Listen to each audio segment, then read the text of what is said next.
watched it as it landed on the machine shop.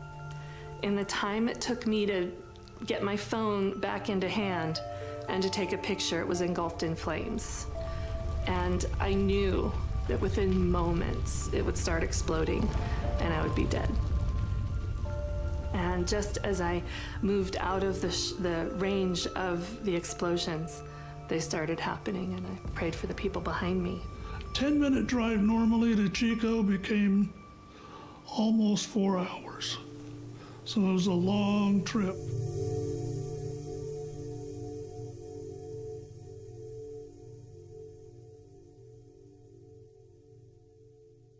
We started to hear a pattern. People kept telling us their story of how they escaped the campfire, and they talked about how if it wasn't for my neighbor who came and knocked on my door to tell me there was a fire, I don't know that I would have gotten out alive. If it wasn't for my son who lives next door picking me up and putting me in their car and driving me out of there, I don't know how I would have survived. And so I started really thinking about this connection between isolation and how connected you are to your community, to your neighbors, to your friends, to your family, and how that can be really helpful in a time of a disaster. So we were actually the beneficiaries of someone making that plan in advance to have that group of people that they were going to call. And that she saved my life that day. So absolutely having that network really saved lives. Find your five. The idea is that, find trusted allies that can be there and can be responsive and will check in with you if a disaster were to happen. So we recommend that you put people in your network that are down the street, that are maybe the next town over, that are outside the county, and maybe even outside the state.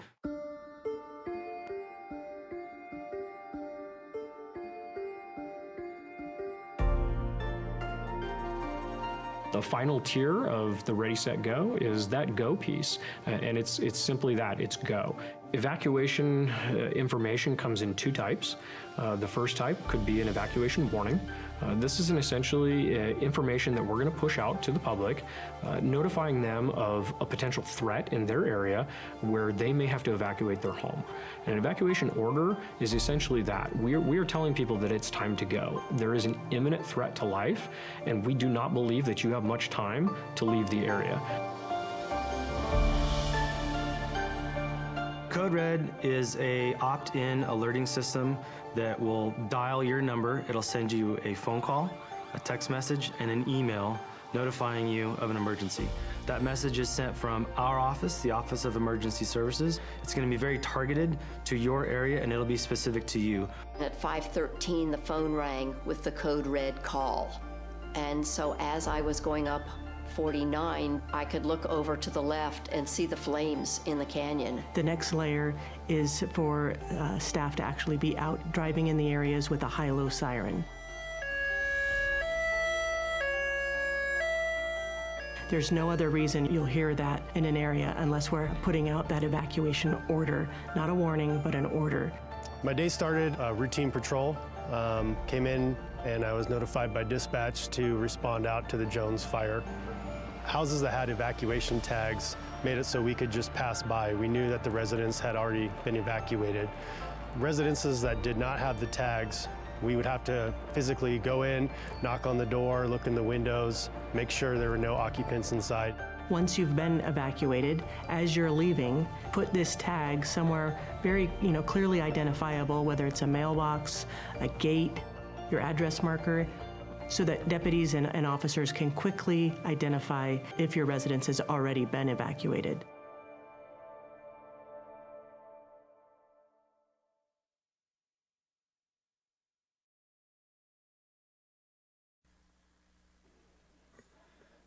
We'll call this meeting, regular meeting of the Nevada County Board of Supervisors, January 9th, 2024. We'll call it to order. Let's see. Jeffrey, will you lead us in the pledge, please? I pledge allegiance to the flag of the United States of America and to the republic for which it stands, one nation, under God, indivisible, with liberty and justice for all. Madam Clerk, are there any corrections or deletions to the agenda? Yes, Chair Schofield. Agenda item number 39, which is SR 24-0014. That's regarding the report on the results of the National Community Survey for Nevada County by the National Research Center and Polco. That will be removed from your agenda today and will not be considered today. Very good. And Chair Thank you. Schofield, the reason Yeah. for pulling the item is that we're working with the presenter to be presenting here in person, so it'll be coming shortly to at a future meeting.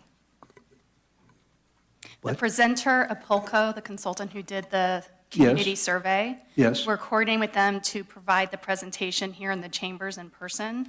It's very rich in content, and so we will reschedule that and have it at a future meeting in the near future. Oh, very good, very good. Thank you. All right, before we proceed into the agenda, I'd like to take a moment of silence here, and I'd like to point out that this is the 23rd anniversary of a tragic incident at the Behavioral Health Department and at Lions Restaurant. And for those of us that were here in the county at that time, it's one of those moments where you know as soon as you heard about it where you were. And out of that very tragic event came Laura's Law, which Nevada County brought forward through the works of Laura Wilcox's parents, Nick and Amanda Wilcox, and I'd like to recognize the work that they've done. They now live in Colorado, I believe it is. So if you would, please join me in a moment of silence in memory of the 23rd anniversary of the January 10th, 2001 tragic incident at the Behavioral Health Department HEW building and Lions Restaurant in memory of Laura Wilcox, Michael Markle, and Pearlie Mae Feldman.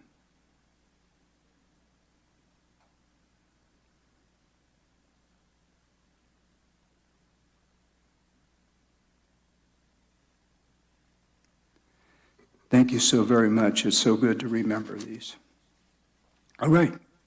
So the next item on our agenda is the selection of the chair and vice chair for 2024. We'll start with the selection of the chair and it open for nominations. Chair, I'd like to nominate Hardy Bullock.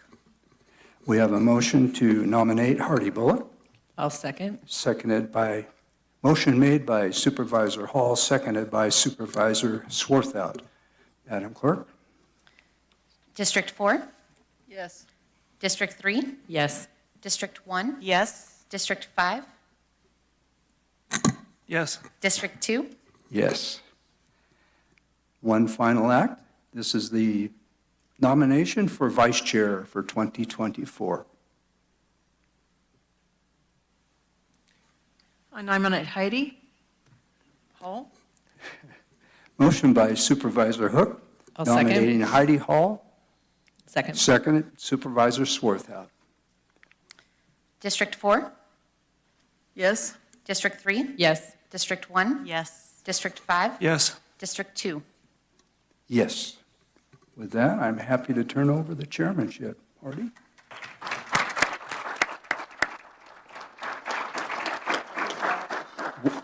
We'll take a quick break while we make this transition.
Okay, I'm reading from a different script now. Give me just one moment.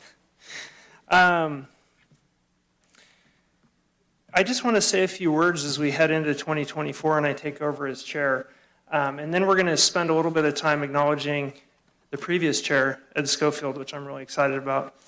I've been really lucky to serve alongside Ed in his long tenure here as chairman, and I feel really blessed. And obviously, Ed's a role model to all of us as an elected official, but more so even as a human being. Just briefly, when I first decided to run, I called all the supervisors here, and Ed picked up the phone immediately, and I met with Ed, and we connected on Big Brothers, Big Sisters, and Rotary, and all these things that we do together. And so I just wanted to thank you, Ed, personally, for the support you've shown me over the years.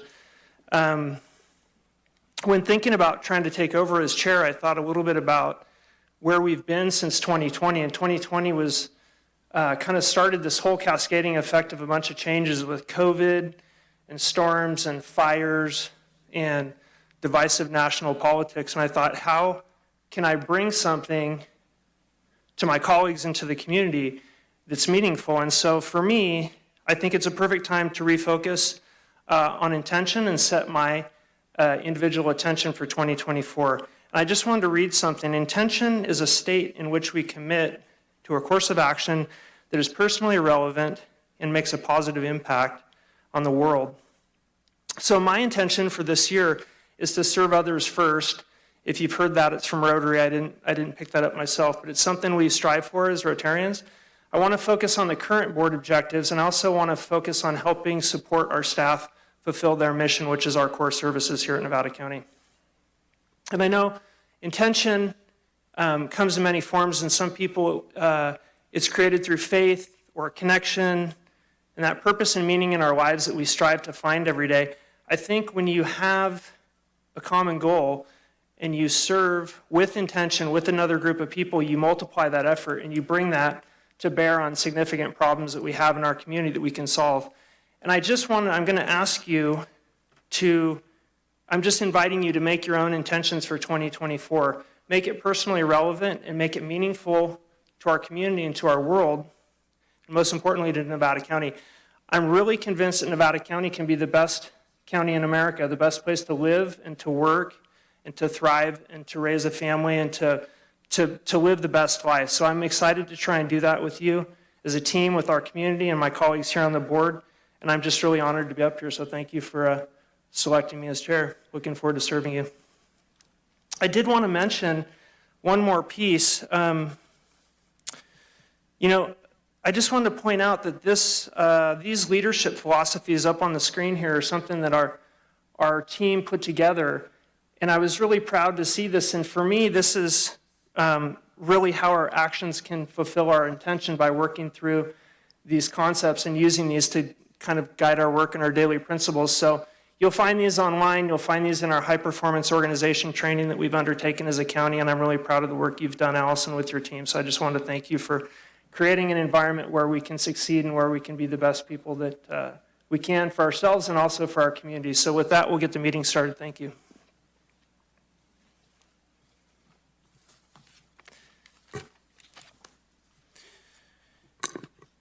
So the next part of our agenda, we're going to recognize outgoing Chair Schofield, and I'm really excited about this.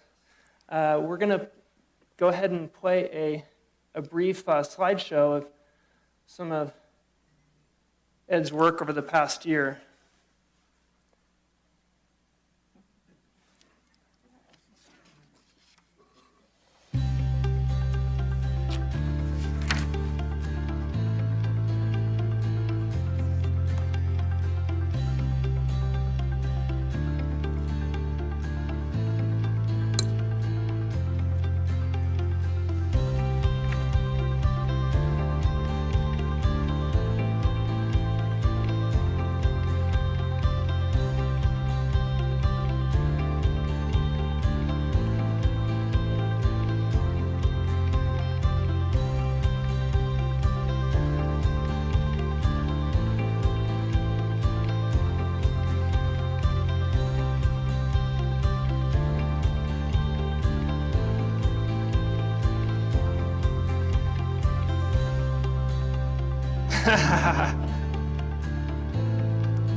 I know we all have a lot to say about Supervisor Schofield, and I'll start with Lisa.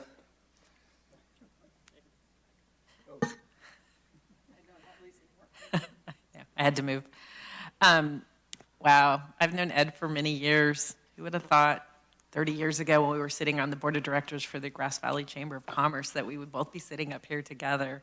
I just have really appreciated your leadership and your mentorship for myself as a new supervisor and the history that you bring to this board and to the community. In years past, when I've had questions about history of the things in the city of Grass Valley, Ed is, he knows it all. He knows where everything, he knows where all the mine shafts are in downtown. So I really appreciate you and your leadership, and I look forward to working with you again this year. So congratulations.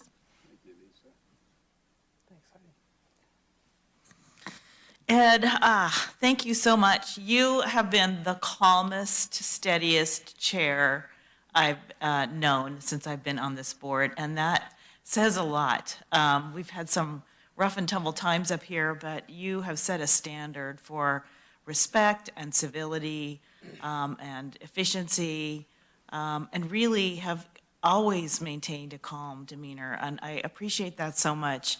I think what shows a true master of something is when you make something that's actually quite a bit more complicated than people know, you make it look easy, and you've always made it look easy. So thank you for your leadership. You are a model for how to do this job, and I appreciate you very much. Well said. Yeah, Sue. Heidi said that so well. You know, I think it's the fun part, having known you for so long and get to work up here. You have been a mentor, and you have been that person, that go-to.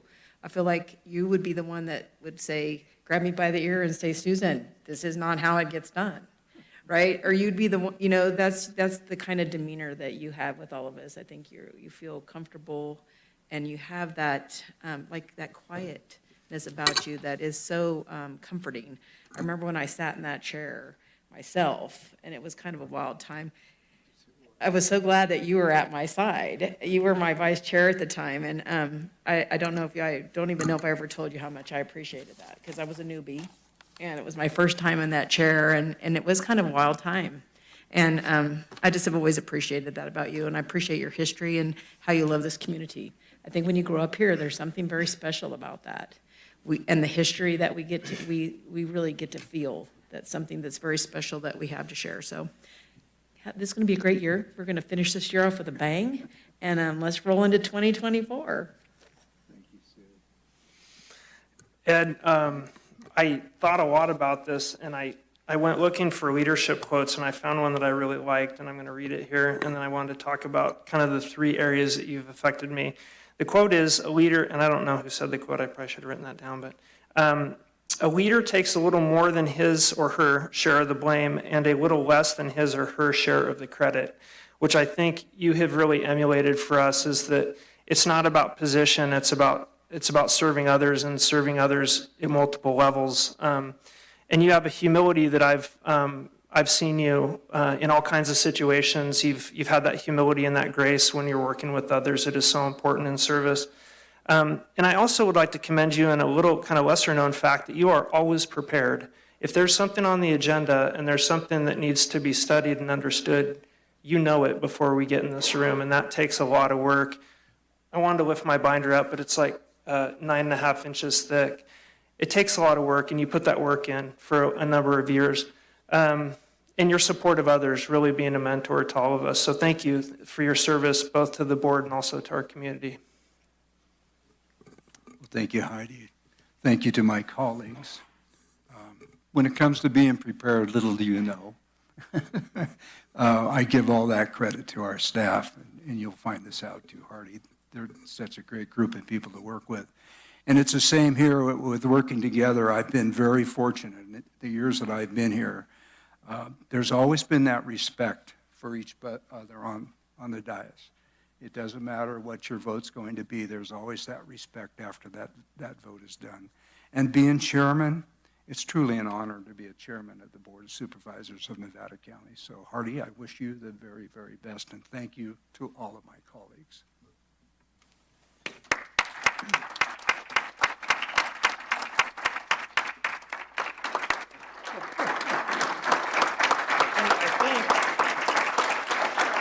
Thank you.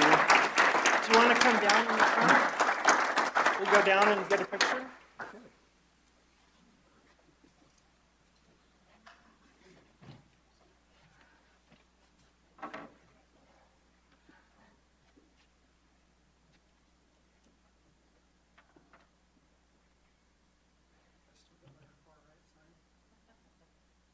This is for you.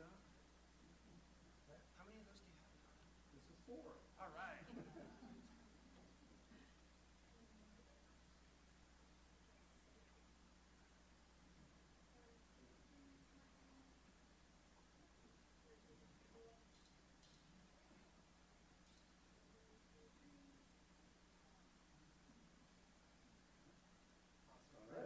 Thanks, Ed.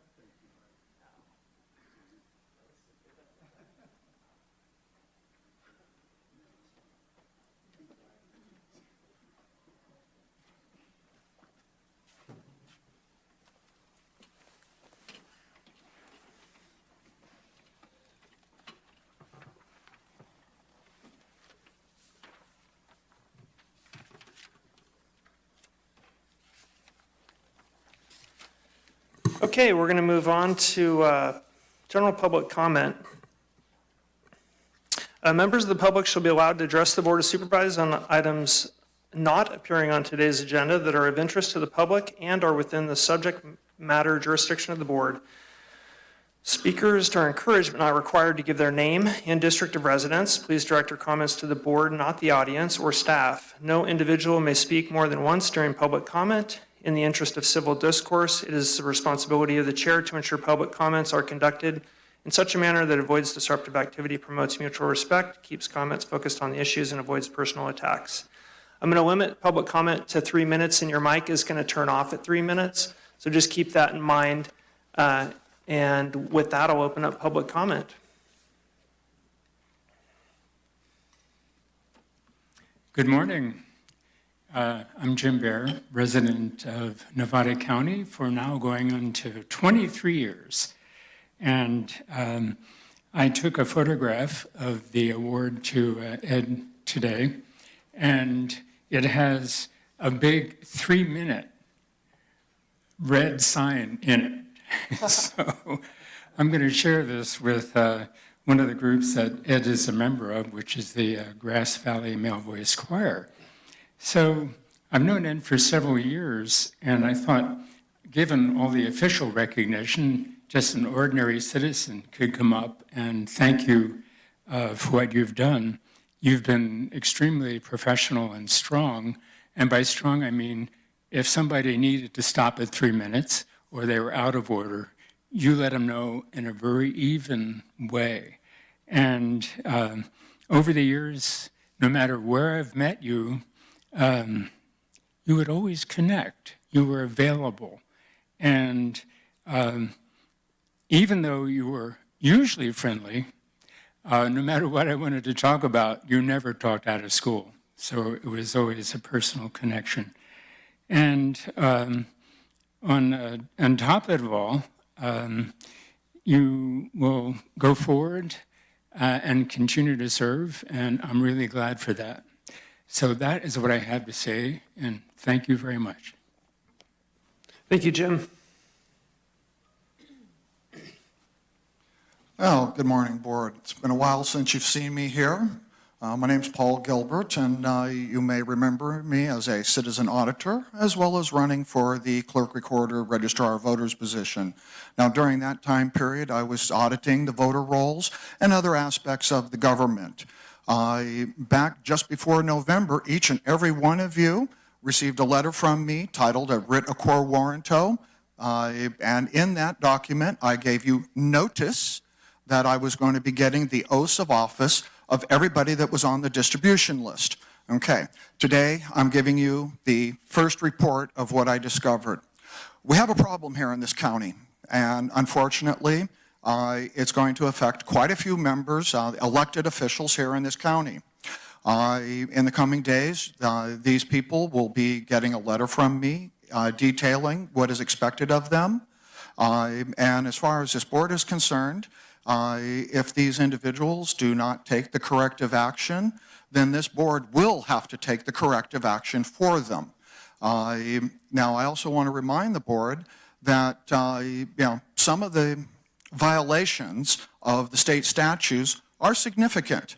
And, it's putting me into a difficult position because if they do not uphold their oath and obey the law, then I will be compelled to file criminal complaints as required under the U.S. codes 18 U.S.C.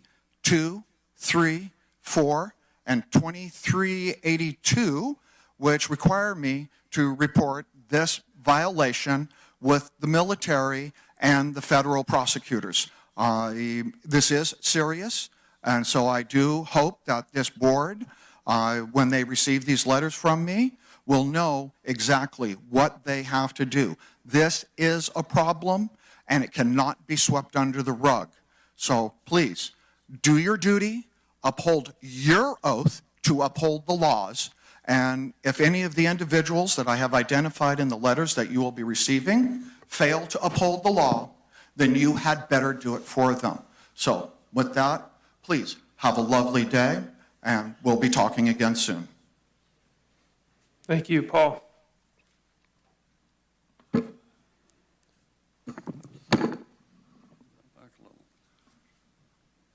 morning. My name is John Vaughn. I live in District 3. First, thank you, Ed. You've done a great job. Thank you. Happy New Year to the board. I hope you all had great holidays. I want to focus today on a specific interchange during the December 14th vested rights hearing between RISE's attorney, Chris Powell, and Supervisor Hall. At approximately 46 minutes into the transcript, Mr. Powell states to this board, "You have a duty today to make a finding that vesting did occur on that date. If you avoid that, you are not fulfilling your duty."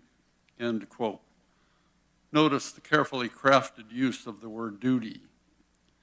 Then, 8 minutes later in the transcript, Mr. Powell repeats himself, stating, "If you look at that date and don't confirm that, you are not doing your job, the job you are supposed to be doing today," end quote. Soon after that, Supervisor Hall challenged Mr. Powell about his statements. Mr. Powell's response was first some rambling about the Hansen case, followed by, quote, "I'm not telling you that you are not doing your job," end quote, which is exactly the opposite of what he just said twice. Mr. Powell's attempt to walk back his comments is clearly not true. The point in bringing this up today is that this exchange is just one example of the dozens and dozens of half-truths and spin the supervisors, county staff, and this community have had to deal with throughout this process. I've been involved in the details of this project for 2 years now. I started out unbiased, just wanting to understand the numbers and who was saying what. Not a single week has gone by when I have not found some detail in RISE's claims that just makes no sense and does not stand up to even mild scrutiny. I am now convinced that nothing we hear from RISE can be trusted. Virtually none of their claims about how great the EIR document is are true.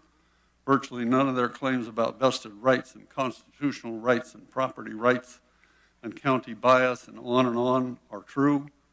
Virtually none of their claims about being good corporate citizens or reaching out to the community are true. I can't imagine their truthfulness will improve as we go forward. I respectfully urge you to trust your planning commissioners and just say no to all parts of the RISE project. Thank you. Thank you, John.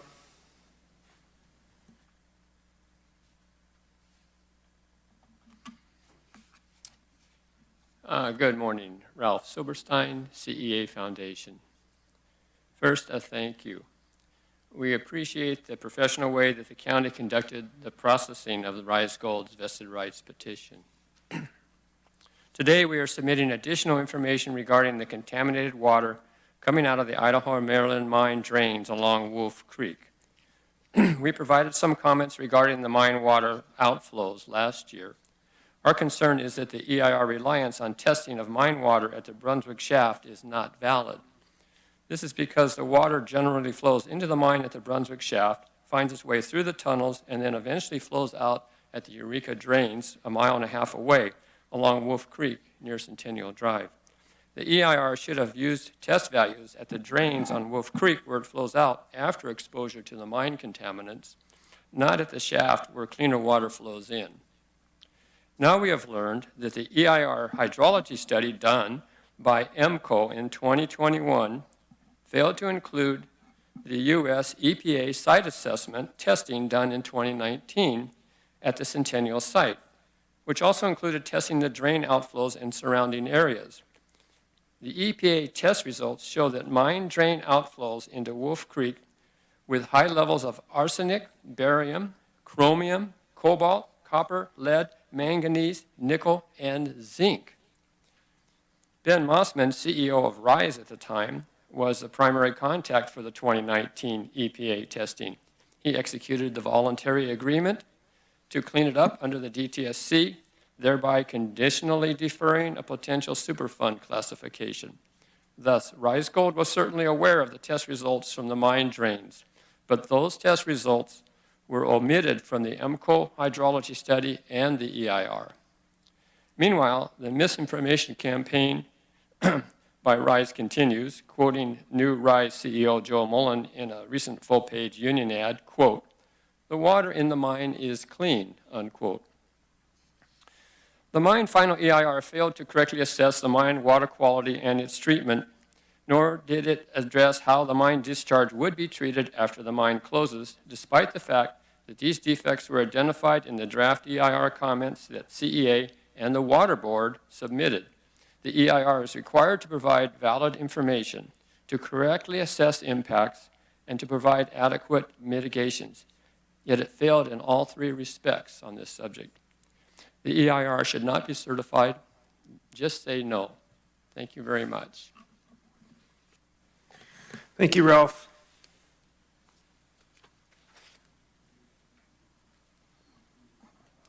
Good morning. My name is Tom Durkin. I'm with District 4. I want to thank Supervisor Schofield for his support of the Sierra Roots No Place to Go project, and all of you supervisors for all the support you've given us, and your staff, wonderful people. I really believe that you do care about homelessness and alternative housing, and I'm looking forward to the workshop next week, and we will be speaking there as well, and hoping that you took some of our ideas. We're looking for elegant solutions, something none of us would have thought of on our own. So congratulations, Supervisor Bullock, for your new position. And thank you again, Ed, for your total help, and the rest of you as well. Thank you so much. Thanks, Tom.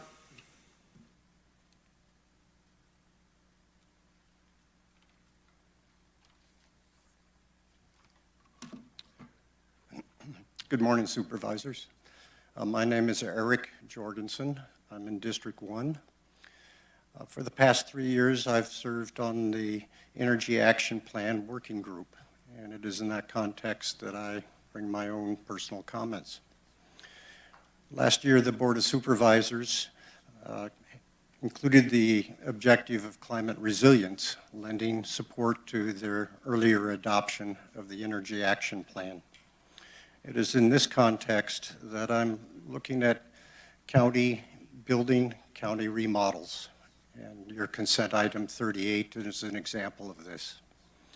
In the Energy Action Plan Working Group discussions with Planning and Building Department staff, it became apparent that there is no consistent internal county construction or remodel review process, and that climate resiliency opportunities are overlooked. Today, you are reviewing a multi-million-dollar construction of a new animal shelter. As a citizen, I would ask that this structure and all future construction have a centralized county review process for climate resiliency, where attributes of a climate efficiency, energy production and storage, and transportation interface are reviewed. Some questions along this line, perhaps thinking of the animal shelter. Will it be built and sited for solar gain? Will parking incorporate preliminary 220 electrical charging conduits for future county vehicles and public? Will the building be fire hardened? I assume so under state statute, but we have a lot of buildings in the county that need to be fire hardened. With a reminder that fire hardening reduces emissions by 2 to 3 times the surrounding forest. Will the building be insulated to maximize energy efficiency, air leaks? Will heat pumps for water and air be included? Water, how efficiently is that going to be utilized and recycled? All of these lead to an opportunity for these county buildings to be used. I'd like to use the animal shelter for an education session at the next Earth Day event in Nevada City. I'd like to compare planning that might be yesterday's kind of energy and tomorrow's energy within that plan, because we need to have examples to educate the public, and this will make our tasks of board members, our work group members, having examples to take to the public and make us more successful. I thank you for your time. Eric, thanks, and thanks for your service on that committee as well. You're welcome. Good morning, Board. My name is Diana Gamzon, and I'm the Executive Director of the Nevada County Cannabis Alliance. And I want to offer my heartfelt gratitude to you, Supervisor Schofield, for your dedication to public service. You have been a beacon of compassion, dedication, and tireless commitment to the betterment of our county. I started engaging in policy 8 years ago, and we have certainly come a long way on cannabis policy. You've always approached our conversations with openness, willingness to hear all sides. You ask a lot of questions and educating yourself. And I've always appreciated that, because 8 years ago, we were at a very different time where there was a lot more biases about cannabis. Thank you so much for your service. Thank you for being a role model to me for what leadership looks like. And I wish you all the best for what's to come. And congratulations to Chair Bullock for being our next chair. Thank you, Diana.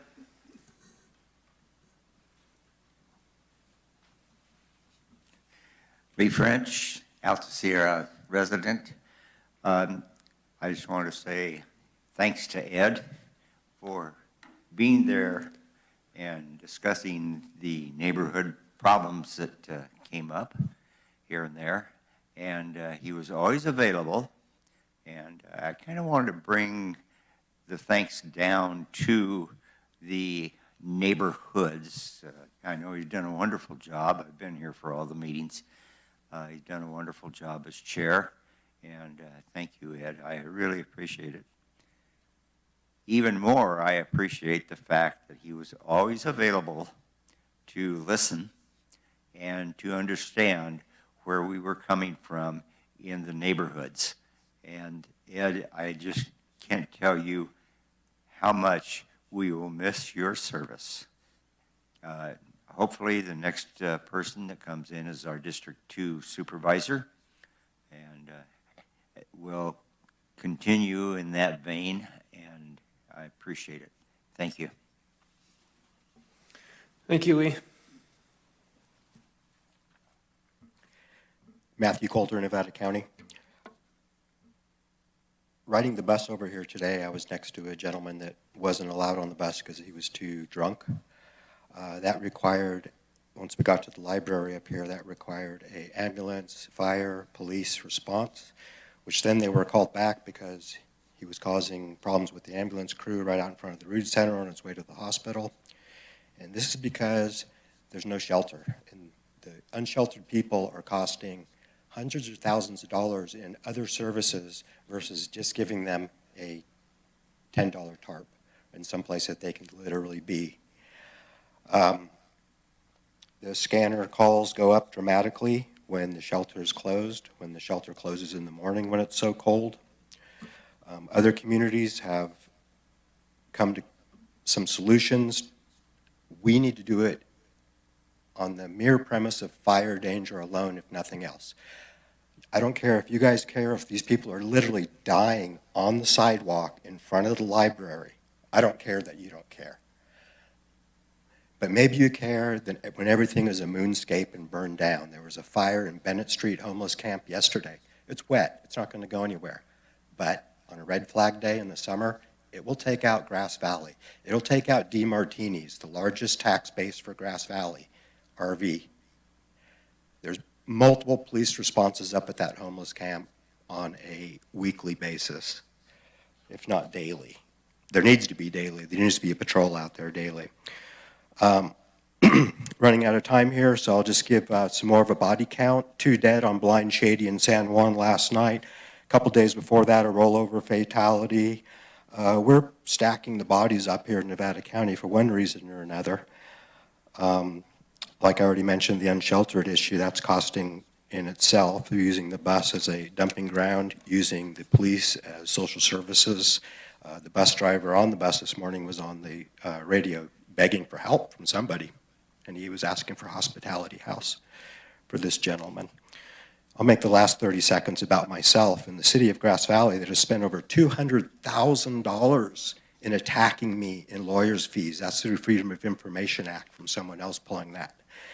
Now, they're attacking me for a number of reasons, but basically for doing exactly what I'm doing here right now, is bringing my grievances to my elected officials as a citizen of the United States of America, planet Earth. It's fantastic you guys can sit there and listen and look at me and realize that I'm here speaking, because I can't do that in Grass Valley. I'm banned from that government. And they're continuing to spend more money with more lawsuits to ban me from speaking. Thank you. Thank you, Matthew. Anyone else? Yep. Make sure you pull the mic down so it's right in front of you. Okay, I think you can hear me. Thanks. Hi, my name is Lily Marie Mora, and I reside in District 3 in Grass Valley. I'm coming today, again, to thank Ed, because he's been in service my whole life. And so thank you so much for being a guiding light, whether it was at the Nevada County Fair or here or wherever. It's really been greatly appreciated. And then I want to thank all of the rest of you, because many of you have also been in service for quite some time. And we just appreciate a board that works together and really deals with many of the serious, complicated issues that we have. So I came today to just put a couple comments in about the animal shelter. I'm a retired social worker from Nevada County Mental Health. And just a little antidote, in the 90s, during one of the floods, I can't recall what year, our adult teacher, education teacher, took 13 of our day treatment clients, people with serious mental illnesses, down to help with the rescue of the animals. And they went down there with really serious issues, and they came back heroes, and it changed their lives. So when you think about the services to the animal shelter that you're going to be dealing with, I would encourage you somehow to incorporate mental health, physical health, people with disabilities issues, people from the criminal justice system, the unhoused, because all of those people need a purpose, someone to love, and someone to love. And all of that is very healing. And I think you'll find our tax scholar will go further incorporating them in part of that program. Then also, I have a leg in the agricultural community. So I thank you for sticking on the animal shelter issues, because otherwise much of our livestock gets killed in different incidences with people's, especially dogs, running loose. And then I'm also in the environmental community. So again, the animal control issue is important for our wildlife, that their habitat is shrinking. So when we have too many cats or different things, we have birds, different animals that are eaten by those other animals, and it throws the balance of that off. So I appreciate any way you can incorporate those ideas into this project that you're working on. Okay, I think. Thank you, Lily.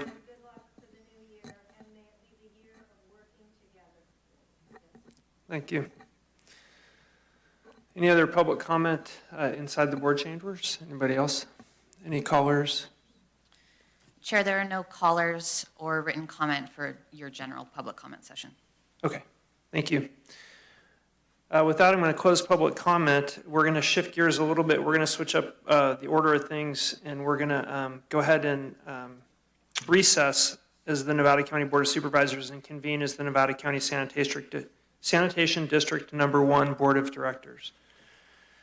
With that, we'll start with the consent calendar. These items are expected to be routine and non-controversial. The Board of Directors will act upon them at one time without discussion. Any board member may request that an item be removed from the consent calendar for discussion.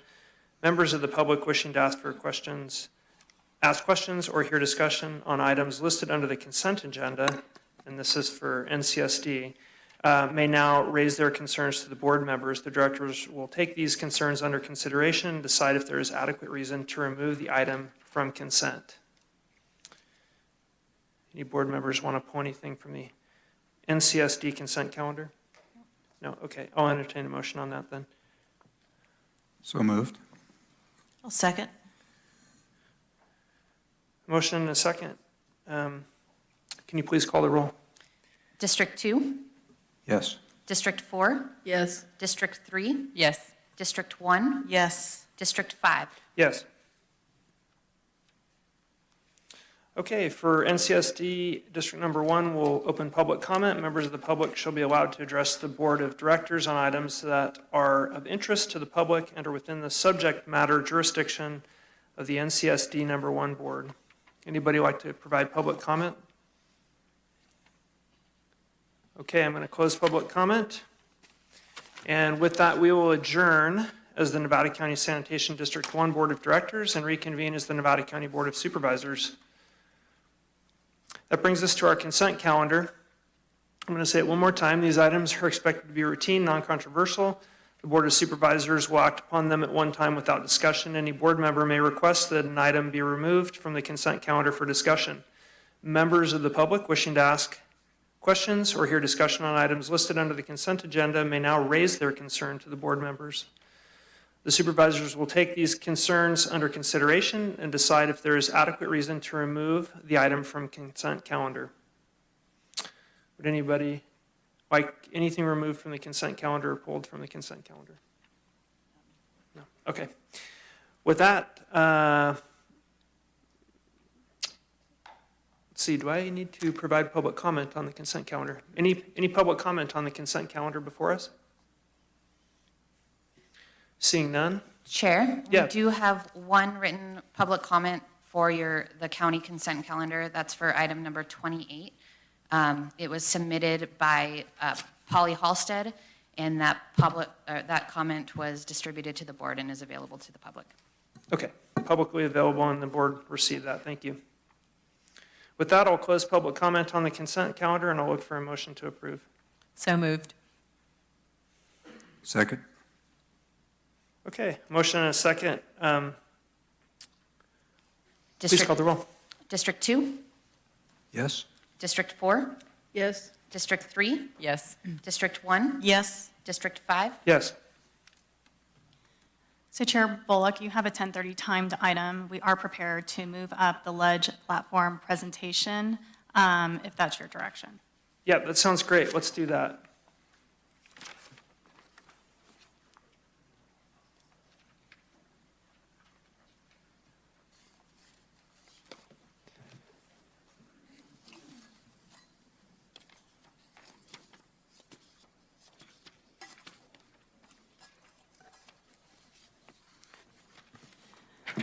So Chair Bullock and board members, I'd like to introduce your Chief of Staff, Jeff Thorsby, and your Assistant CEO, Caleb Dardick, who's going to be presenting on the legislative platform.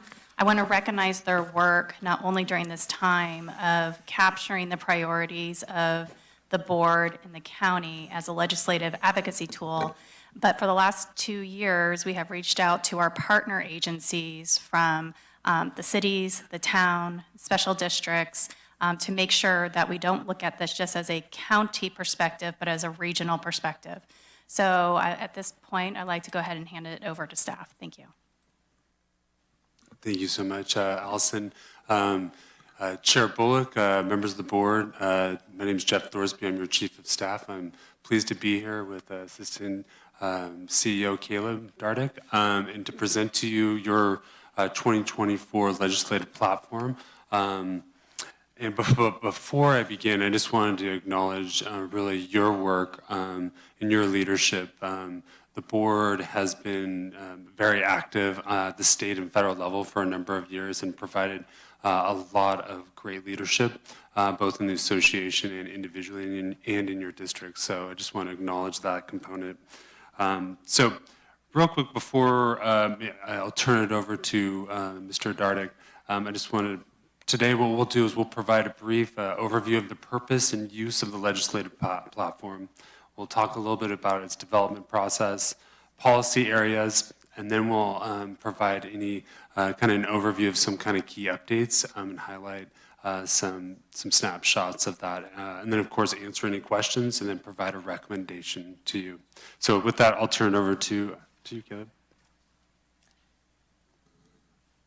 All right. Good morning, Chair Bullock. Congratulations. And board members, thank you very much. Caleb Dardick, Assistant CEO.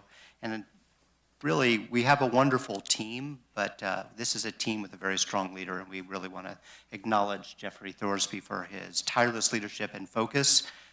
He is not only attuned to the broad board priorities, but the needs of the staff when legislation is moving quite quickly in the Capitol, and he has convened you and us and lobbyists, sometimes on the weekend, and always with an ability to discern the issues and to understand what is the strategic need at the moment and what is it that we need to do as a county to be heard and seen, whether it's in the Capitol, at Sacramento, or DC. So I just really appreciate being on the team with you, and thank you for everything you've done in the past years.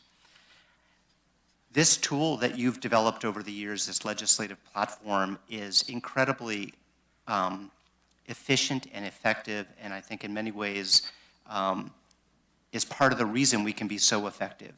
By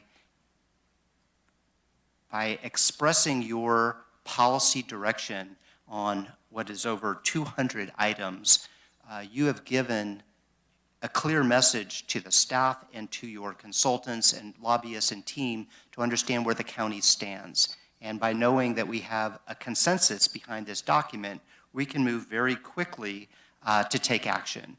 And sometimes we're being called by our lobbyists as a bill is changing, as it moves through the legislative process, or by advocates in support or opposition to any number of issues that confront us. And rather than have to wait what could be a month or longer in a cycle to come through the board, where we would completely miss being in front of a hearing or a committee, this allows us to quickly make phone calls, advocate, write letters and send from the chair in a process that we'll go over quickly. But I think that as this gets bigger, in many ways, it also gives us more focus. And it's a tool that we use, and we use constantly. I want to share for the public who may not be as familiar with how this process works is whether it comes from one of you or comes from the public or from our lobbyists, there's a call to action. Nevada County is being given an opportunity to weigh in support or opposition to a measure. So the first thing we do as staff is we check the legislative platform. Is there a clear nexus that gives us direction and says, yes, this is in alignment with our values and our policies? If the answer is yes, we will do a courtesy check, but it's more than a courtesy check with our lobbyists because things are quite nuanced as legislation has changed. And something that may have seemed very, yes, we're for it, maybe has been changing in the process, and we want to understand that. So sometimes something that looks like a yes in conversation with our lobbyists is actually maybe a maybe or a no. we also will reach out to CSAC and our partners, any number of other partners, to sort of get a feel, are we still in alignment with this action? If as staff we feel that we have 2 yeses at this point, we bring it to CEO Lehman and walk her through what we've learned and get, again, the direction to continue. And with her approval, we can get a letter written, get it reviewed, get it signed by the chair, and get it out or provide testimony or any number of advocacy that is critical. In any of those cases in which we get a no, because we believe that the item or the request is out of scope or controversial or needs more public understanding and discussion, then we'll agendize it and bring it to you through the normal board process. Is there anything you want to add to that? Yeah, the only thing I would add was, even if something is in our platform, and the board provided direction a couple years ago, and that's capsulated in the policy resolution before you today, which is, and even if it is captured in the legislative platform, if it's determined by the CEO to be controversial in nature, we would still bring it to you. And so I think that's an important component just to highlight. So if we really think that it is controversial, even if we feel it's captured, we'll still bring it before you. So that's where the CEO's approval and discretion is really important. So yeah, that's the only thing I would add. Thank you. We put this slide up because it's just one of the many factors that shape the policy direction in the legislative platform, but the 8 board objectives, we consider them as well. And when you look at the legislative platform, you'll see these familiar icons associated with quite a few. So we also know that not only is it a policy of the county, but it's in alignment with one of our objectives. And this is also really important too when we're providing this platform to our delegates, whether at the federal or state level, so that they can really see that staff has taken an opportunity to really comprehensively look at the board objectives and to orient our policymakers in understanding what the importance is. So it's a helpful communication tool for our delegates as well. And so how we go through, and I want to give really a call out to Allison in terms of her direction of really taking a look at, as she highlighted, and working with a variety of stakeholder and community partners. And I also want to give a shout out to our former Assistant CEO, Molly Legou, who really took a lot of leadership in really modifying this document to what you see today. But so what we do, of course, if you look there on the right on this presentation slide, you'll see that's kind of our policy wheel, if you will. It kind of orients. In January, we start with our workshop, and then we move forward with subcommittees and budgets, and then we actually ultimately have an executive workshop, and then bring forward back the move forward and through the year. So one of the key components is previously we used to bring the legislative platform in spring, but last year we decided to shift that based upon input from our associations and from our federal our state lobbyists, and making sure that we have a legislative platform ready right when the legislative session starts, which is now. And so that's why we're bringing forward to today. I will note that you'll see, we just talked about the 2023 board objectives. Obviously, you're just about to have your workshop, so we will bring this forward back to you after your workshop, amended to have updated your board priorities should they be amended. That being said, so what we do is we start in late fall, begin to start getting department head input as the legislative session begins to wind down. We work with our advocates, and so just as a reminder, you have a state legislative advocate, and then you also have a federal legislative advocate. So we have monthly meetings with both of them, and then of course contacting them as needed, including on the weekends, as Caleb mentioned. Then we also look at that point in fall, that's when our associations also begin to put out their priorities, which is a very helpful tool in understanding what could be coming up in the next legislative session. Just a reminder to the public, the county is a member to the California State Associations of Counties, also a member of the Rural County Representatives of California, and then also the National Associations of Counties. That's not to mention that almost every one of your departments and your other elected colleagues also have their own associations. And so when we reach out to our elected officers and our department heads, we're also trying to encapsulate input that we're receiving from all those associations. And then, of course, then once we develop a draft and we provide that to you and get your input, then ultimately we're here today. And then after the workshop, we'll bring this back to you with any changes. So that's kind of the development process. I think this next, I'll kind of provide a little overview of the policy areas and how it's framed within the legislative platform. I do just want to highlight, I would say this year we received more input from both community stakeholders, our jurisdictional partners, and department heads above and beyond anything that I've ever seen in my 10 years. So there was a lot of input, and I think we saw that. Your platform last year had approximately 173 legislative positions. Today we're bringing forward to you 223. So quite a lot of input and really helpful to understand. One thing I did want to note too is members of the public or yourselves may have a question of why don't you see bill numbers in the platform? And the reason being is bills can change very quickly. They can change in a committee, and suddenly we may be in a position where we support something to where we may not support something.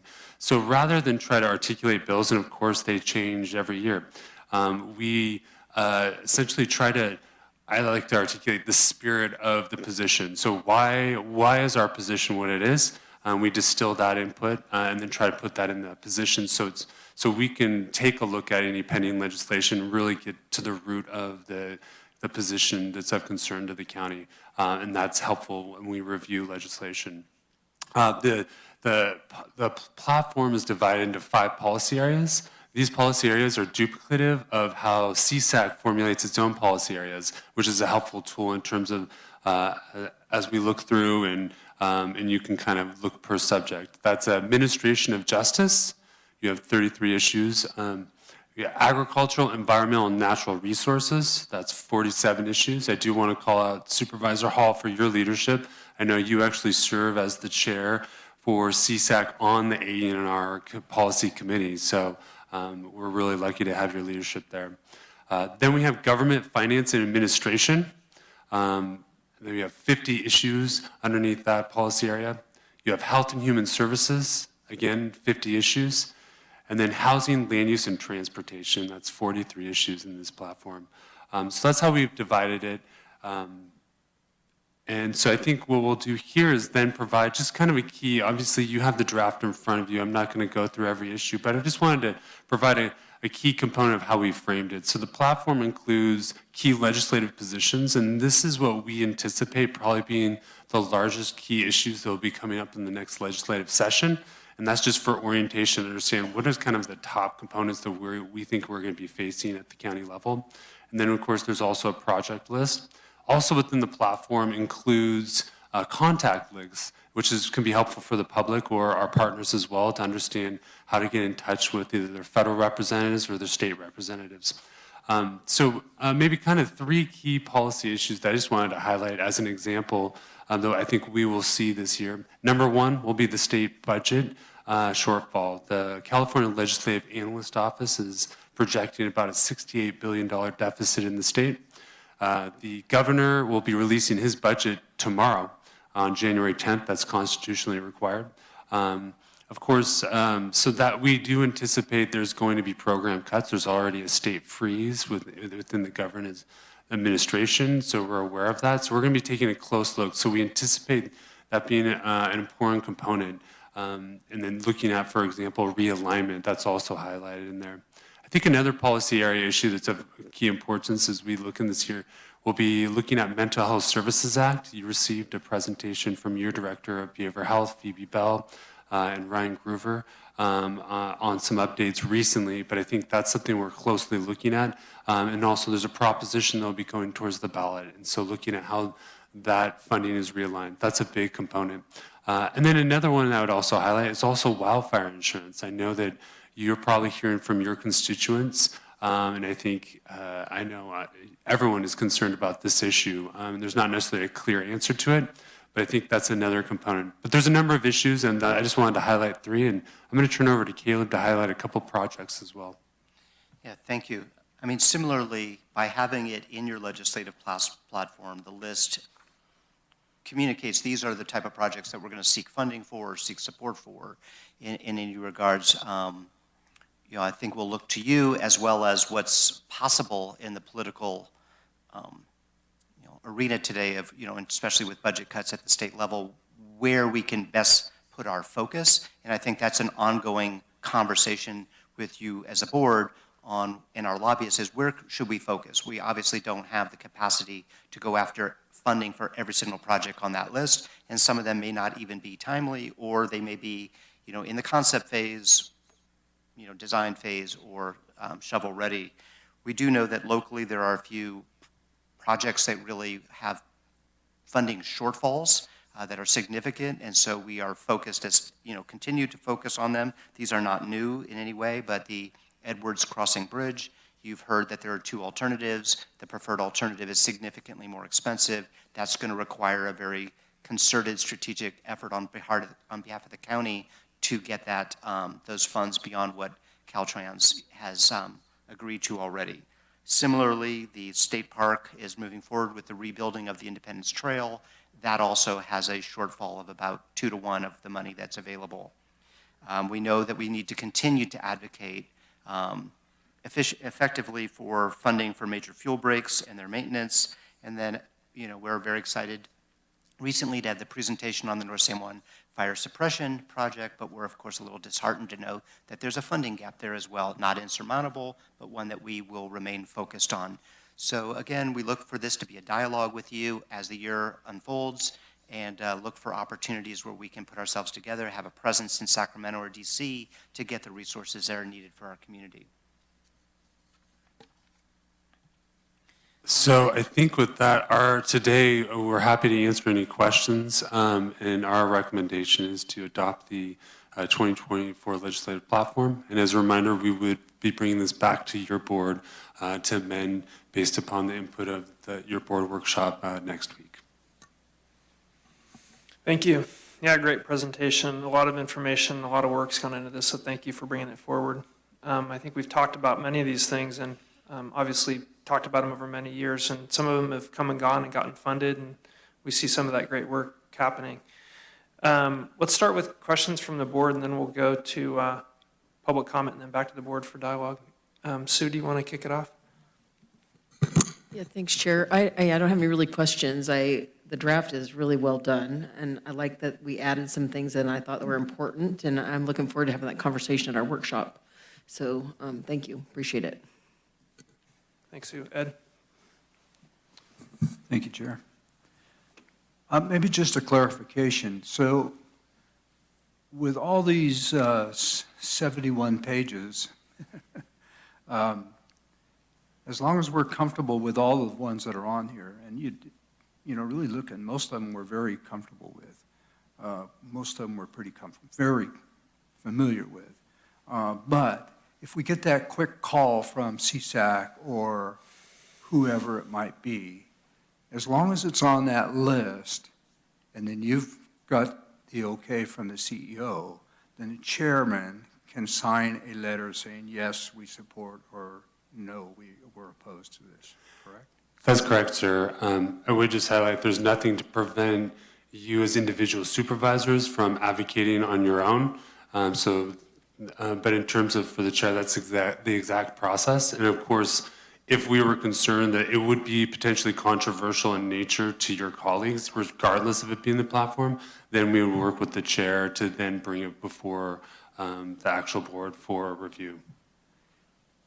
There's honestly a lot of them on here. It's like, okay, my assumption is, because I'm looking at the ones that I'm most familiar with here, but I'm assuming of all that 71 pages, you're pretty confident to say, yes, we know we're going to support this, or we're not supporting this. Yes, I do feel confident. I mean, I think that was, what you see in the platform is a very kind of a high-level overview of those components, but there's a lot of work behind that articulates exactly the key components. And most of these, you might have that real quick call and judgment that has to be made where the chairman signs a letter, sends it in. But most of these, it appears to me, most of these we've already had in front of us, and obviously we're going to have them back again. Yep. So, okay, that was just a clarification. And then I just have one quick question on the little icons that are there. I'm looking at,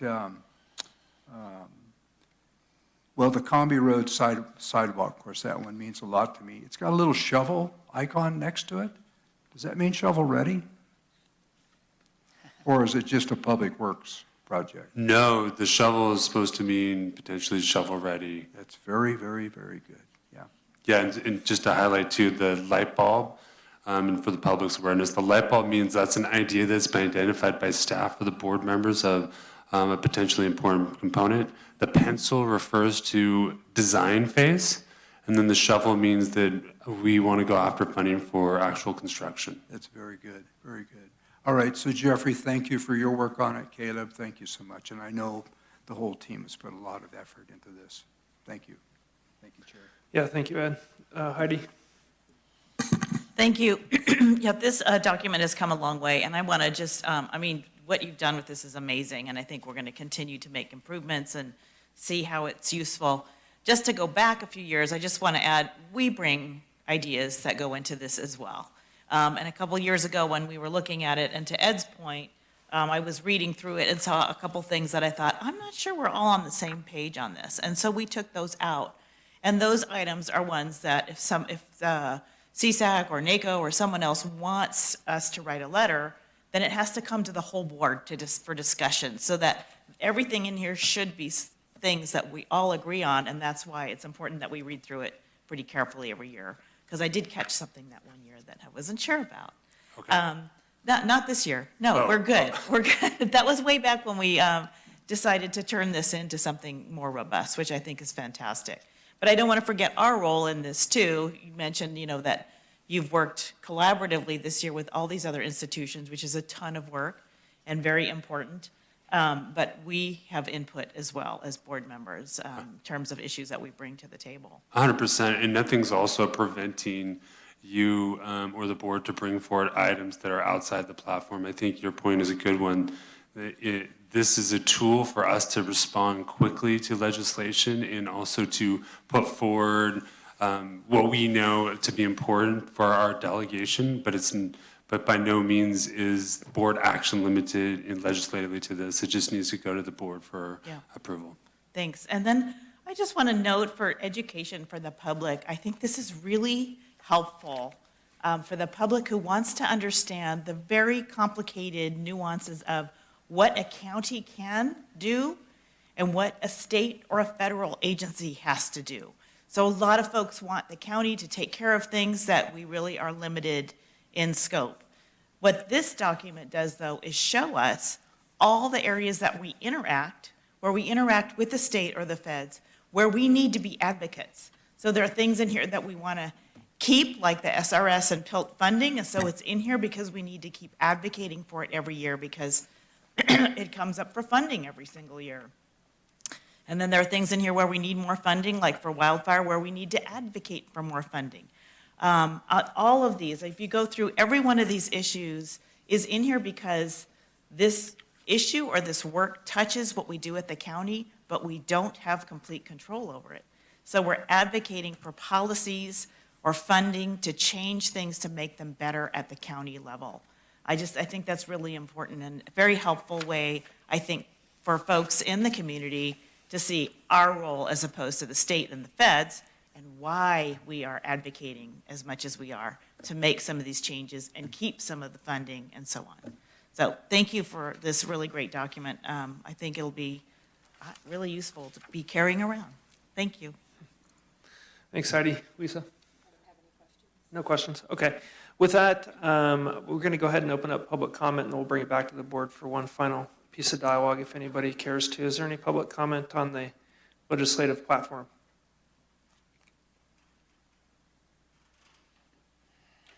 Good morning, Board. Diana Gamzon, Executive Director of the Nevada County Cannabis Alliance, and I would like to speak in support of the legislative platform that is before you today.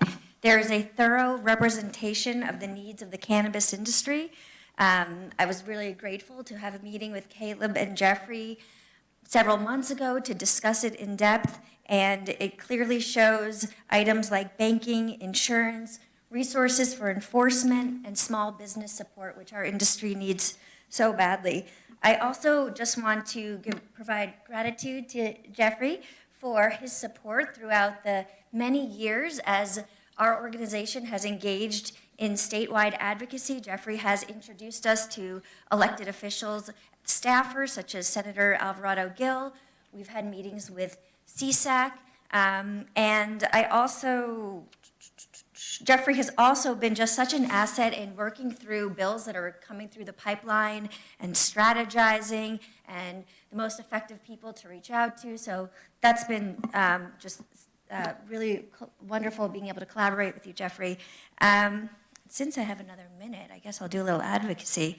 One bill that we are particularly, our highest priority from the Nevada County Cannabis Alliance is AB 741, which has been turned into a 2-year bill, and that is so that right now, anybody who is growing any cannabis on their property in the state of California could lose their FAIR plan. And so here in Nevada County, where all of and this affects both somebody growing their personal cannabis plants or has a licensed commercial cannabis farm, they are not eligible for the FAIR plan if there's cannabis on site. And so this bill would remove that restriction. And so that is our highest priority here in Nevada County. Of course, we are required to have a residence on site. So most people are in this catch-22 where we have to have a residence on site, which means we have to have a mortgage, which means we have to have insurance. But we also have licensed cannabis farms. So that truly is our highest priority from our organization. Thank you. Thank you, Jeffrey and Caleb. Thank you, Diana.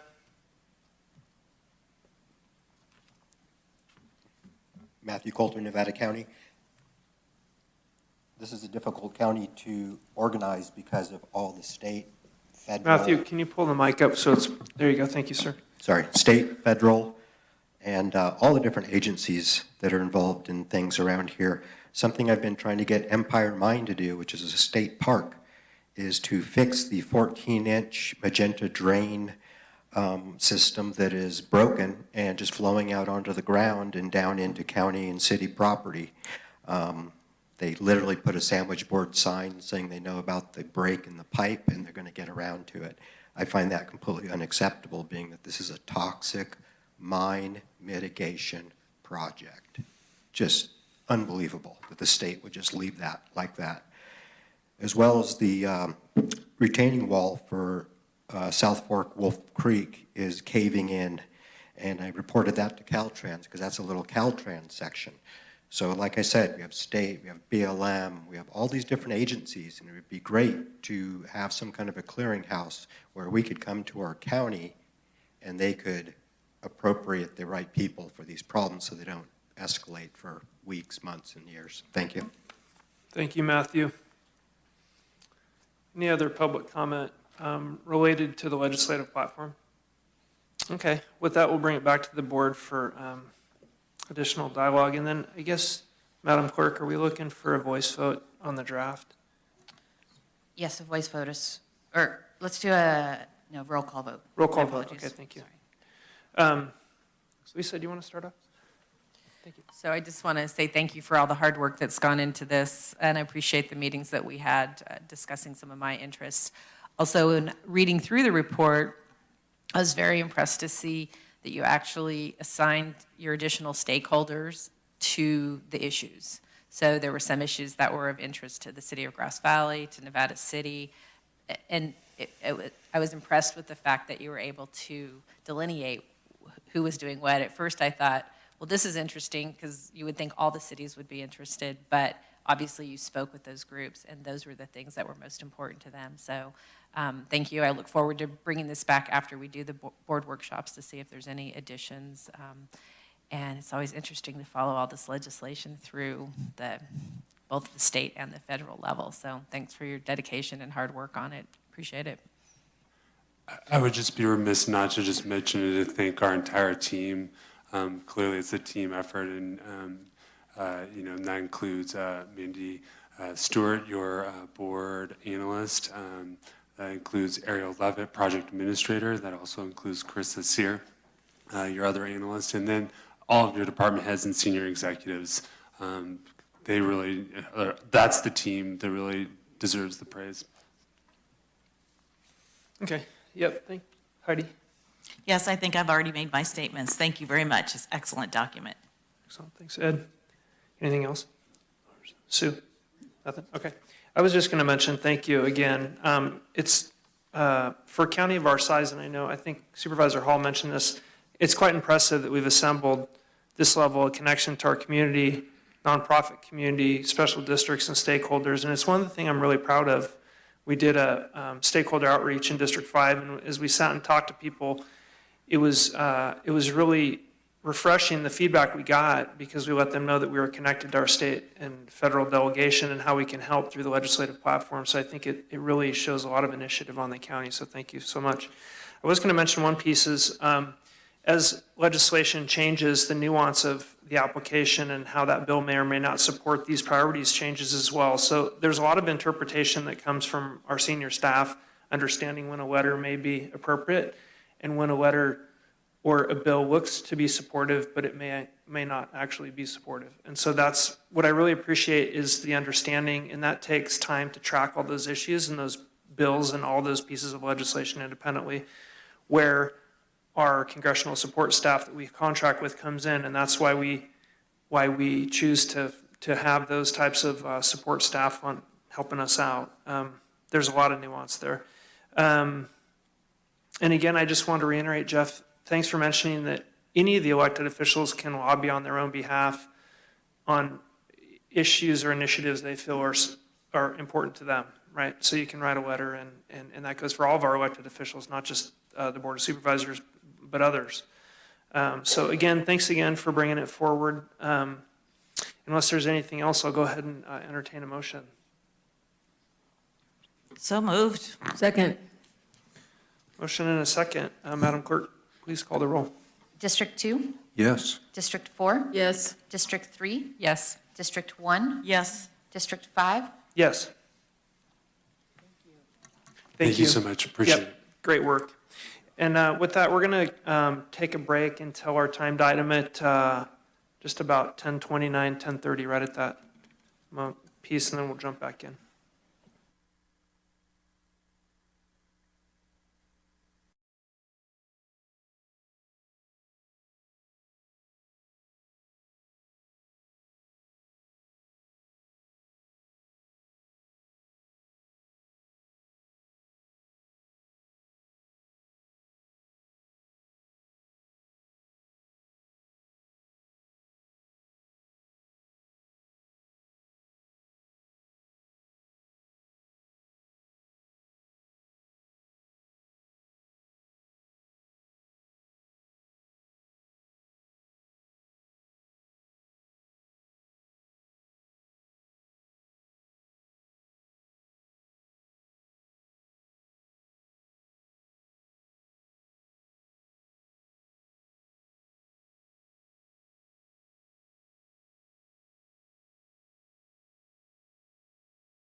We'll go ahead and get back into session here.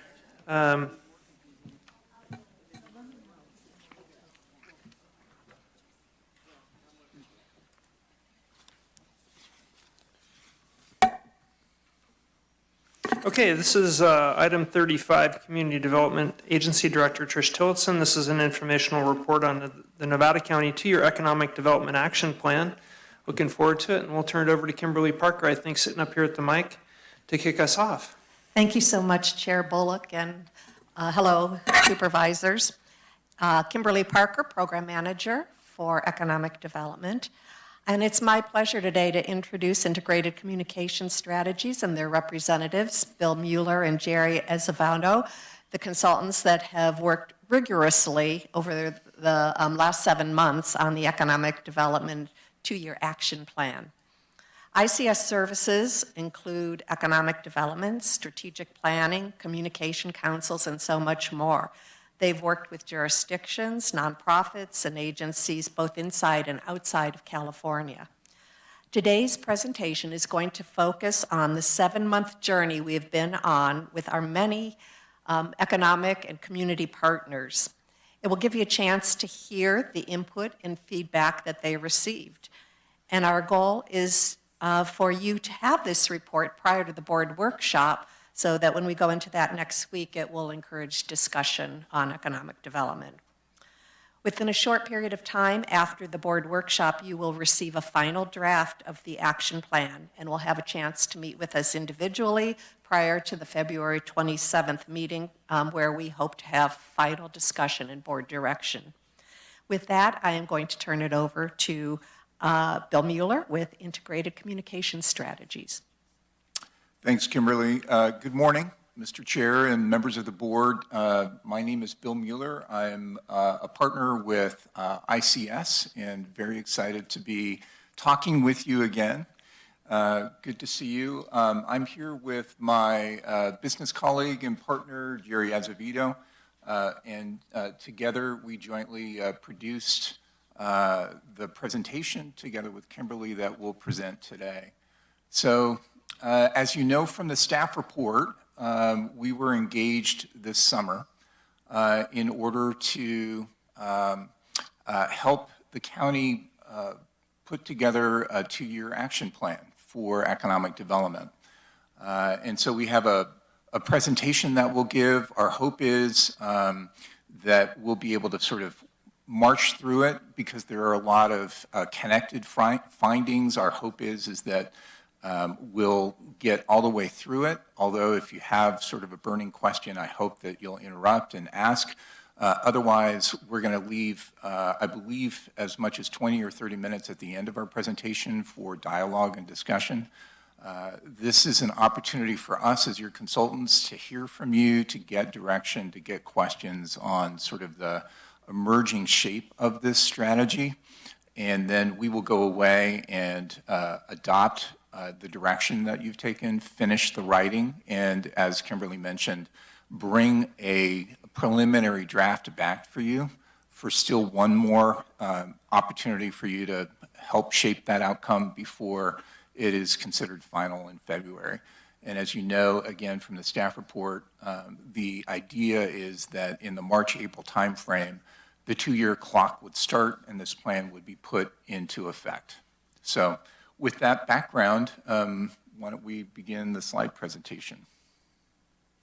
So the topics we'll cover today is a project description. Will be very brief.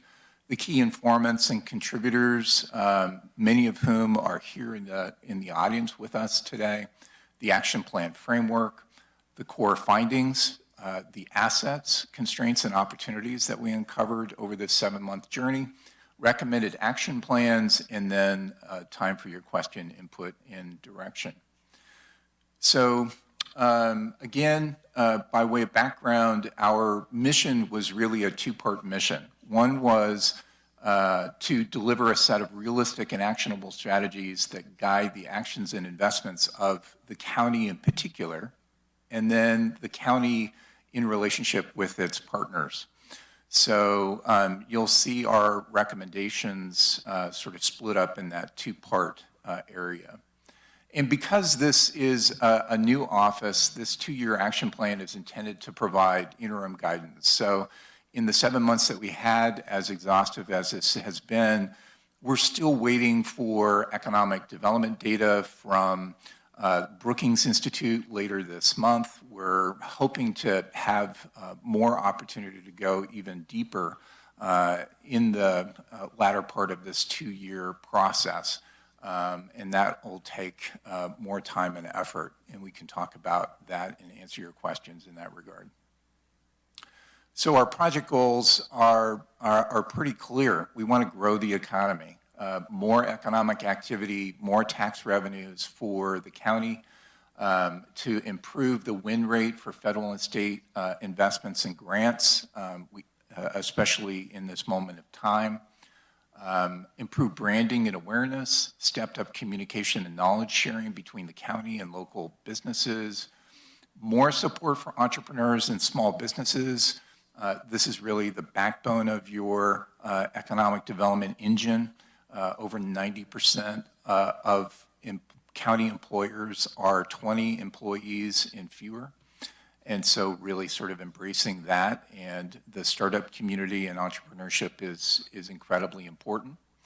And then increased alignment between the county and your economic development stakeholders. That is already happening, but with this plan being held sort of and built in common, this will enable even tighter coordination and collaboration over time. So we had a very lean and rapid development process for this plan in 3 phases: discovery, synthesis, and validation, and we're here before you. This is actually a really great, promising practice. We've seen other communities that we've engaged with do a very elaborate, very detailed economic planning process. And it takes a lot of money and frankly takes a lot of time. Under the leadership of your county, this is a very lean, very direct, and very action-oriented approach instead. And the virtue of that is actually getting in the field, looking for where there's alignment and agreement, getting to work, and then at a later time, sort of step 2, going into greater depth. And we find that to be a really good practice that you are following here in Nevada County. So we spoke to a bunch of people, and we had very extensive conversations, over 30 interviews over the course of this 7-month process. So not only the county leadership and conversations with each of you, but also with all of the groups on the slide here, including others. So this was a very detailed and rigorous process of understanding what your economic stakeholders viewed as competitive advantages, what the assets were, where there were sort of blockades in the economic system, and how to resolve them. So this was a process of really engaging your economic development experts and organizations. And then we brought them together. We brought them together with Kimberly's leadership on November 17th. 12 of those organizations, executive directors, met around the county table and had the opportunity to see and preview these findings and to give us feedback. And you're going to see sort of the result of their feedback in every aspect of this presentation. So life wouldn't be life without a consultant showing you sort of a framework or a model, a mental map, if you will, of how we think about economic development. In our experience, and we have done economic development strategy for LA County and its 10 million people in 88 cities in the Central Valley, in the Tahoe area most recently, and other jurisdictions. One of the biggest challenges we find when we're engaging a community is how to think about economic development in sort of a systemic way and to do it in common, because people have different notions about what economic development is in practice and how the system really works. So in that meeting on the 17th and working with Kimberly, we use this one-page framework as a way of sort of organizing our thinking. So in order for the outputs to occur, let's focus there first. Increased economic activity, living wage jobs, a range of career options, having a workforce pipeline, having rising tax revenues, having responsible industries, a low-carbon supply chain, positive brand awareness. You need inputs. So you need a pipeline of founders and entrepreneurs in your community. They need to have a unique market solution. There needs to be money to be able to support those firms and those firms' growth. You need predictable rules and regulations from government. You need a prepared workforce. Firms need technical support. You need place-based business infrastructure. So those are things like roads and sewer and broadband and access to airport and more. And you also need a cultural mindset of getting things done. So at base, the economic foundations, which we heard a lot about in our interviews, and we'll share that here in a moment, you need workforce housing. Jobs need a place to sleep at night. And this is a very big issue for many California communities. Education and workforce development, we heard a lot about that. The importance of providing people with potential employees with soft skills and the ability to be able to have the technical competence to be able to be effective employees. Infrastructure investments and best place to do business, so a mindset of economic development and growth. So those are economic foundations, and you need those things, but they are the base of the layer cake, if you will. You need all the things on the left and those things and the things in the circle. So the Venn diagram are the areas of specialty, those things that make Nevada County unique, where you have the opportunity to import wealth from the outside of Nevada County and then be able to retain those dollars and circulate them. So what those areas of specialty are, we began to sort of uncover those as part of this research, but subsequent research and engagement with your economic and community partners will be necessary. We sort of point to those things, what might be in those clusters as part of this research. But again, we didn't have enough time and we need more detailed economic, frankly, analytical research to be able to do that. And we're excited that, again, the Brookings Institute out of Washington, D.C. will have some data for us at the end of the month that we'll be able to incorporate as part of this plan. So this is important because this is sort of our mental map for how we think about economic development and where we want to sort of push and pull to make the system as strong and resilient as possible. But it takes all these elements to be able to do that. So now we're getting into the findings. And as we interviewed those 30 people, these are the things that sort of came to light. In general, the county's public and private sector leadership is held very positively by everyone. What's more, natural beauty, historic downtowns, great schools, world-class recreation opportunities were all cited by virtually everyone that we interviewed.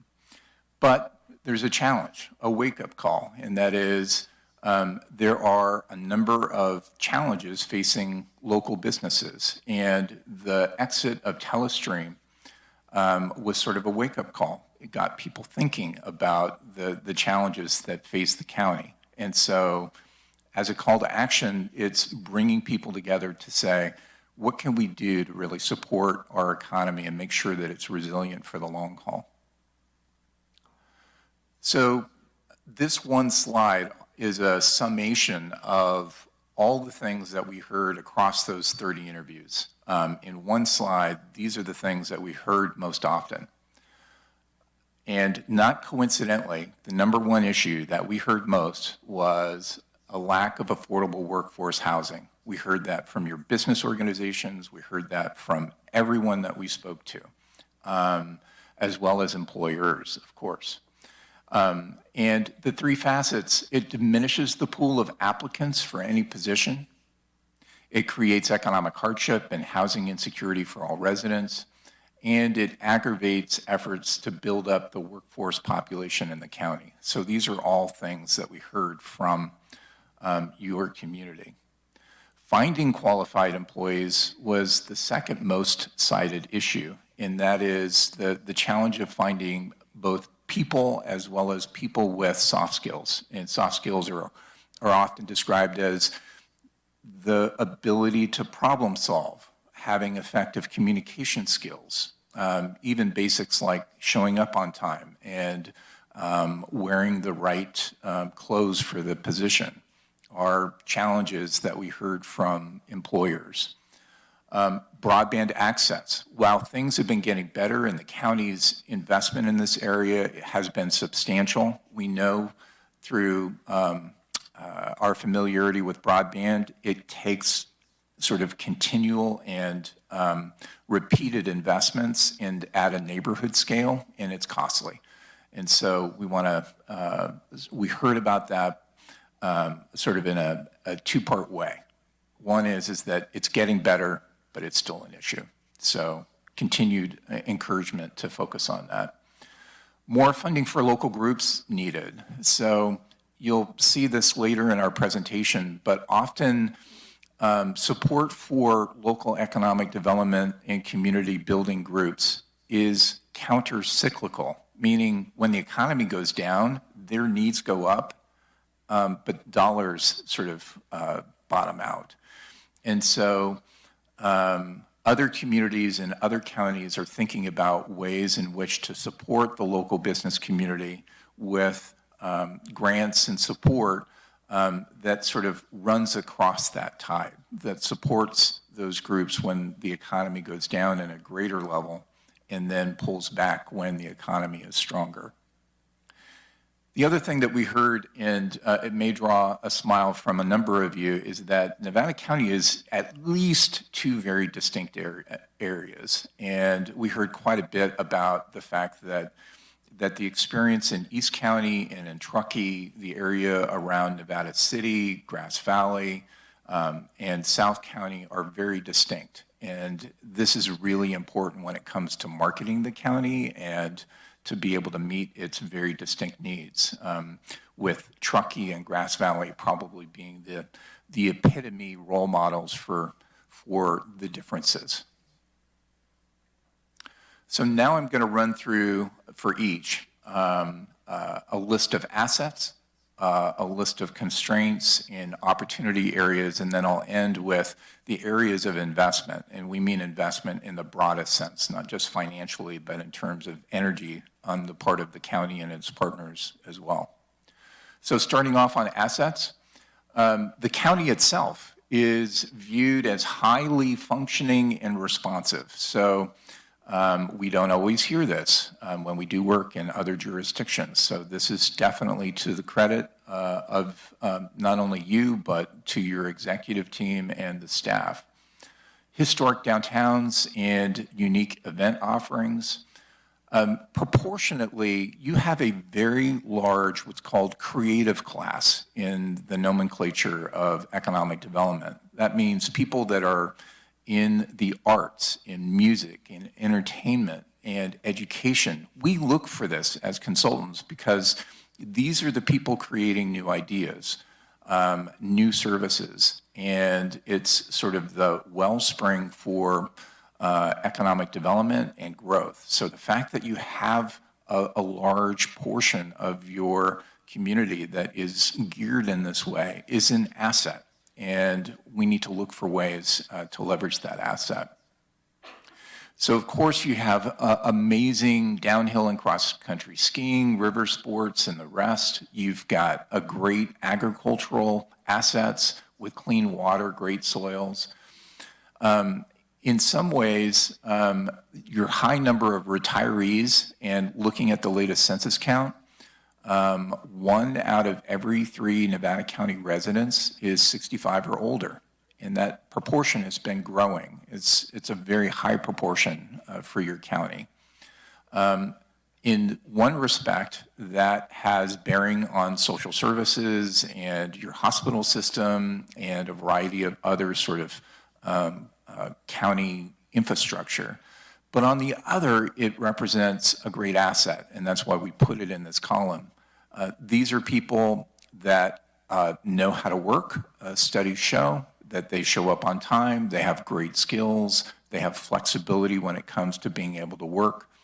And in our interviews, in particular with the county superintendent of instruction, with your different education and workforce groups, there's a real interest in doing more to engage those that are senior in your community in the workforce solution.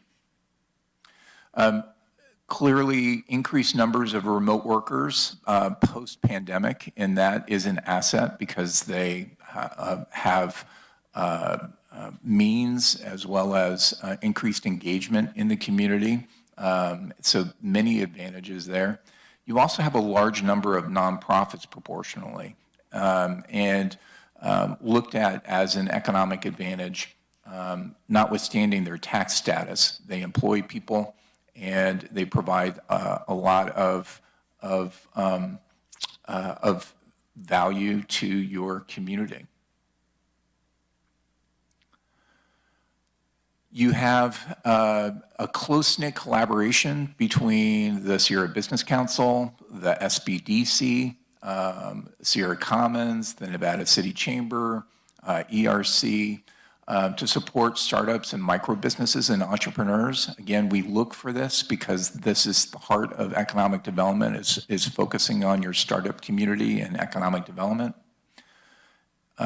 You're advantaged by having 2 locally anchored health systems, and they have a substantial tax base. After the county, they're your largest employers. We spent quite a bit of time talking with them and getting insights about the challenges and opportunities, some of which are beyond this scope, but we'd be happy to spend more time talking with you about that. There's a level of collaboration that is happening that is very positive between Sierra College, your high schools, business and workforce groups around career technical education.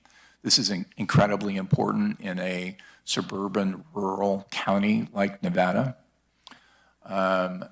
A focus on the ERC's talent team, which is focusing on youth in particular and youth engagement in employment opportunities, really key.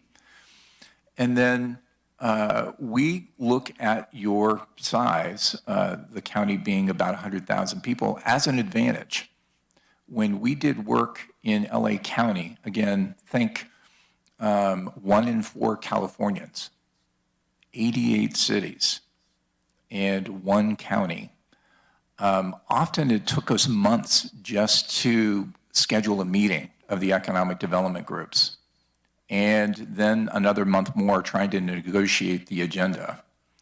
So your size, your ability to come together around a common table like we did on the 17th, where we had all your economic development leadership sitting shoulder to shoulder just about 50 feet away from here, is powerful and definitely an advantage that other counties would find envious. So what are your constraints? So these are the things that we heard that are the things that are barriers or challenges that you face. So with a few exceptions, there's a lack of alignment between locally operating economic development groups around a central set of priorities. When we asked, is there a guiding economic development strategy for the county? Often the answer was, no, but isn't that what you guys are doing for us? And we smiled and said, yes, in fact, that's what we're doing. This is part of the reason why we've been engaged to do this very thing. So while it's a constraint, it's a fast-moving, going to close on this and take this off this list. The second bullet, evidence of a polarized community that lacks widespread agreement on the type of growth and reinvestment it wants, if any, and where that growth ought to happen. So we heard from your economic development groups quite a bit about this. And we have some suggestions, although every community in every part of the United States and beyond grapples with this issue. But we believe clarity could be very helpful, more clarity and more communication, which is something that will be part of your economic development strategy. The availability of workforce housing, which we've already mentioned, broadband access, which we've already mentioned, the difficulty of obtaining and keeping business and residential insurance.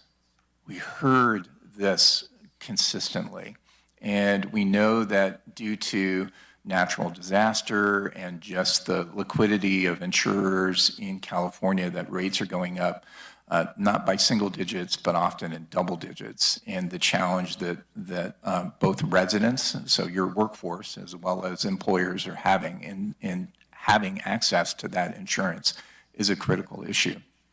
I'm sure it's part of your legislative program.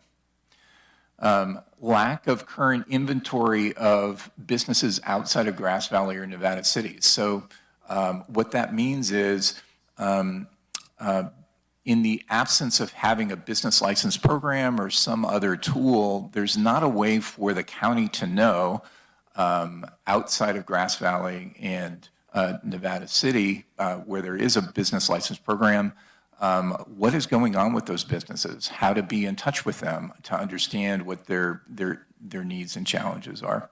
So anytime we see a lack of the ability to be in dialogue with the key constituency, as it makes it on the list as an issue that we want to address. You're 24 miles off the interstate. That's a challenge, whereby Truckee is right, for example, right on the interstate and benefits from that. Grass Valley and Nevada City and the West County have that essentially a physical challenge. You have wonderful banking institutions here, but you lack a community development financial institution, what's called a CDFI, which is a critical ingredient often for rural communities for getting capital in $10, $15, $25, $50,000 level that often large banks are loath to both give and then service because it's unaffordable. So CDFIs can be a critical gap filler there. And there's great news because there's opportunity to bring a CDFI, those services here. You have world-class recreational assets. I know that from having grown up here, but there's a lack of suitable or sufficient infrastructure to take advantage of them. So what that means is we don't want parking lots everywhere next to your recreational assets, but it's very hard to get to some of these areas, to have the necessary facilities in order to take advantage of them, like we see in other counties that also have assets like yours. So we see it as an issue that needs to be addressed. We know that it's come up as part of your recreation master plan. Insufficient senior housing has come up. Again, remember that 1 out of 3 of your residents is senior, so senior housing, something that provides not only a place for them to live, but also associated services, sometimes wraparound services, depending on what their needs are, as being absent.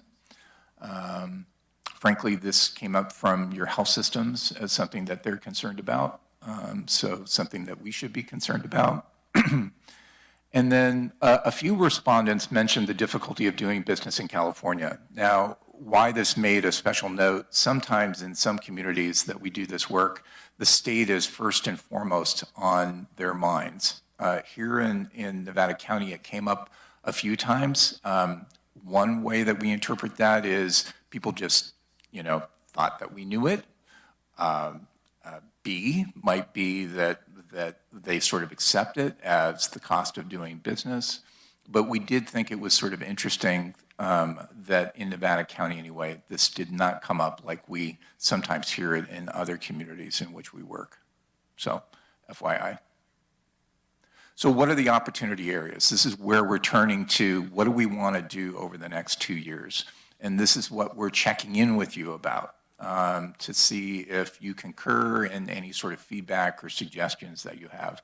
So 2 slides, and then again, we'll end with sort of investment areas. So clarifying the county's role in economic development space in relationship to other groups. So this is an opportunity. Your economic development partners who are here today have expressed to us in our interviews and in group work support for the county moving in this direction, playing a role as a facilitator and convener, and encouraging and working in close collaboration with the economic development partners. So a lot of optimism here. Taking steps to improve coordination across county departments and various planning processes. So we heard from your business groups that there are times, and this will shock you, we hear this in every jurisdiction, that things get clunky, that sometimes things get lost, things take longer than usual. So we always encourage, and it happened here in Nevada County, that a sort of client-centric point of view be taken through the approval process, especially when it crosses county departments, and looking for ways to sort of economize and make processes more efficient and more simple to the extent that that is doable. So the opportunity is to sort of check in every couple of years on how those processes are doing, make sort of changes for improved efficiency. This bears more conversation, but we'd be interested in hearing your questions on that, should you have any. Doubling down on efforts for federal funding for infrastructure. Many of you know, of course, that there are still billions of dollars left to be approved at the federal level for infrastructure. The county we uncovered is doing a fabulous job, both coordinating with your partners, with outside groups, with grant writers in this space. We think that there's even more opportunity and that this plan can provide a great roadmap and justification for increased funding. It is, notwithstanding how some people might view this, it is a form of economic development because at its core, economic development is importing wealth from outside the county, inside the county. And grant funding is a way where the funding doesn't originate in the county, but that you are leveraging it in order to provide economic advantage here. So thought of in the way that we think about it, it is absolutely critical for the county to be as competitive and aggressive as you feasibly can in drawing down those dollars. And we are seeing evidence that your county is being very aggressive in that way. We just want to double down on that to do even more over the next couple of years. Signal through county planning and infrastructure investment where business relocation and growth should be encouraged. So this is sort of an artfully worded way of saying there are ways in which this county can grow economically because you have a lot of territory, a lot of terrain to be able to do that. Yet there are areas that are very advantageous to grow where there's already infrastructure, there's already sewer, there's already broadband, there are already roads. So signaling where those priority areas are in your general plan process, in your other planning processes, in this planning process, to point where the county intends to have that growth occur, we think is critical to creating agreement, to creating clarity, and perhaps reducing the challenges of NIMBYism by creating that clarity. And we see evidence that there's some clarity, but we always feel like there could be more. And it's both a communications and policy effort on that front.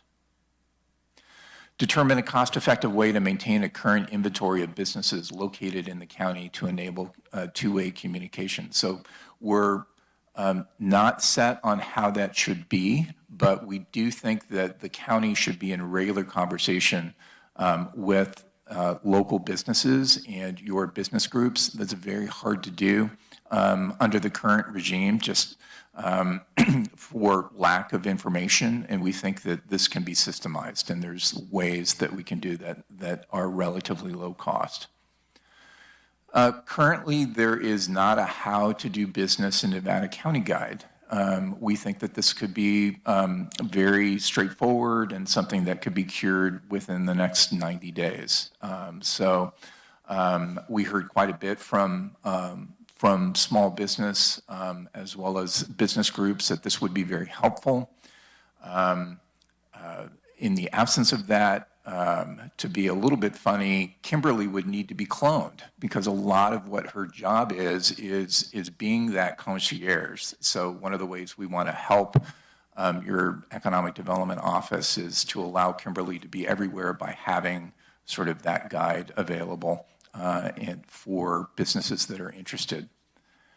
And then to launch an incentive fund to help induce business expansion or relocation commitments. Sometimes this can be money, but oftentimes local governments will use their infrastructure investment, their policy choices to be able to enable and support business growth in those areas. So we would encourage that.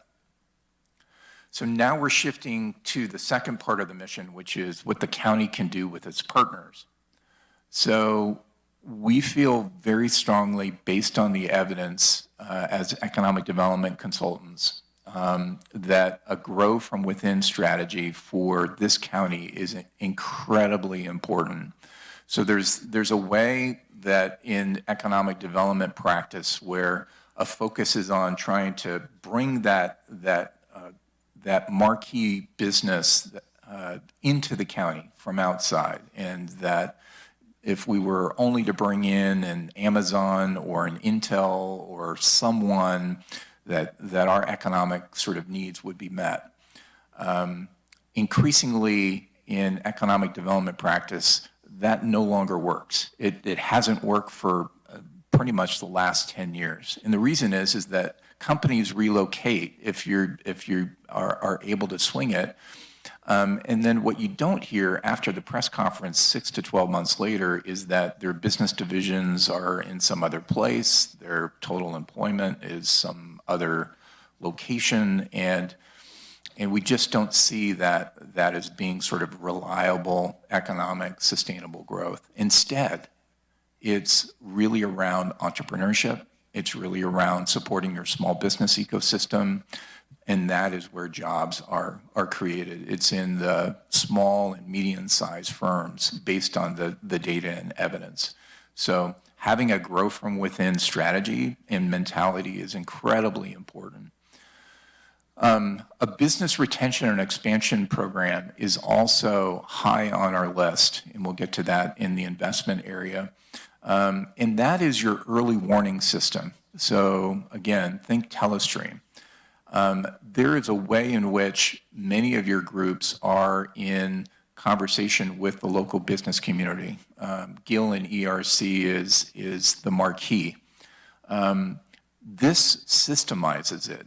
It helps GIL and the other groups be in regular contact in a systemic way with your businesses on a rotating and regular basis, to listen to what their challenges are, to be able to understand what those issues and needs are so that they can be addressed before the exit announcement occurs. So there's sort of a red team that's formed. and a strategic way of going around and regularly being in contact with your business community. And this is sort of a foundational activity that we want to encourage the county to undertake. And there's already elements of it underway, but again, the hope is to systemize that. We also are a big proponent in this plan for a live, work, play marketing campaign. And why? Because we have heard and received a tremendous amount of feedback and desire on the part of your chambers, on the part of your economic development groups, as well as your ag and other specialty groups of the need to promote the county, to be able to promote it as a great place to do business, a great place to work, and also a great place to play. So we encourage the creation of a live, work, play marketing campaign that would help market the county. Again, understanding that the county is of at least a couple of different communities and have some ideas about how that might be structured effectively to be able to carry that out.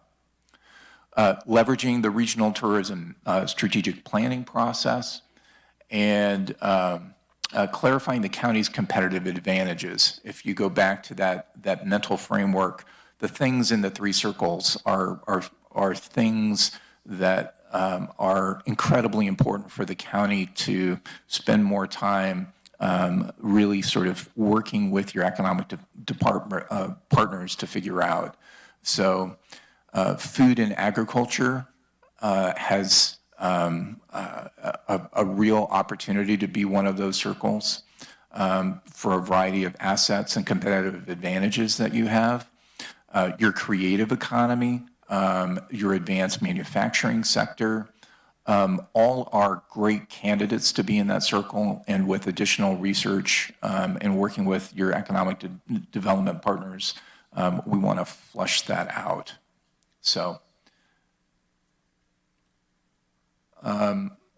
recommended investment areas, going to start with the three sort of broad, sort of contextual things that we want to encourage you to keep in mind as part of our research and as your consultants. One thing is that your local firms continue to be under stress. So we hear that perpetually. It is a very challenging operating environment. And what your local businesses, especially small businesses, are doing every day, risking capital, their own sort of financial situation every single day. It's a heroic act.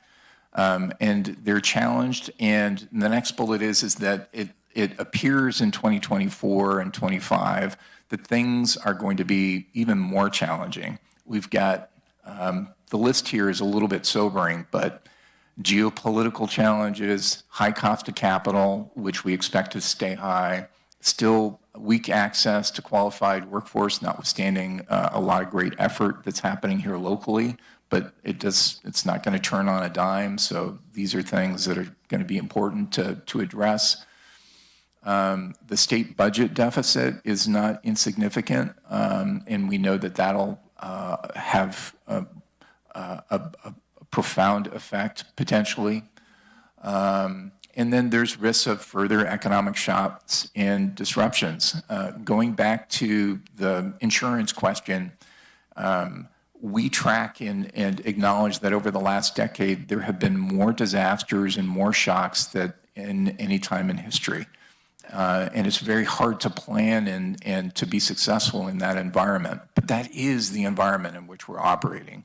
So it requires planning and investment in order to address that. And then the other thing to keep in mind is that the county is in competition and its employers are in competition with others. So with other counties, with other jurisdictions in the fight for talent, in the fight for economic success. And so This is just the reality of being in a competitive environment. And so sitting still, not having an economic strategy, not making investments while others are, is actually putting you 2 steps behind, because they are investing and in taking a step well ahead of where the county could be. So we encourage, especially right now, continued investment, as you have shown in this department. So there are 6 areas, just a couple more slides, and then we'll be at the end. 6 areas for investment, and we've organized them in 2 different tiers. So tier 1, which we consider the most important over the next 2 years, and then, geez, if there was a windfall, we'd love to see these other investments occur as well, and there might be ways in which, through some creative financing or grant procurement, that we might be able to sort of make those happen as well. So first is augmenting the Economic Development Department. You've made an incredible investment in having a focused person in Kimberly. She is a one-person shop. She covers all the diversity of issues and challenges working with her economic development partners across the county. But that would not only increase your staffing capacity, but improve geographic and issue coverage. And so our recommendation is an economic development specialist for a county this size. Adding budget to contract for flexible on-demand capacity for the department. This is really critical for the pursuit of economic development grants. While you have grant writers on tap right now, those that are skilled at getting EDD grants, Department of Commerce grants, and others, it takes skill and familiarity with those particular grants to be effective in winning. So adding budget for that sort of contracting support is going to be helpful. Not coincidentally, immediately after that, supporting the business retention and expansion program is critically important. That's again, your early warning system. It's your way of being in touch with the local business community about what their needs and issues are in a systemic way. This is happening right now with your chambers and your ERC and others. We view this as the most critical thing that you can be doing to be able to be in regular contact, to understand what is going on with your small businesses, with your medium-sized businesses, and in some cases large business, and make sure that their needs are being met, that you're aware of what those things are so that you can plan ahead. It's your early warning system. And connected with that, in addition to supporting your local business community, launching a countywide Live, Work, Play marketing campaign is incredibly important.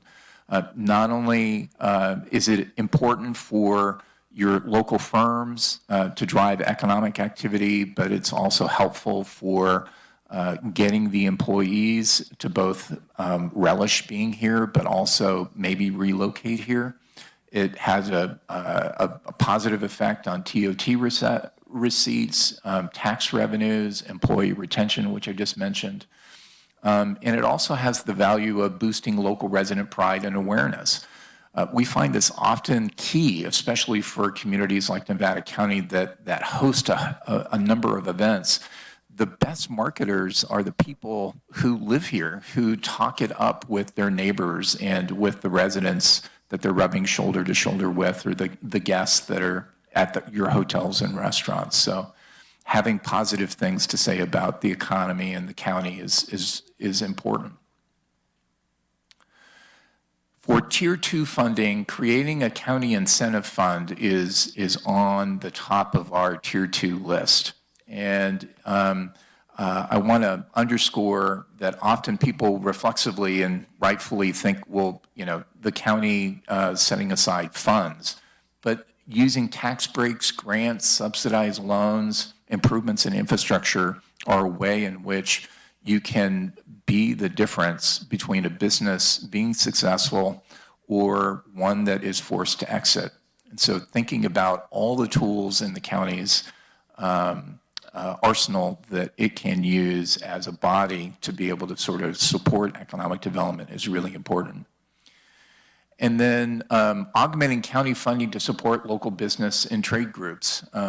And so I'll mention again, economic data shows that the support for economic development is counter-cyclical, meaning when the economy craters, that's when economic groups basically have the least amount of revenue, but have the greatest demands placed on them. So if the county saw fit to be able to boost its support for local economic development groups, tied to this plan, by the way, and the outcomes of this plan with their support, we believe that there's great advantage in both creating that alignment, but also being able to help those small businesses and medium-sized businesses be able to weather the next couple of years. And then finally, in order to fill in that Venn diagram and to really look at your specialty areas and in the areas that in our 7 months we were not able to touch, really going deeper and building on the analytical work and framework that is at play, which we showed you, to really sort of dig in and understand what the assets and opportunities and competitive advantages that the county has. And so we're not encouraging this in this part of the plan, but instead to write out the next 2 years to learn a lot, to get a lot done, and to use that to sort of inform the next step of the process. But not to forget that this 7-month sprint that we planned for as part of this was a way to get to action, informed action, aligned action, but that we still have things that we need to analyze and to look deeply into in order for us to be smart and strategic in our future investments. So as you're thinking about investments, we'd be remiss if we didn't mention that, that investment in activities that encourage economic growth actually have a return on investment. So that when a county is investing in this area, they can see the results show up in their transit occupancy tax, in increased business revenues, in increased employment. Also taking people from social services because they are gainfully employed. So as you're considering investments in economic development, perhaps unlike other county departments, there's actually a way in which we can backfill the coffers where these monies were spent, but they're coming back in at a commiserate or higher level later on because we've been successful in making these investments. And on a pro rata basis, we're talking about a huge multiplier effect for a relatively small investment and what that could mean countywide. So this is the last slide before your comments and questions. We're looking for your feedback on sort of the opportunity areas that are emerging in our plan. We'll take your board feedback and return to you with a fully detailed action plan and an activation schedule in a Microsoft Word format. It won't be pretty. You're going to see it sort of in a preliminary format for an opportunity to react to that again as we sort of dial in to land this plane, if you will. And then once the plan is approved by you, it will be a board approved economic development action plan. And then we'll be taking steps to socialize that action plan. As example, your Grass Valley city manager, your Truckee city manager said, we would like you to come to our jurisdiction and share the output of your plan so that we can comment and coordinate and work together on it with you. And perhaps that might happen with some of our economic development community groups as well. So socializing this plan is sort of step one. And then convening regular meetings with the county's economic development partners on this plan is something that when we met with our economic development partners, there was interest in keeping the conversation going, not every month now, but maybe on a quarterly basis to keep track of how we're doing on these particular items. And with that, that is the result of our work, and we look forward to your comments and feedback, Mr. Chair. Yeah, thank you. Tremendous amount of work went into this and a lot of information. So thank you, Jerry, and thanks, Bill. I know you're back there as well, and it was nice to talk with you.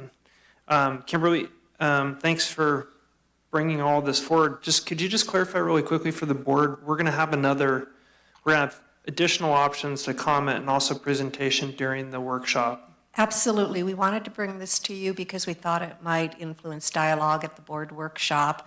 And soon after that, you will get a kind of close to final draft of the action plan, at which time we hope to sit down individually with each of you and answer your questions and such. And then the goal is February 27th for it to come back to the board for direction.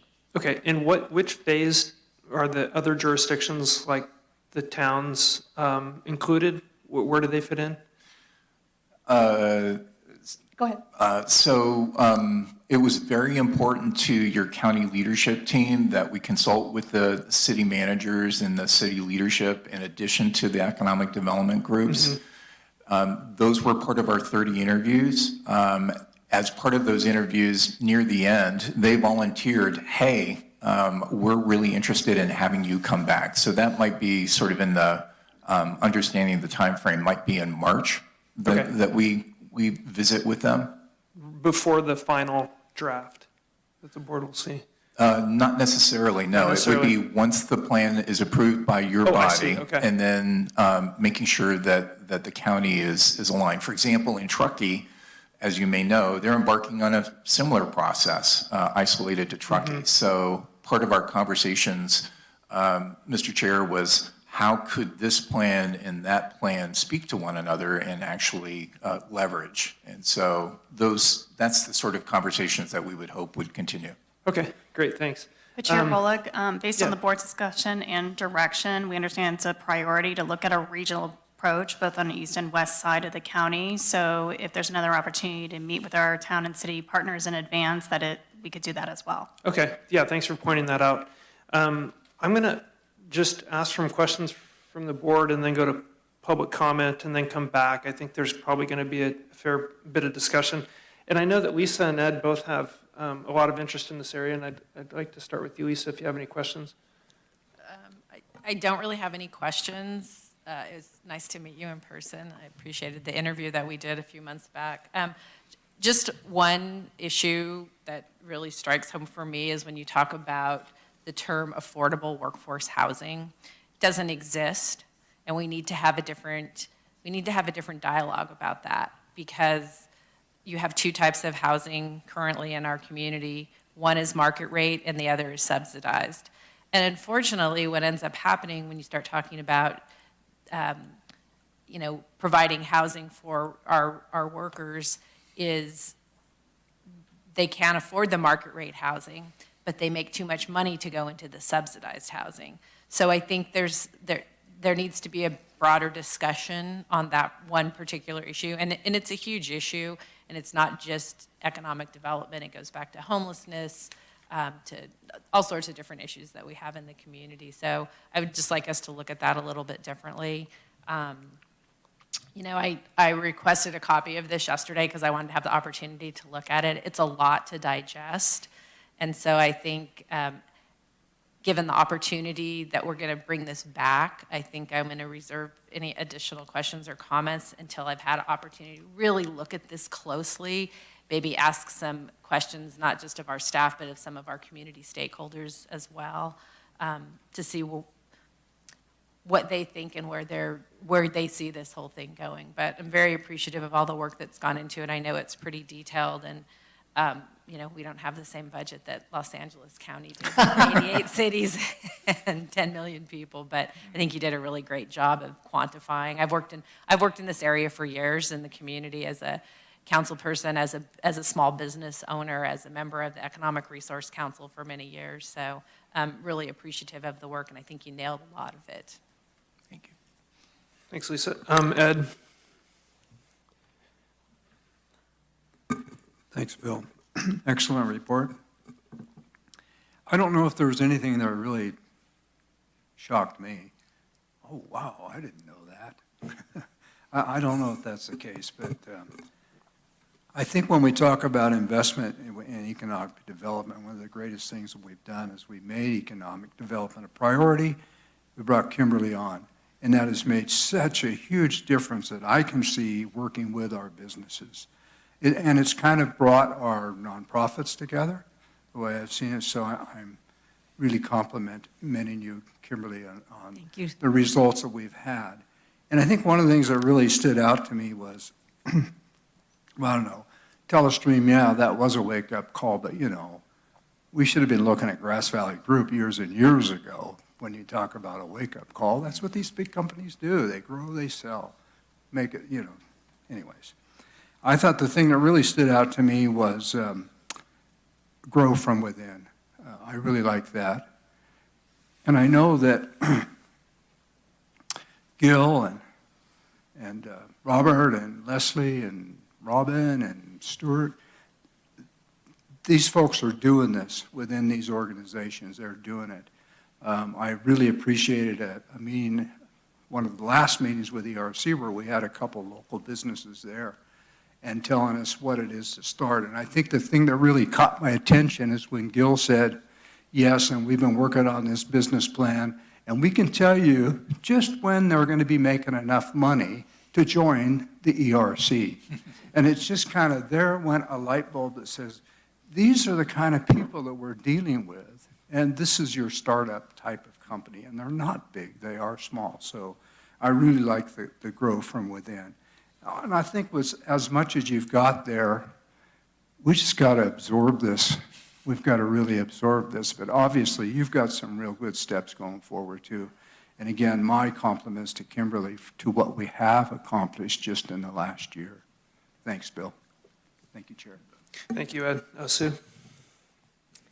Yeah, no, thanks for the presentation, and it is nice to see you in person. Thank you. And I'm looking at this. This was very interesting. I would echo some of the things Ed said. Sometimes in our community, I think we talked a lot about small business and how do we develop and grow that. And Kimberly, you have been great because I've sent you some difficult and some ones that are creative. And I think that there's some movement in the right direction, right? I like at the end where we're looking at like a type of an angel fund. I think that's the other thing that's real setback for our folks that have home businesses or getting started that we want to build outside of that. Between the regulation and people, our government wants to take such good care of us that they make it hardest to do business. And so there's got to be sometimes a way to do that. We were talking like a little gal that wants to do a home food business per se, right? Would you know how many loaves of bread you'd have to bake to be able to pay for your permit? So there's lots of things like that that are staggering, and those are the kinds of things, especially with the middle income folks or people that have a great idea. And how do we keep working forward and help those people move into that direction without taking them under? Because infrastructure, that's the other thing. Once you get brick and mortar, if infrastructure gets changed and then there's all new regulation that comes in with a small business, and how do you do that? Or you have a small business that wants to add on, and now that triggers all kinds of new work that has to be done through building and planning, right? And so they get stuck.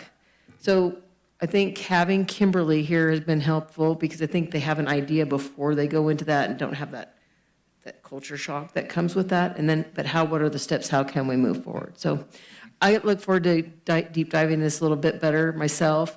But overall, very interesting. And you brought such great points up about NIMBYism and how do we build infrastructure? How do we do that and keep everybody happy in an area that they don't want to see grow, but you have to grow economically? So these are going to be real good points. I hope folks listen to some of this as we talk through this at our workshop and in our community. And I do think we have some really good good team players in this community that all work together. I love what Sierra Commons is doing right now we got some classes and how they coordinate with the county. That's been really huge. Gil, I send people to Gil on a regular basis. So I think this really, I love how you could work this in a smaller area, like you're talking about what it would be to like to LA. I think everybody here wants to be engaged and see how we can move this forward. So looking forward to it. Thank you again for being here. Thank you, Sue. Yeah, thank you. I think actually I initiated this report at the end of last year's planning session. I asked that we spend some funds on this. Obviously, the board was also interested, and this is, wow, so much more than I expected, and really, really glad we invested in this. This is very helpful. Agree with my colleagues. It's a lot to take in. Also, that I don't think there is a lot new there, but it's to see it on paper and verified. And then there's a couple of new ideas in there that I think are worth thinking about. I think there's a couple things that, again, I want to take it all in too, but a couple things I have that rise to the top. I now have 2 kids who are locally employed, have been for a little while now, and I regularly get, I hear the workforce issues constantly. So that's, things like that are going to be a bigger challenge than just helping our existing businesses expand. It's just a constant challenge that I don't see a solution, easy solution on the horizon. But the other 2 things that I think are really going to be challenges for us is the one is that this is a county report taking into account the cities, but we have very different structures and very different sets of businesses and slightly different missions. And really for this to work, we all have got to be on the same page. So I think this effort will be really helpful in trying to get us there, or at least acknowledging and seeing where we may be rubbing against each other and figuring out how to work through that. It's just for a small community like this, there's just no way we can have competing plans. And that's always been a challenge here, I think. And then the other challenge to me, and this one we are dealing with constantly in our South Yuba River cohort and our work on the recreation and trails, is that we get viral, we find viral Facebook posts in the summer. Everybody come up to the river, and we're out there going, wait a minute. Health and safety, we don't have the infrastructure. So this idea of wanting this marketing plan to come live, play, work, we're so primed for that. We have so much to offer people. People want to come up here, and that's just getting bigger and bigger. And yet, we are not ready. We don't have the infrastructure in our outdoors areas, and we're working hard to try to get that, but it's not going to come quickly. And the housing piece is the other, that workforce housing, which I consider that middle group.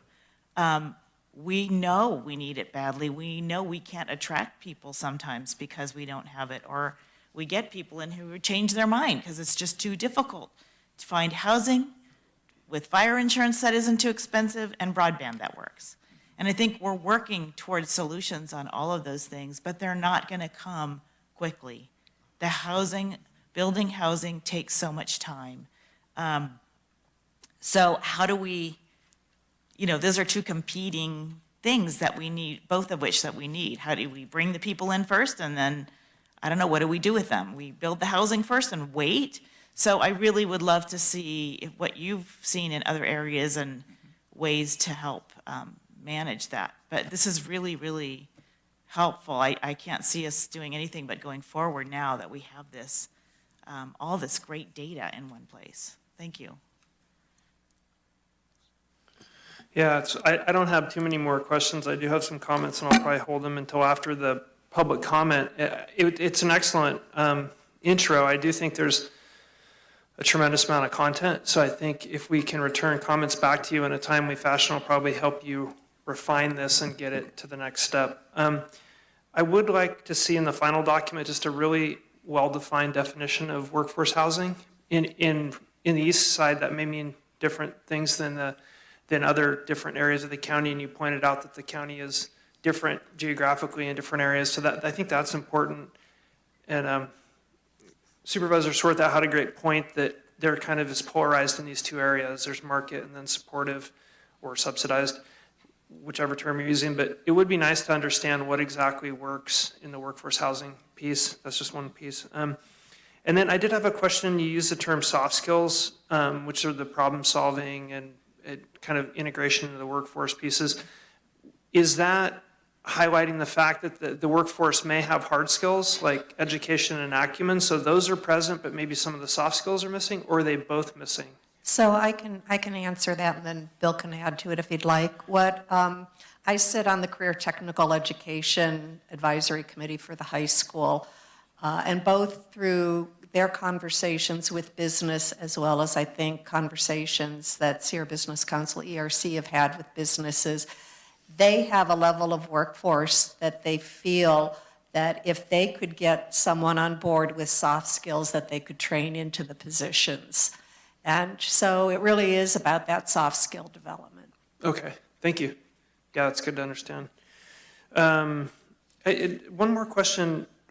Do we have a group of entrepreneurs in Truckee called Silicon Mountain, which is a people primarily kind of organized around the tech sector, but it's cool. I've been at lots of their meetings. Did you find in your travels or your stakeholder engagement that we have another commensurate group in West County like that? You might ask Robert Trent about that, who might have a more informed sense of that. We did not uncover that, but we did not ask specifically about that. We are familiar in our, as you may know, our work in the Tahoe Truckee area, developing Envision Tahoe, their economic development strategy. We did spend time with the group in Truckee. There are multiple in the Tahoe Basin. Frankly, Silicon Valley transplants that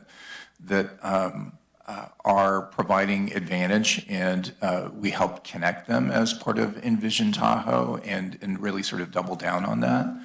Our hope is to create something like what you experience in Truckee across the entire county. So both in Truckee and Nevada City with Sierra Commons, but to make it ubiquitous.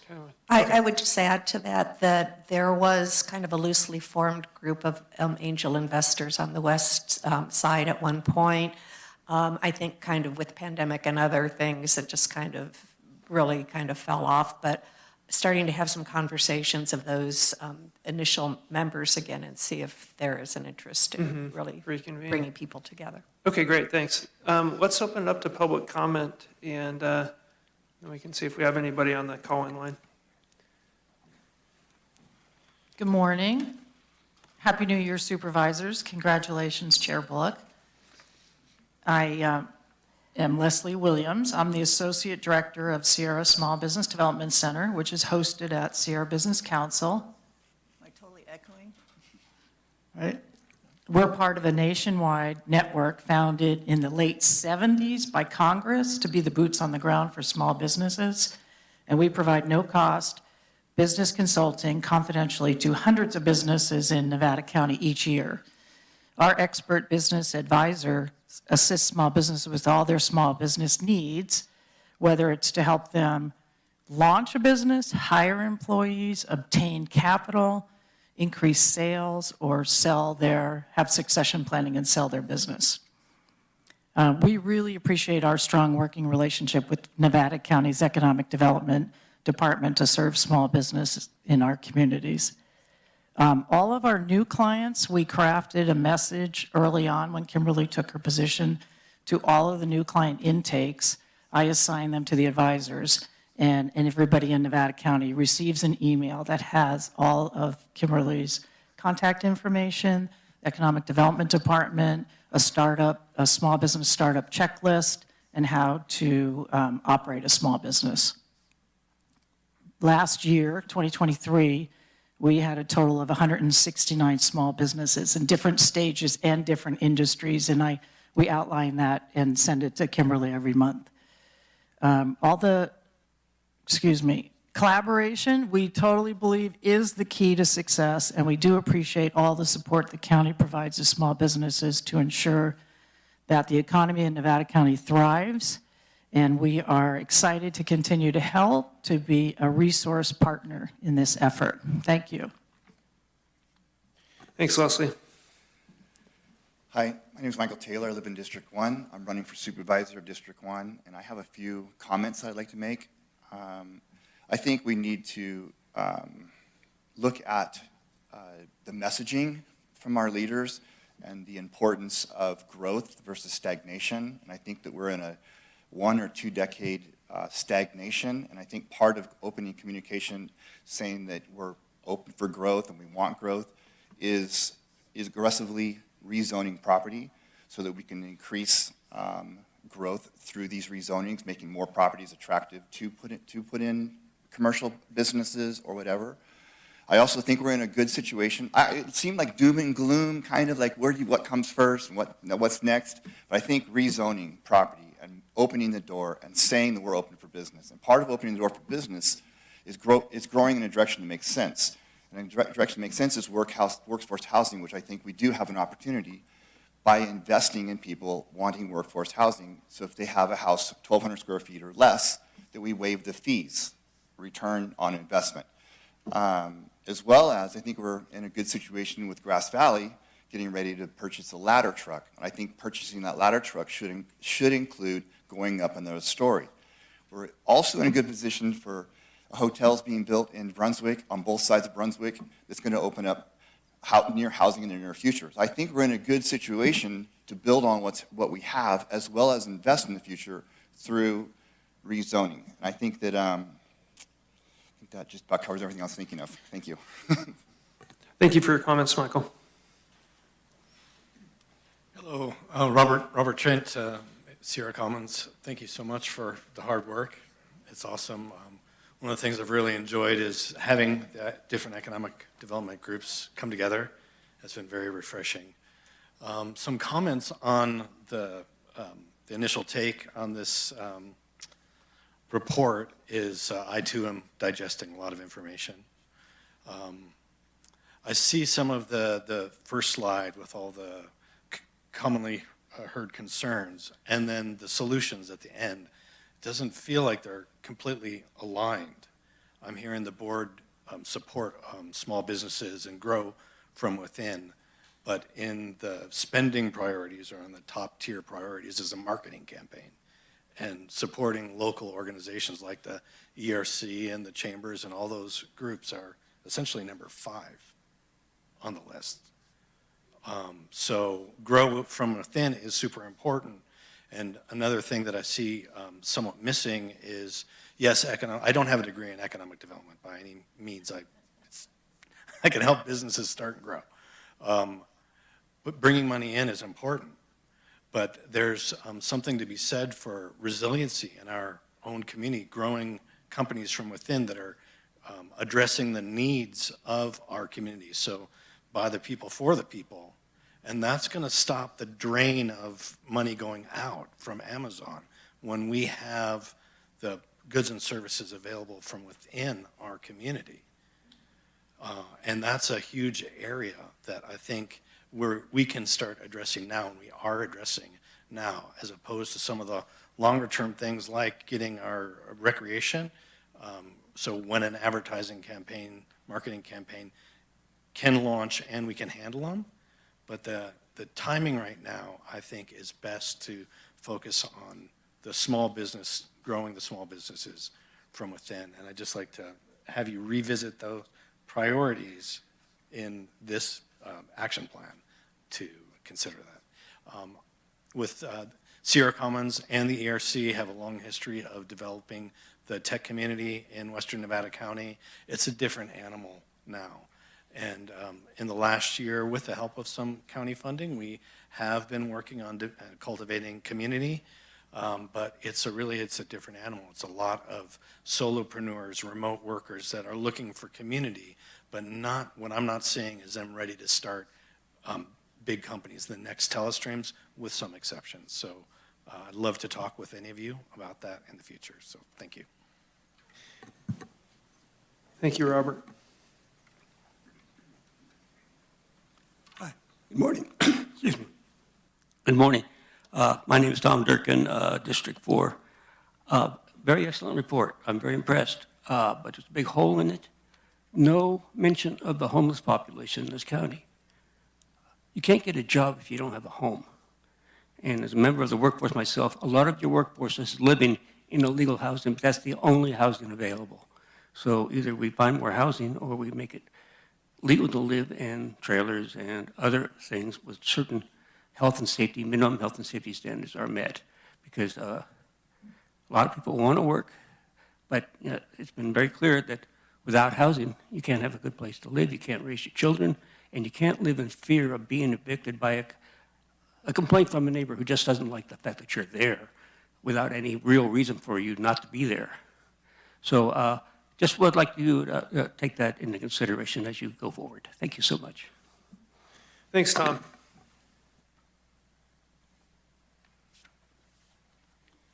Good morning, Gil Matthew, the Nevada County Economic Resource Council, a resident in District 3, my supervisor right there. I'm here primarily to say thanks to the county, to Kimberly, and to ICS for putting this together.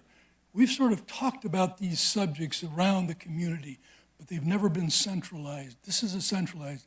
To Tom's comment about perhaps housing wasn't fully addressed in that, there are probably other things that were not fully addressed in that, but what a wonderful start this is. And I just want to commend the supervisors for allowing this to go forward and for Kimberly to masterminding this project. And even though I stand here on Mayadu Avenue in the land of the Nisenan tribe, I'm at risk here because a Hopi proverb I think is appropriate. And that proverb is, a single finger cannot lift a pebble. It will take all of us working together to lift that rock. Thank you very much for all you've done in your time. I like it. Thanks, Gil. Good morning, Supervisors. My name is Heather Heckler.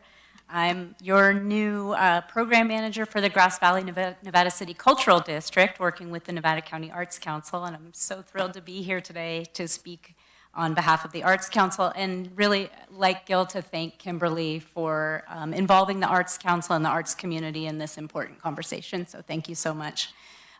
Just really want to point out one of our greatest assets is our cultural districts, which were designated in 2017 and were recently redesignated.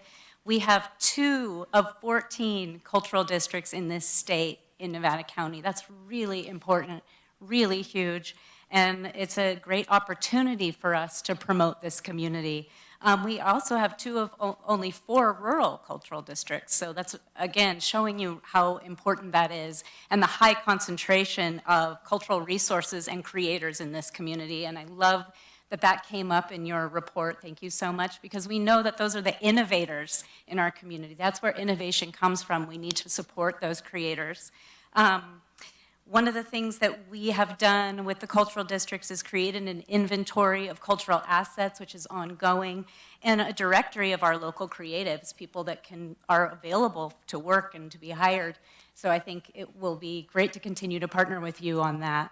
And we are also beginning a cultural district planning process, so we would love to work with the county on that as well. And part of my role in this coming year, and my counterpart, Kelly Cutler in the Truckee Cultural District, is really working on a marketing plan. And we would love to partner with you on that. We have our finger on the pulse of the performing arts and the arts community and what goes on here every weekend. If you don't follow the cultural districts on Instagram and Facebook, do it now. You'll know everything that's going on in this community. We want to help promote all of that to the region and beyond. And I will say the performing arts, especially our venues, can take the influx of visitors. We need that. I also serve on the Miners Foundry Board of Directors, and we really need butts and chairs. We need people coming to our events. We need to get the word out about all the great opportunities to see arts and culture in our community. So we'd just love to continue to partner with you. Thank you so much for this effort. Congrats on the new job, Heather. Thanks for your comment. Good morning, Nevada County Board of Supervisors. My name is Kelly Cutler, Truckee Cultural District Program Manager. I'm here this morning to encourage you to consider in your 2-year economic development action plan the arts and cultural sector as a considerable economic asset and driver. As a 19-year Truckee resident, I also served formerly as the Executive Director of the Contractors Association of Truckee Tahoe, and I currently serve on the board of the Truckee Chamber of Commerce, so I have an interesting perspective of our business community. I would describe our business climate, and this includes the arts and culture sector, as fragile and in need of continued post-pandemic stabilization due to 2 primary things from my perspective. Number 1, significant workforce and housing shortages in our rural community. And number 2, shifting business models essential for survival. Nevada County is home to the Truckee and Grass Valley cultural districts. As Heather mentioned, a rare distinction in the state of California to have 2 of the 14 state designated cultural districts. This is a huge honor. Truckee is home to world-class scenery and recreation, a historic district, and a vibrant world-class creative talent. Shepherded by the Nevada County Arts Council, these 2 cultural districts are tasked with supporting unique artistic identities, nurturing authentic arts and culture opportunities, increasing local artists' visibility, and promoting socioeconomic and ethnic diversity through culture and creative expression. In reviewing your 2-year action plan, please consider the value of the cultural districts with these shared project goals and desired outcomes. Your improved branding and awareness inside and outside the county about Nevada County assets and advantages, there's close alignment there. More support for entrepreneurs and local small businesses, which includes our arts and culture community. Increased alignment between the county and economic development stakeholders on a shared set of measurable priorities.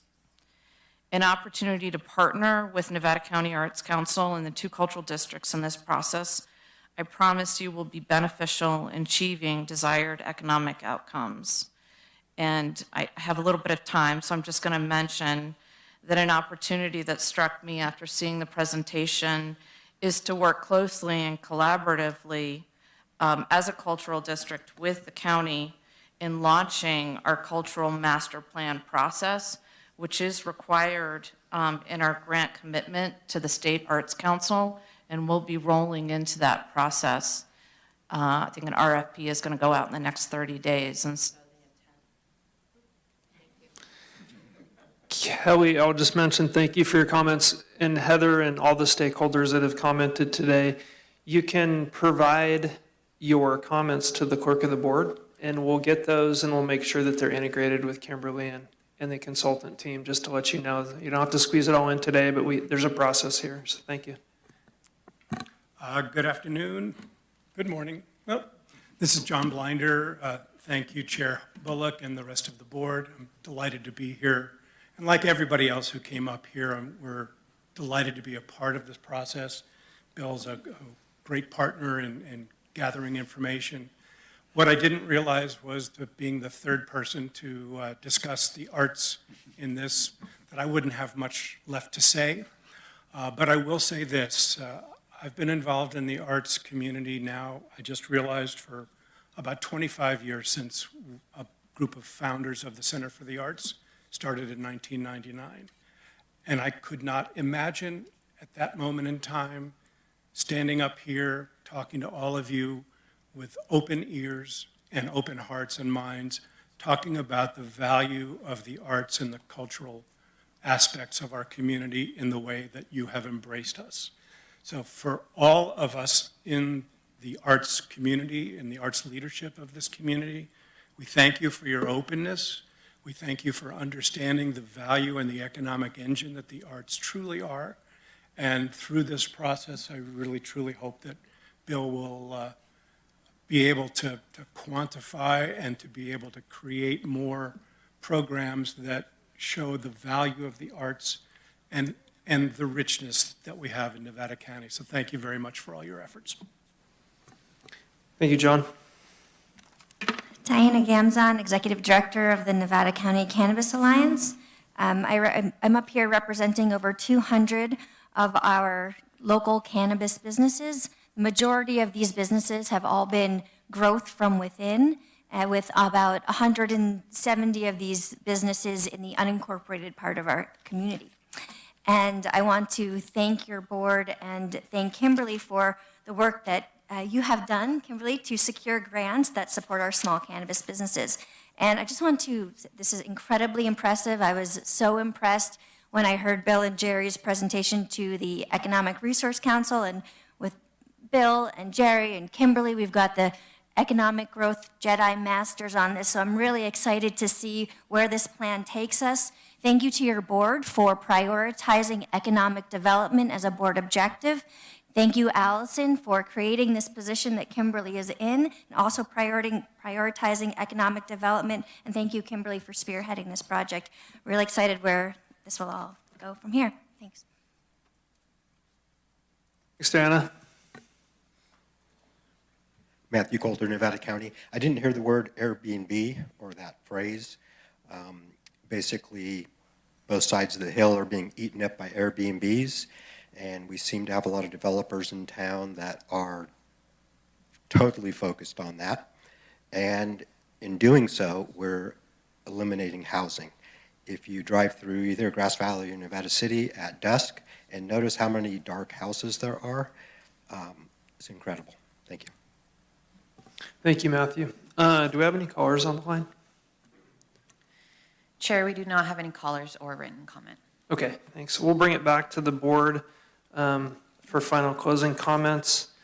And are you looking for a motion as well to accept the draft presentation? Yes, a voice vote would be fine. Okay. Sue, would you like to start off? Thanks, Chair. I don't have anything, just that I'm looking forward to see where this goes. I'm excited to really dig into it, and how we have a conversation at the workshop will be a lot more in depth. So there was a lot of good conversation, good public comment today, and so looking forward to it. Thank you. Good. That's good. Okay, Heidi. Thank you, same. I hope we were allocating enough time, so we have a lot to talk about on this one. Thanks. Lisa. Just real quick, I want to thank all of our stakeholders that came out today. It is a pretty impressive group of people that you've met with. Having worked in this area for a long time, I know how hard it is to get everybody together in the same room and on the same page. So thank you guys for organizing it. Thanks to all of you for showing up today. And I look forward to moving forward with this and the discussion that we're going to have at the board workshops. Yeah, excellent. I have a bunch of questions and comments, and I think I'm going to hold most of them and talk with you offline, just because we're running out of time here. But I did want to thank all the stakeholder speakers for coming in and mentioning what's important to you. And again, you can get those over to the clerk. The one piece I will mention is I think there's a temporal component here, and I'd like to see the plan move swiftly and all the objectives and action items move quite quickly as well. I think a lot of things in our quality of life, economics is one of them, but are kind of contingent on the vitality of our area, and this is a huge piece in that. So I think we're all kind of ready to move quickly on this particular topic. And then the other piece is that we kind of alluded to it, but the balance between quality of life and growth is something that my community cherishes, and we fight about it, and we argue about it, and we have meetings, and we talk, and we have ordinances, and it's a very, very big part of defining kind of who we are in Eastern County. And I know that it's very much a big part of how we are in Western County, and just want to acknowledge that that balance is so important for us, because as longtime members of the community, we love our home, and it's our home. And anyway, I just wanted to honor those conversations because they're really important to a lot of people. I'll bring the rest of them to you directly, but thanks so much for your time today. I really appreciate it. Thank you. Yeah, I'll entertain a motion. So moved. Second. Okay, motion and a second. Madam Clerk, please call the roll. Okay. District 2? Yes. District 4? Yes. District 3? Yes. District 1? Yes. District 5? Yes. And with that, We're going to take our lunch recess, and then we're going to reconvene for the closed session during our lunch recess. Then the meeting will come back into order.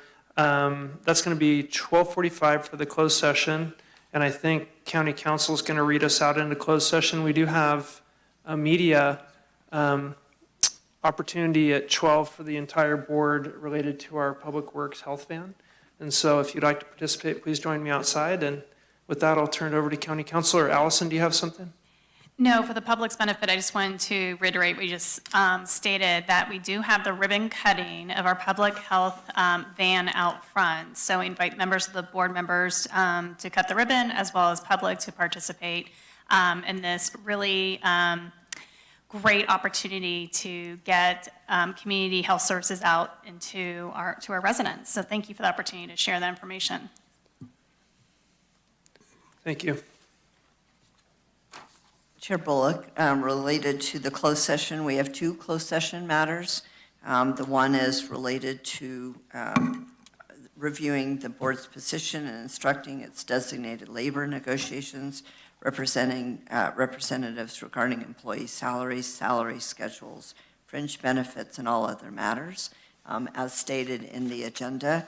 And the second matter is related to existing litigation, and that's the Tex Restaurant versus County of Nevada Board of Supervisors.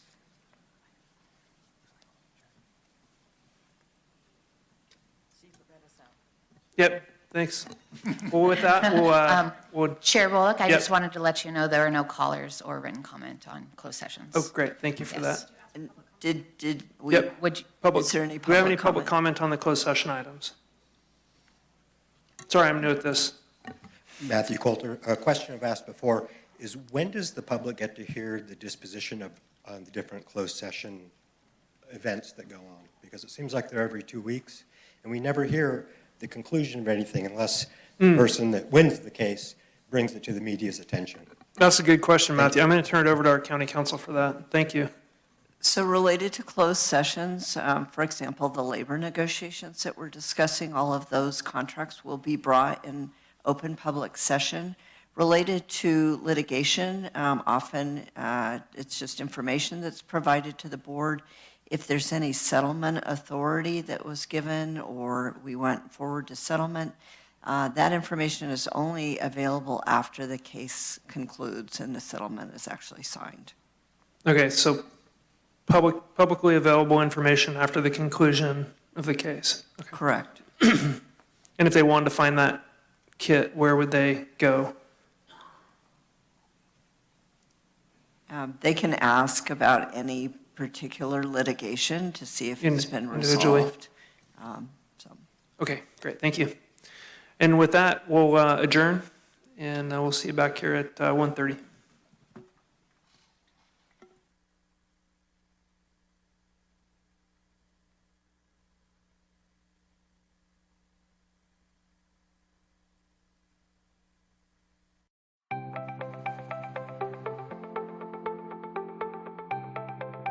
Ready Nevada County is an education campaign designed to help the public have successful outcomes during emergency events. We really focus on a whole host of disasters or emergency events. We want to have a broad spectrum. We want to be prepared for anything, but really we focus a lot on wildfire because we know that's one of the most likely events to happen in Nevada County.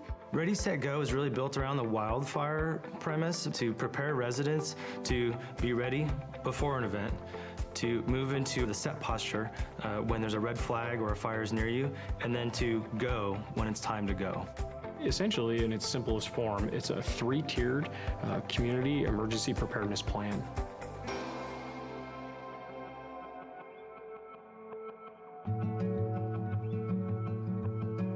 I have lived in this house, which we built, my husband and I, 26 years ago now, actually. We selected the hardy plank, the concrete siding, and also the metal roof. Then when we moved up here and heard about the 49er fire, that's when we started to say, wow, this really is even more important than we first realized. So the 49er fire is one of the most historic fires in Nevada County's history. They figured it changed the laws of the state of California that said this is how you have to protect your home. That came out of Nevada County. Steve Eubanks came from the Fire Safe Council, and the main thing we needed to pay attention to was the ladder fuels. Planting has been removed from the edges of the house so that it does not touch the house. It was an incredible service from the Fire Safe Council to come out and spend a couple of hours going through this property. So the ready phase is when there's no immediate threat to you and your family. This is the time when you should be doing education and planning, whether that be training, educating yourself, or accumulating equipment, hardening your home, creating defensible space. Defensible space is really all about creating a buffer zone between your house and flammable vegetation. We really focus on defensible space around the home, that first 100 feet, but also around the roadway too. Another aspect of the ready phase is hardening the home, and really what that means is making your home more resilient to wildfire. That's going to be putting the fine-grained mesh around the vents of your home so that embers won't get under your house or into the eaves of your house. That's going to be using non-combustible materials on your deck and around your home. So when an ember storm comes through, it's not going to ignite your home itself.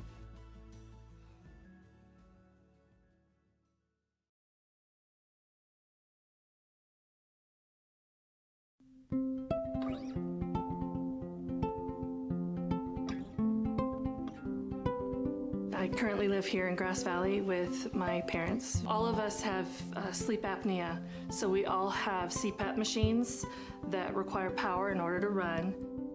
I also use a nebulizer, and that's used to disperse medication that I need to get myself breathing again.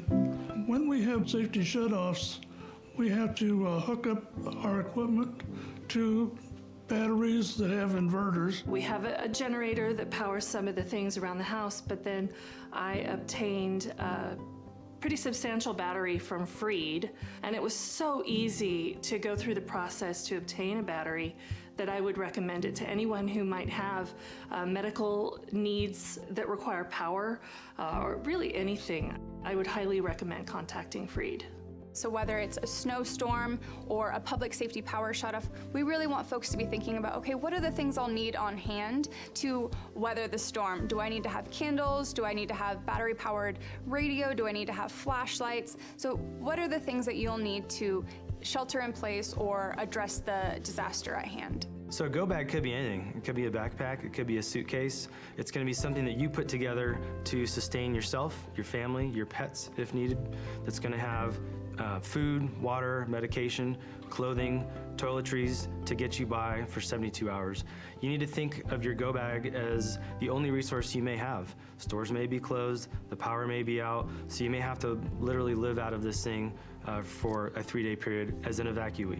If you are someone with a disability, maybe you have a chronic health condition. For me, I have type 1 diabetes, I have an insulin pump, right? And so that's a critical piece that I need to plan for if I'm gonna ever evacuate or be away from my house, frankly, for any amount of time, right? What we find often is that if people don't evacuate with their CPAP machine, with their oxygen concentrator, with their wheelchair, walker, then it can be difficult on the other end. My name is Ulysses Palencia. I work in the 211 call center. I'm just a resident of Grass Valley. I have 2 daughters, a 4-year-old and a 1-year-old. In Nevada County, 211 is available 24/7. So what we provide for the community is information. That could be anything from directions to the resource centers. It can be letting them know where the fire is, if they are themselves in an evacuation center, if it's a fire, if there's any information as to whether power's coming back on during a PSPS. 211 gets the information that we provide directly from the county, so directly from the Office of Emergency Services. The whole team cares. We're all local community members. We all just want to help.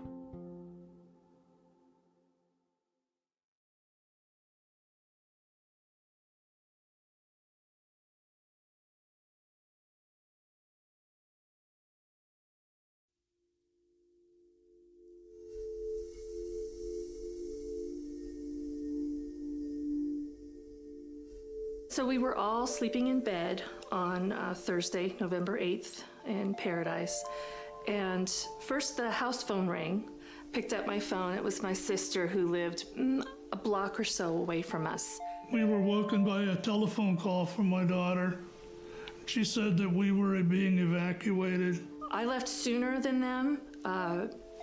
I had everything ready. They were on the way out the door. There was not time to think about what you're going to take, what you're not going to take. The night before the fire, I knew it was a red flag warning, and I knew that it was a high risk. So on my way home, I filled up the tank. On our way out, we didn't get too far from the house, and we're watching fire coming down the hill. There was a machine shop right to my right there, and it had gas tanks and propane tanks. And I saw a lone ember kind of floating through, dancing through the air. And I watched it as it landed on the machine shop. In the time it took me to get my phone back into hand and to take a picture, it was engulfed in flames. And I knew that within moments it would start exploding and I would be dead. And just as I moved out of the range of the explosions, they started happening, and I prayed for the people behind me. 10-minute drive normally to Chico became almost 4 hours. So it was a long trip.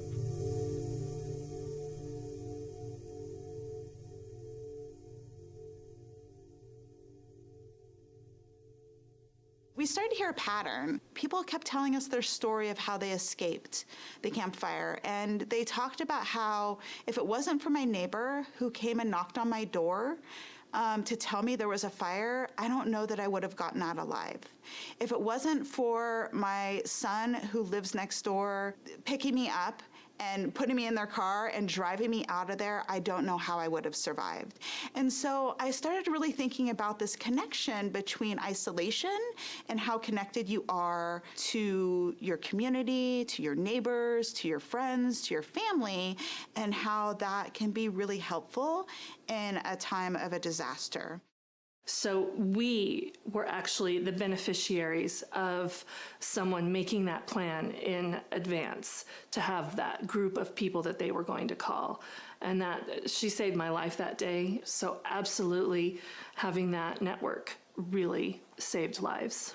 Find your five. The idea is that, find trusted allies that can be there and can be responsive and will check in with you if a disaster were to happen. So we recommend that you put people in your network that are down the street, that are maybe the next town over, that are outside the county, and maybe even outside the state.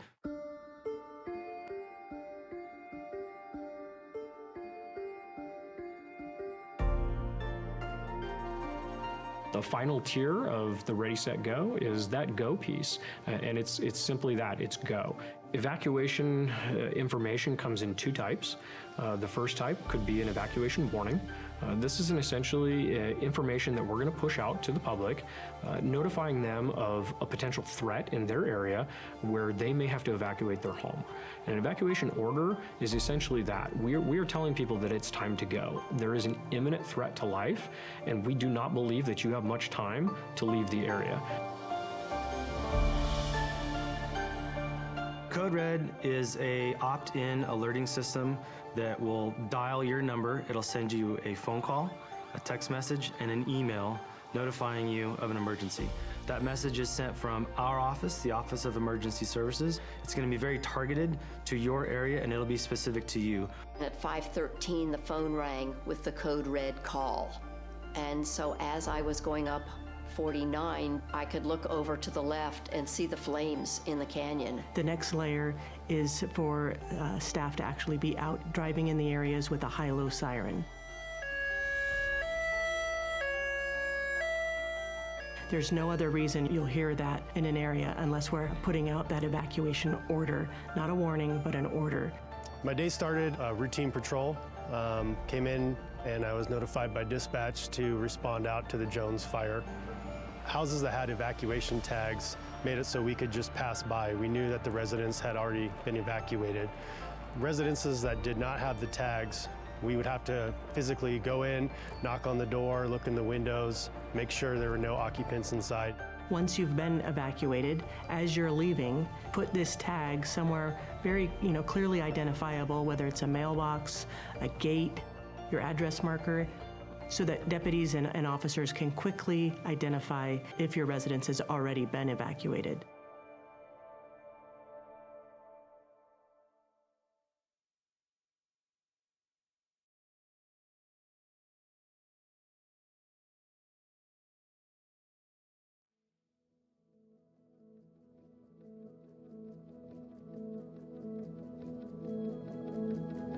I mean, you look out my back window here on the east side, and you see how close this fire came. It was certainly a shock, and at the same time, it was such an incredible relief to have the house as safe as it was. I mean, I think with personal preparedness and being ready, it can feel overwhelming. It can feel like a lot to do, and the most important piece is to just start with one little bite at a time. Just start the conversation. Have some sort of plan. It can be as small as a meetup place, a destination that everybody will get to, everybody in the household will get to if there's a disaster. Recognize you live in a community, in a county, that really does take the emergency response as a priority. We have worked diligently throughout the last few years on ensuring that not only our staff are trained and prepared, but we're also putting that out for our community. The more prepared you are in your own community, the better the outcome is going to be. The level of community awareness, they have to be part of the solution. They have to communicate with their neighbors. They have to be part of the discussion in communities. They have to support the response, the prevention, the education, and ultimately the collaboration and the engagement. People have to be engaged at all levels. The more you think about it now, the easier it will be when the time comes that you need to evacuate. We've created this network, and we want you to make sure that you know that you can tap into that. So if you are feeling a little bit overwhelmed, not sure where to start, reach out to one of our offices, reach out to the Fire Safe Council or 211. We're here to support you.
Ready Nevada County is an education campaign designed to help the public have successful outcomes during emergency events. We really focus on a whole host of disasters or emergency events. We want to have a broad spectrum. We want to be prepared for anything, but really we focus a lot on wildfire. From the foothills of the Sierra Nevada,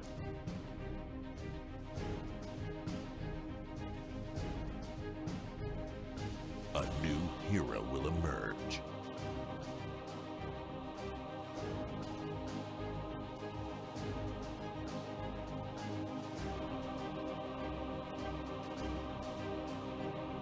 One who is ready.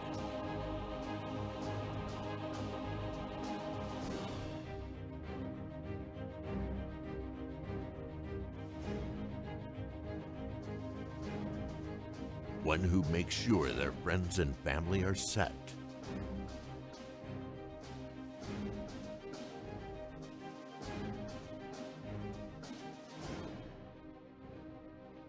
And has the power to go at a moment's notice.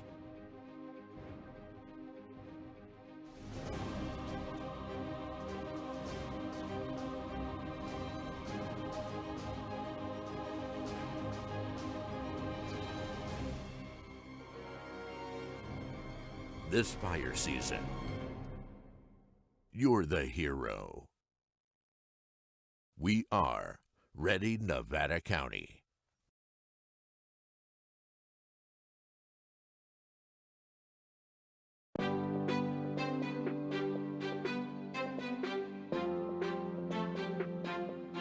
Nevada County has a new tool to make evacuations safer and more efficient in the event of an emergency.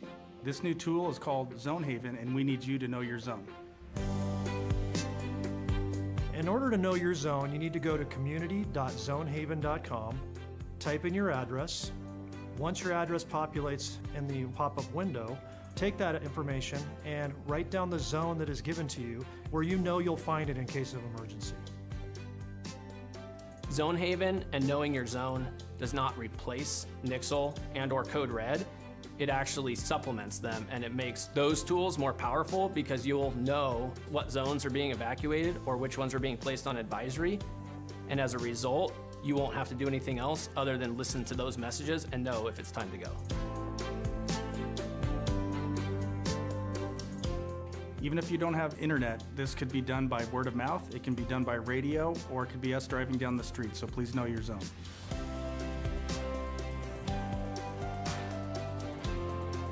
From Truckee to Lake of the Pines, from Chicago Park to Spenceville, every single square mile of Nevada County has a zone. And having a zone that you know for your neighborhood is going to help you save time to be able to evacuate and keep you and your family safe.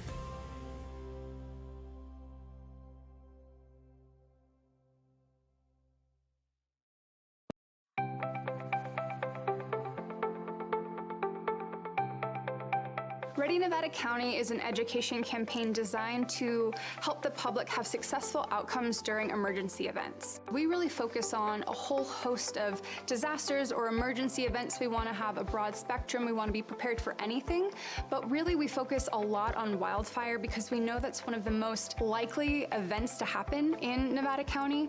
Ready, Set, Go is really built around the wildfire premise to prepare residents to be ready before an event, to move into the set posture when there's a red flag or a fire is near you, and then to go when it's time to go.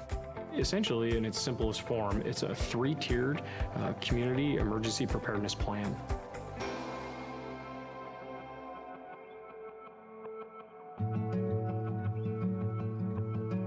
I have lived in this house, which we built, my husband and I, 26 years ago now, actually. We selected the hardy plank, the concrete siding, and also the metal roof. Then when we moved up here and heard about the 49er fire, that's when we started to say, wow, this really is even more important than we first realized.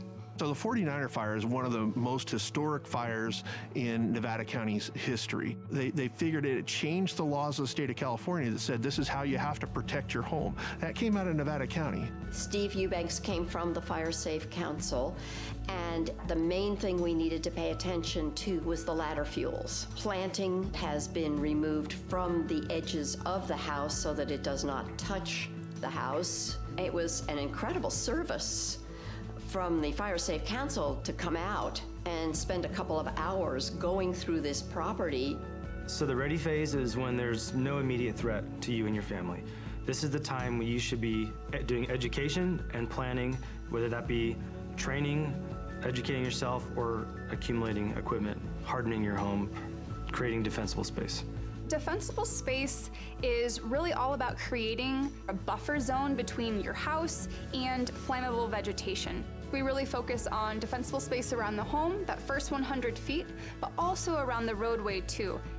Another aspect of the ready phase is hardening the home, and really what that means is making your home more resilient to wildfire. That's going to be putting the fine-grained mesh around the vents of your home so that embers won't get under your house or into the eaves of your house. That's going to be using non-combustible materials on your deck and around your home. So when an ember storm comes through, it's not going to ignite your home itself.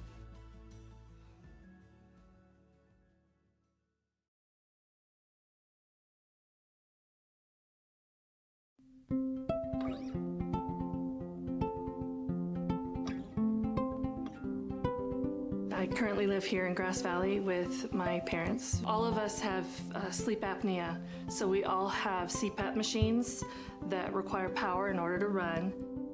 I also use a nebulizer, and that's used to disperse medication that I need to get myself breathing again.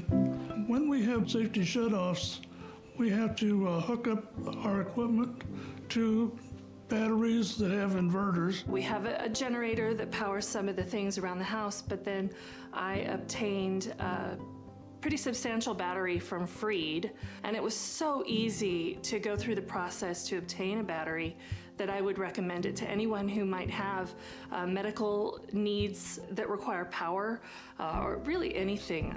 I would highly recommend contacting Freed. So whether it's a snowstorm or a public safety power shutoff, we really want folks to be thinking about, okay, what are the things I'll need on hand to weather the storm? Do I need to have candles? Do I need to have battery-powered radio? Do I need to have flashlights? So what are the things that you'll need to shelter in place or address the disaster at hand? So a go bag could be anything. It could be a backpack, it could be a suitcase. It's gonna be something that you put together to sustain yourself, your family, your pets if needed. That's gonna have food, water, medication, clothing, toiletries to get you by for 72 hours. You need to think of your go bag as the only resource you may have. Stores may be closed, the power may be out, so you may have to literally live out of this thing for a 3-day period as an evacuee. If you are someone with a disability, maybe you have a chronic health condition. For me, I have type 1 diabetes, I have an insulin pump, right? And so that's a critical piece that I need to plan for if I'm gonna ever evacuate or be away from my house, frankly, for any amount of time, right? What we find often is that if people don't evacuate with their CPAP machine, with their oxygen concentrator, with their wheelchair, walker, then it can be difficult on the other end. My name's Ulysses Palencia. I work in the 211 call center. I'm just a resident of Grass Valley. I have 2 daughters, a 4-year-old and a 1-year-old. In Nevada County, 211 is available 24/7. So what we provide for the community is information. That could be anything from directions to the resource centers.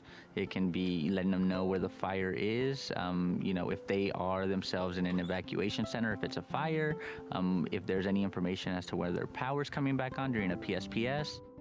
211 gets the information that we provide directly from the county, so directly from the Office of Emergency Services. The whole team cares. We're all local community members. We all just want to help.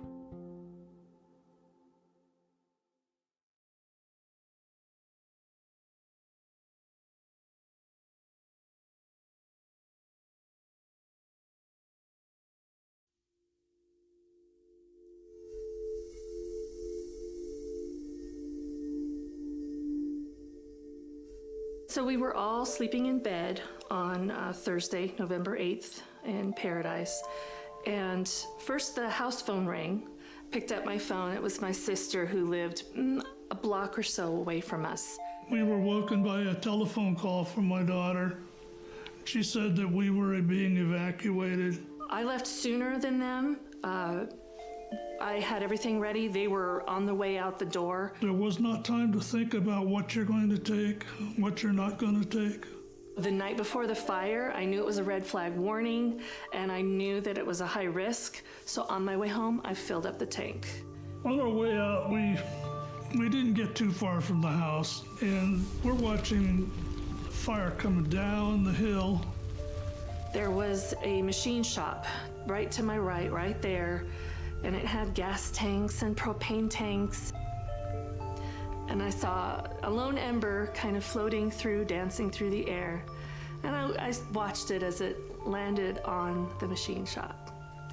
In the time it took me to get my phone back into hand and to take a picture, it was engulfed in flames. And I knew that within moments it would start exploding and I would be dead.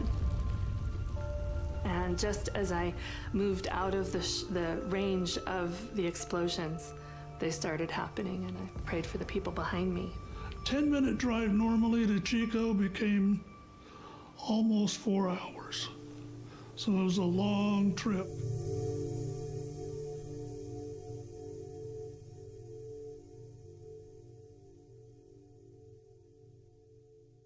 We started to hear a pattern. People kept telling us their story of how they escaped the campfire, and they talked about how if it wasn't for my neighbor who came and knocked on my door to tell me there was a fire, I don't know that I would have gotten out alive. If it wasn't for my son who lives next door picking me up and putting me in their car and driving me out of there, I don't know how I would have survived. And so I started really thinking about this connection between isolation and how connected you are to your community, to your neighbors, to your friends, to your family, and how that can be really helpful in a time of a disaster. So we were actually the beneficiaries of someone making that plan in advance to have that group of people that they were going to call. And that she saved my life that day. So absolutely having that network really saved lives. Find your five. The idea is that, find trusted allies that can be there and can be responsive and will check in with you if a disaster were to happen. So we recommend that you put people in your network that are down the street, that are maybe the next town over, that are outside the county, and maybe even outside the state.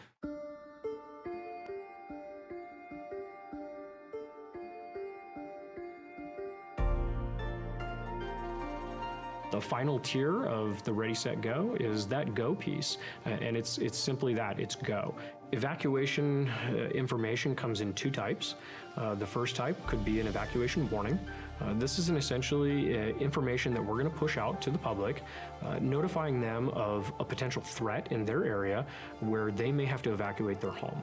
An evacuation order is essentially that. We are telling people that it's time to go. There is an imminent threat to life, and we do not believe that you have much time to leave the area.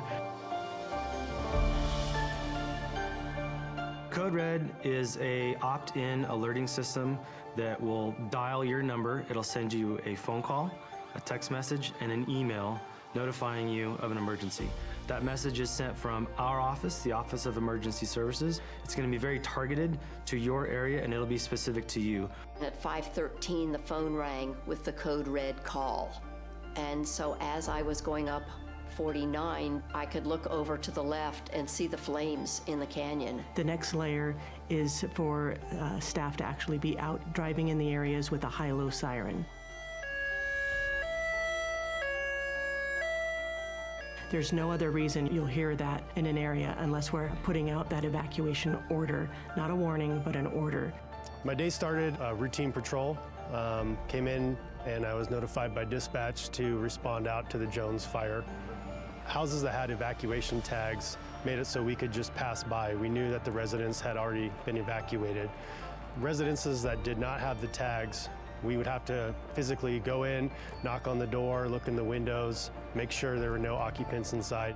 Once you've been evacuated, as you're leaving, put this tag somewhere very, clearly identifiable, whether it's a mailbox, a gate, your address marker, so that deputies and officers can quickly identify if your residence has already been evacuated.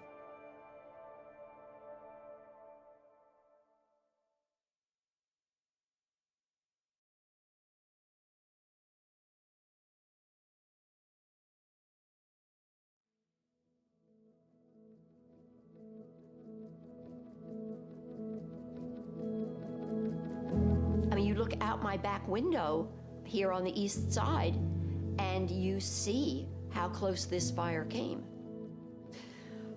It was certainly a shock, and at the same time, it was such an incredible relief to have the house as safe as it was.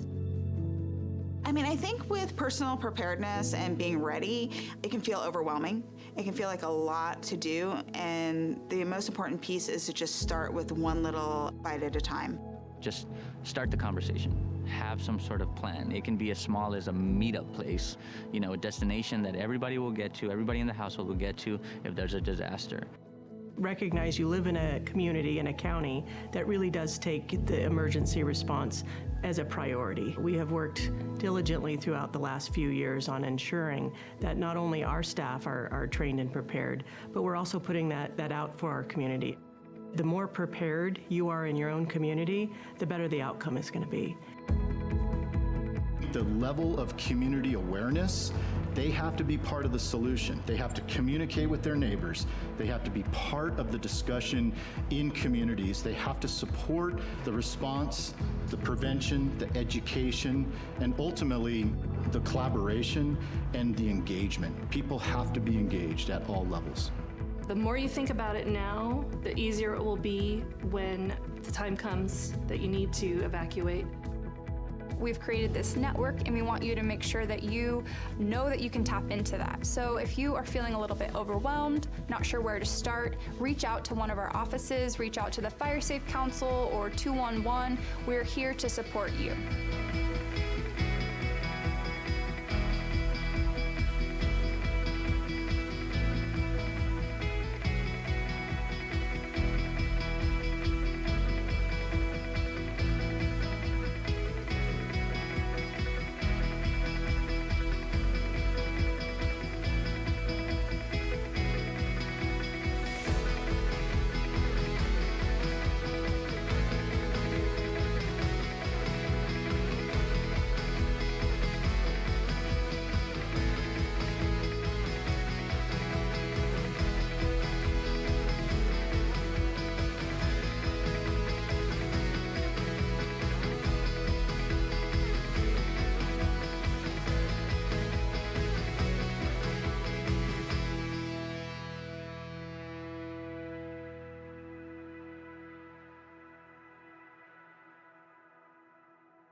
From the foothills of the Sierra Nevada,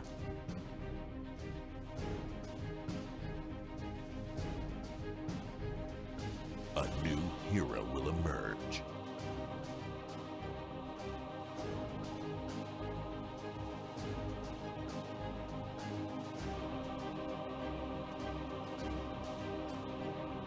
One who is ready.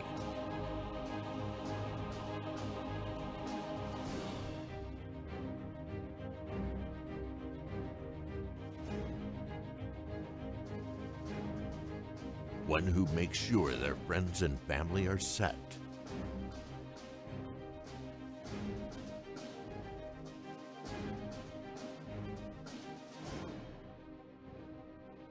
And has the power to go at a moment's notice.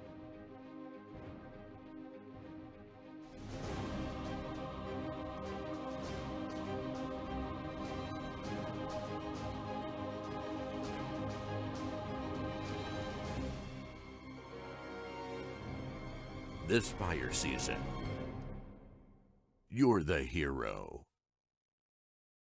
We are Ready Nevada County.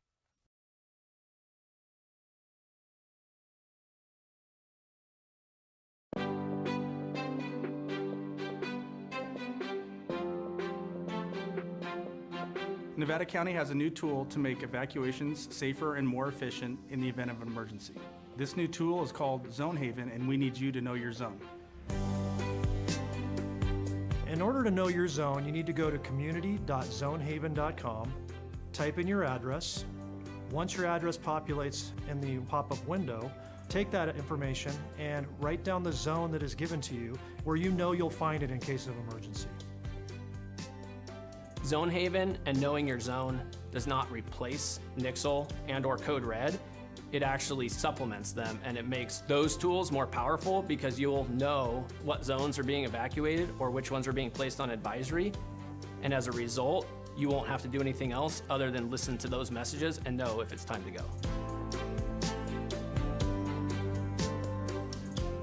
Even if you don't have internet, this could be done by word of mouth, it can be done by radio, or it could be us driving down the street, so please know your zone.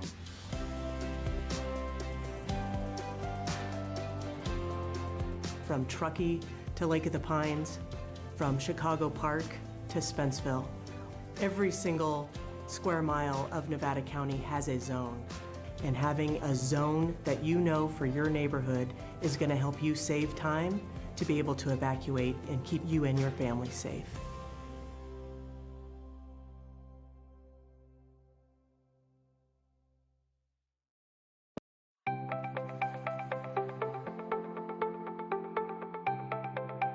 Ready Nevada County is an education campaign designed to help the public have successful outcomes during emergency events. We really focus on a whole host of disasters or emergency events. We want to have a broad spectrum. We want to be prepared for anything, but really we focus a lot on wildfire because we know that's one of the most likely events to happen in Nevada County.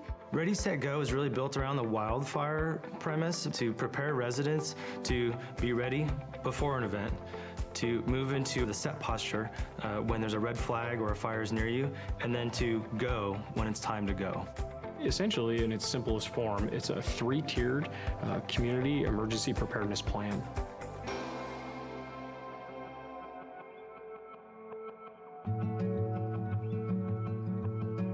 I have lived in this house, which we built, my husband and I, 26 years ago now, actually.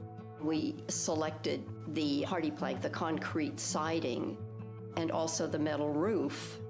Then when we moved up here and heard about the 49er fire, that's when we started to say, wow, this really is even more important than we first realized. So the 49er fire is one of the most historic fires in Nevada County's history. They figured it changed the laws of the state of California that said this is how you have to protect your home. That came out of Nevada County. Steve Eubanks came from the Fire Safe Council, and the main thing we needed to pay attention to was the ladder fuels. Planting has been removed from the edges of the house so that it does not touch the house. It was an incredible service from the Fire Safe Council to come out and spend a couple of hours going through this property. So the ready phase is when there's no immediate threat to you and your family. This is the time when you should be doing education and planning, whether that be training, educating yourself, or accumulating equipment, hardening your home, creating defensible space. Defensible space is really all about creating a buffer zone between your house and flammable vegetation. We really focus on defensible space around the home, that first 100 feet, but also around the roadway too. Another aspect of the ready phase is hardening the home, and really what that means is making your home more resilient to wildfire. That's going to be putting the fine-grained mesh around the vents of your home so that embers won't get under your house or into the eaves of your house. That's going to be using non-combustible materials on your deck and around your home. So when an ember storm comes through, it's not going to ignite your home itself.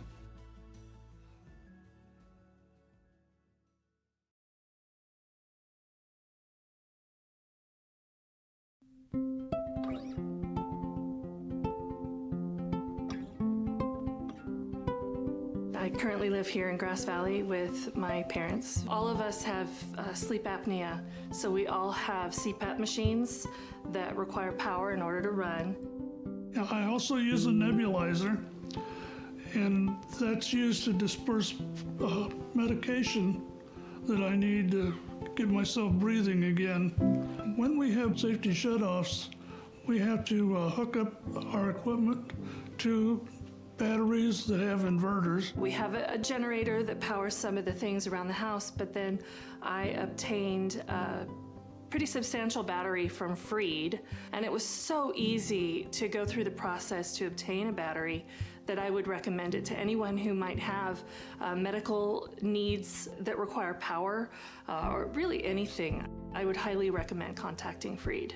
So whether it's a snowstorm or a public safety power shutoff, we really want folks to be thinking about, okay, what are the things I'll need on hand to weather the storm? Do I need to have candles? Do I need to have battery-powered radio? Do I need to have flashlights? So what are the things that you'll need to shelter in place or address the disaster at hand? So a go bag could be anything. It could be a backpack, it could be a suitcase. It's going to be something that you put together to sustain yourself, your family, your pets if needed.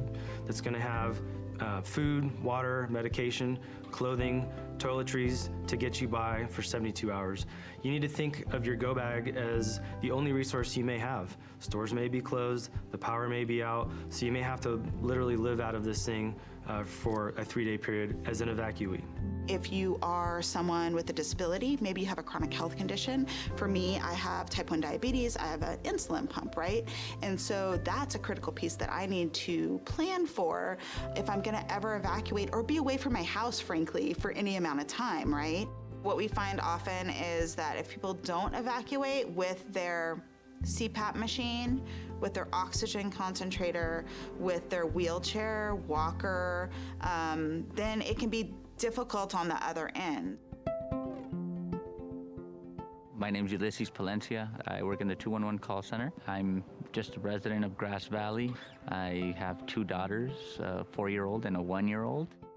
In Nevada County, 211 is available 24/7. So what we provide for the community is information. That could be anything from directions to the resource centers, know where the fire is, if they are themselves in an evacuation center, if it's a fire, if there's any information as to whether their power's coming back on during a PSPS. 211 gets the information that we provide directly from the county, so directly from the Office of Emergency Services. The whole team cares. We're all local community members. We all just want to help.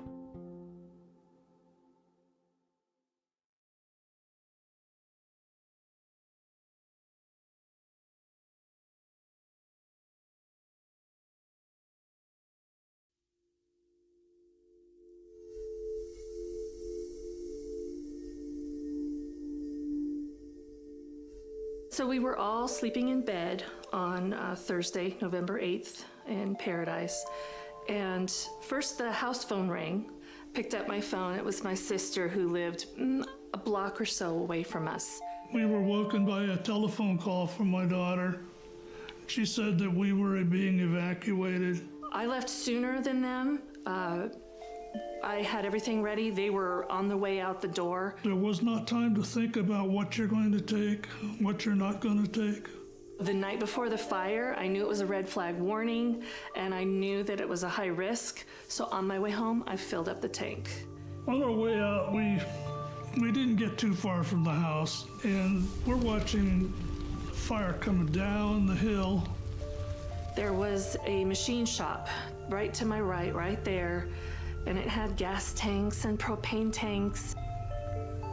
And I saw a lone ember kind of floating through, dancing through the air. And I watched it as it landed on the machine shop.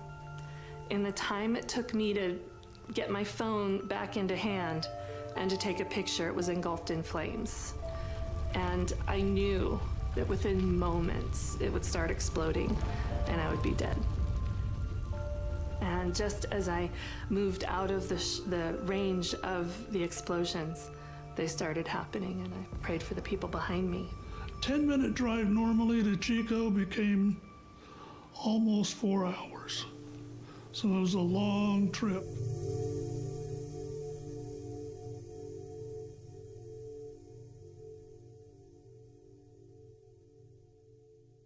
We started to hear a pattern. People kept telling us their story of how they escaped the campfire. And they talked about how if it wasn't for my neighbor who came and knocked on my door to tell me there was a fire, I don't know that I would have gotten out alive.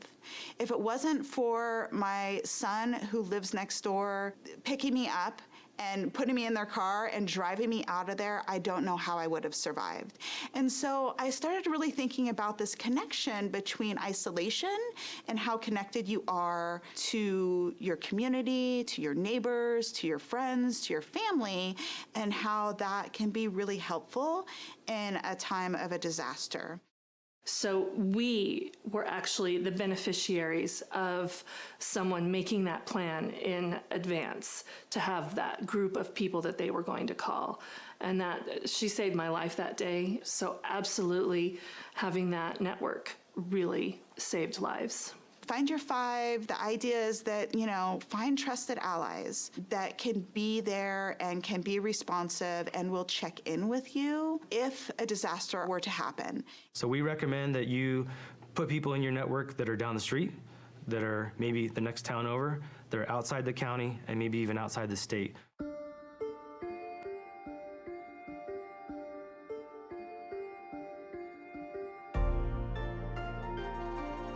The final tier of the Ready, Set, Go is that go piece, and it's simply that, it's go.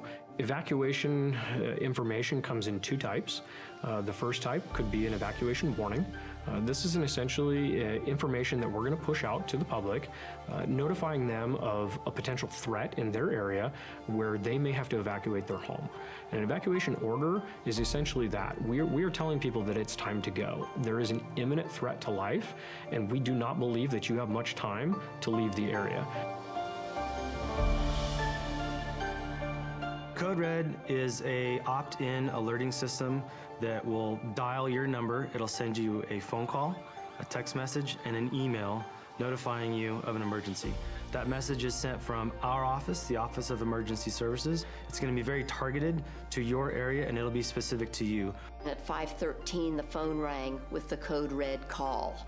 And so as I was going up 49, I could look over to the left and see the flames in the canyon. The next layer is for staff to actually be out driving in the areas with a high-low siren. There's no other reason you'll hear that in an area unless we're putting out that evacuation order, not a warning, but an order. My day started routine patrol. Came in and I was notified by dispatch to respond out to the Jones fire. Houses that had evacuation tags made it so we could just pass by. We knew that the residents had already been evacuated. Residences that did not have the tags, we would have to physically go in, knock on the door, look in the windows, make sure there were no occupants inside. Once you've been evacuated, as you're leaving, put this tag somewhere very, clearly identifiable, whether it's a mailbox, a gate, your address marker, so that deputies and officers can quickly identify if your residence has already been evacuated.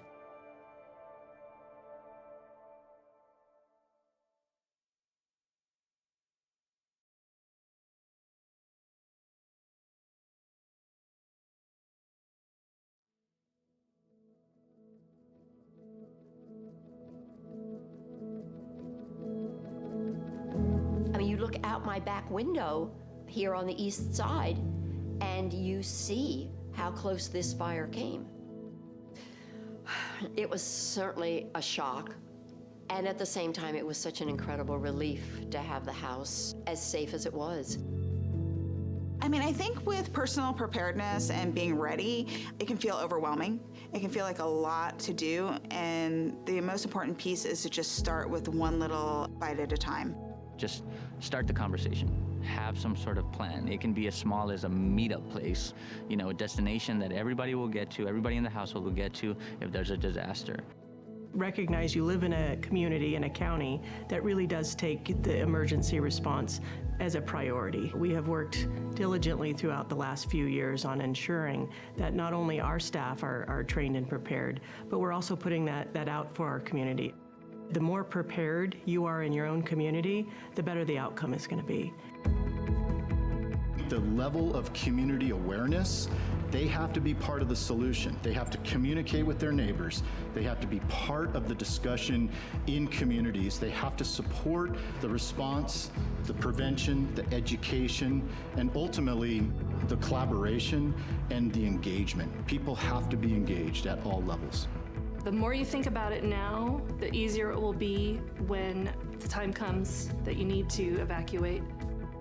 We've created this network, and we want you to make sure that you know that you can tap into that. So if you are feeling a little bit overwhelmed, not sure where to start, reach out to one of our offices, reach out to the Fire Safe Council or 211. We're here to support you.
From the foothills of the Sierra Nevada,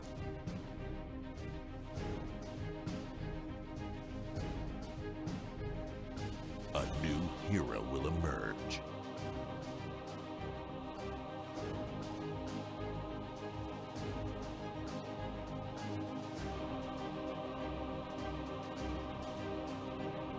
One who is ready.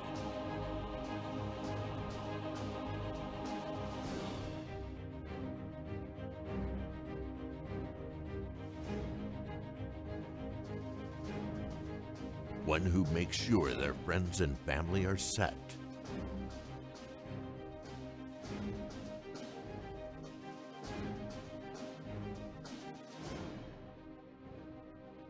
And has the power to go at a moment's notice.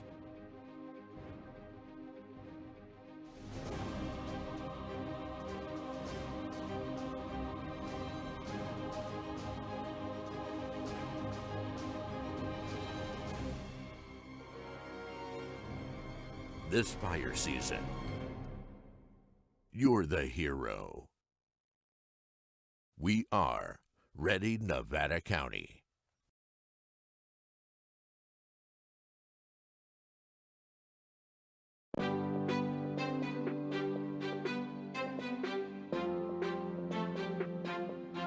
Nevada County has a new tool to make evacuations safer and more efficient in the event of an emergency. This new tool is called Zone Haven, and we need you to know your zone. In order to know your zone, you need to go to community.zonehaven.com, type in your address. Once your address populates in the pop-up window, take that information and write down the zone that is given to you where you know you'll find it in case of emergency. Zone Haven and knowing your zone does not replace Nixle and/or Code Red. It actually supplements them, and it makes those tools more powerful because you'll know what zones are being evacuated or which ones are being placed on advisory. And as a result, you won't have to do anything else other than listen to those messages and know if it's time to go. Even if you don't have internet, this could be done by word of mouth, it can be done by radio, or it could be us driving down the street, so please know your zone.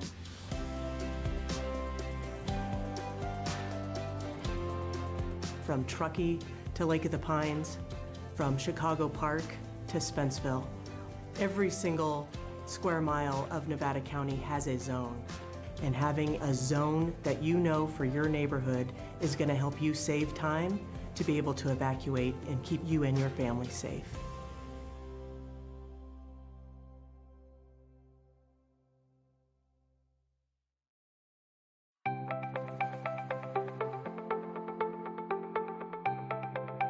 Ready Nevada County is an education campaign designed to help the public have successful outcomes during emergency events. We really focus on a whole host of disasters or emergency events. We want to have a broad spectrum. We want to be prepared for anything, but really we focus a lot on wildfire because we know that's one of the most likely events to happen in Nevada County.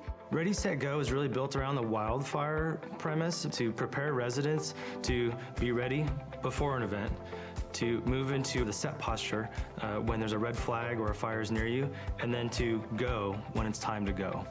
Essentially, in its simplest form, it's a 3-tiered community emergency preparedness plan.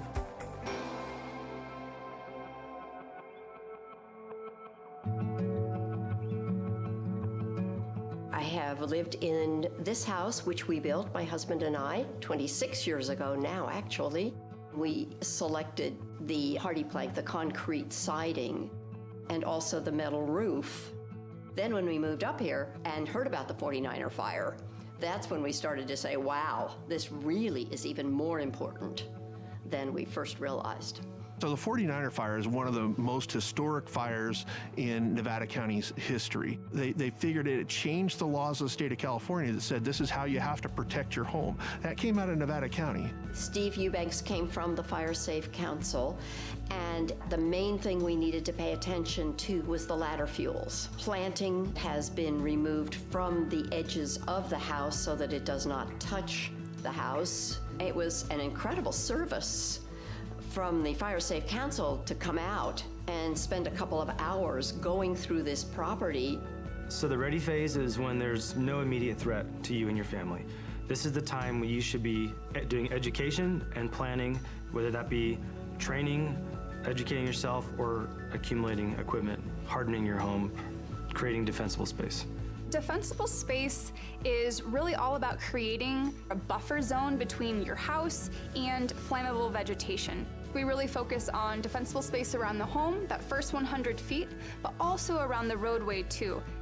Another aspect of the ready phase is hardening the home, and really what that means is making your home more resilient to wildfire. That's going to be putting the fine-grained mesh around the vents of your home so that embers won't get under your house or into the eaves of your house. That's going to be using non-combustible materials on your deck and around your home.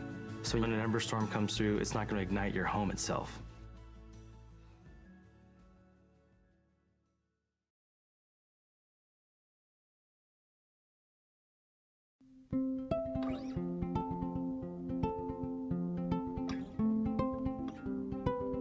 I currently live here in Grass Valley with my parents. All of us have sleep apnea, so we all have CPAP machines that require power in order to run. I also use a nebulizer, and that's used to disperse medication that I need to get myself breathing again. When we have safety shutoffs, we have to hook up our equipment to batteries that have inverters. We have a generator that powers some of the things around the house, but then I obtained a pretty substantial battery from Freed, and it was so easy to go through the process to obtain a battery that I would recommend it to anyone who might have medical needs that require power, or really anything. I would highly recommend contacting Freed.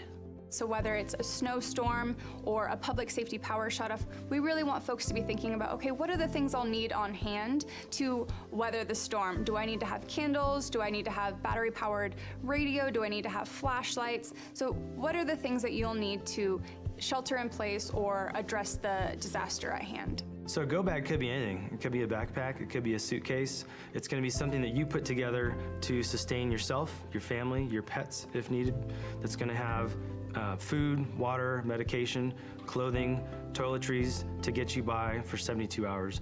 You need to think of your go bag as the only resource you may have. Stores may be closed, the power may be out, so you may have to literally live out of this thing for a 3-day period as an evacuee. If you are someone with a disability, maybe you have a chronic health condition. For me, I have type 1 diabetes, I have an insulin pump, right? And so that's a critical piece that I need to plan for if I'm gonna ever evacuate or be away from my house, frankly, for any amount of time, right? What we find often is that if people don't evacuate with their CPAP machine, with their oxygen concentrator, with their wheelchair, walker, then it can be difficult on the other end.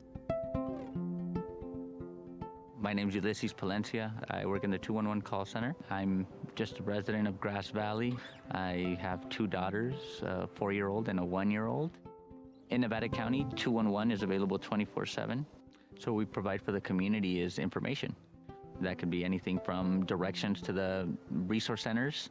It can be letting them know where the fire is, if they are themselves in an evacuation center, if it's a fire, if there's any information as to whether power's coming back on during a PSPS. 211 gets the information that we provide directly from the county, so directly from the Office of Emergency Services. The whole team cares. We're all local community members. We all just want to help.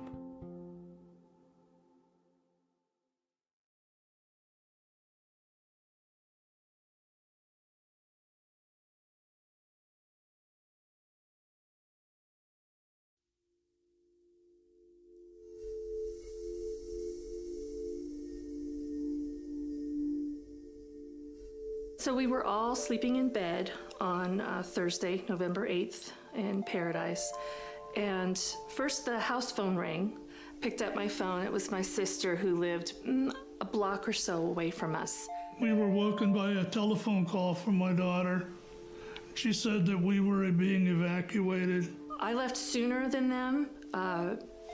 I had everything ready. They were on the way out the door. There was not time to think about what you're going to take, what you're not going to take. The night before the fire, I knew it was a red flag warning, and I knew that it was a high risk. So on my way home, I filled up the tank. On our way out, we didn't get too far from the house, and we're watching fire coming down the hill. There was a machine shop right to my right there, and it had gas tanks and propane tanks. And I saw a lone ember kind of floating through, dancing through the air. And I watched it as it landed on the machine shop. In the time it took me to get my phone back into hand and to take a picture, it was engulfed in flames. And I knew that within moments it would start exploding and I would be dead. And just as I moved out of the range of the explosions, they started happening, and I prayed for the people behind me. 10-minute drive normally to Chico became almost 4 hours. So it was a long trip.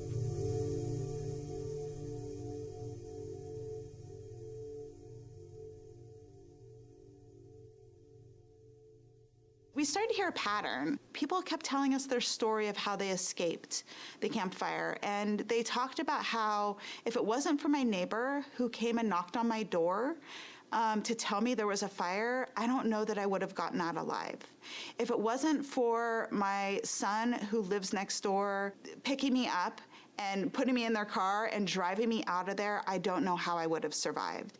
And so I started really thinking about this connection between isolation and how connected you are to your community, to your neighbors, to your friends, to your family, and how that can be really helpful in a time of a disaster. So we were actually the beneficiaries of someone making that plan in advance to have that group of people that they were going to call. And that she saved my life that day. So absolutely having that network really saved lives. Find your five. The idea is that, find trusted allies that can be there and can be responsive and will check in with you if a disaster were to happen. So we recommend that you put people in your network that are down the street, that are maybe the next town over, that are outside the county, and maybe even outside the state.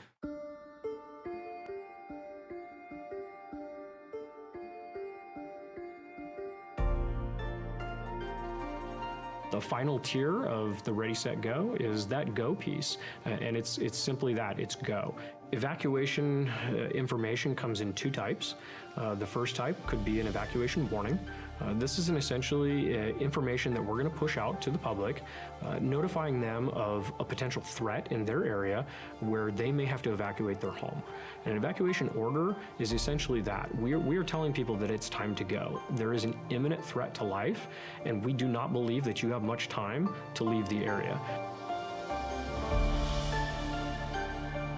Code Red is a opt-in alerting system that will dial your number. It'll send you a phone call, a text message, and an email notifying you of an emergency. That message is sent from our office, the Office of Emergency Services. It's going to be very targeted to your area, and it'll be specific to you. At 5:13, the phone rang with the Code Red call.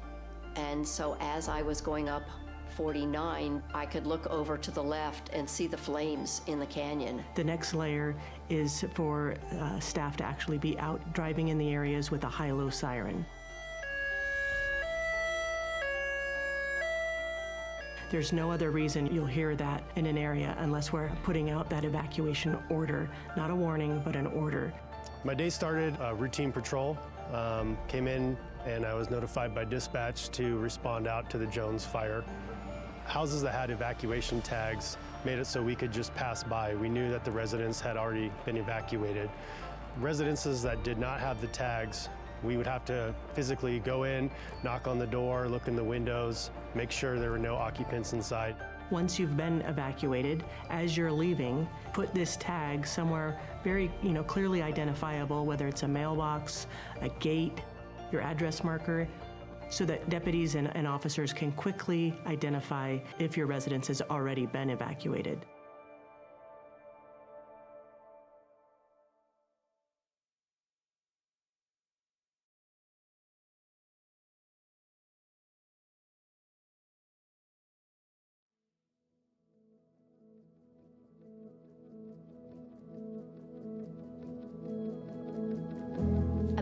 out my back window here on the east side, and you see how close this fire came.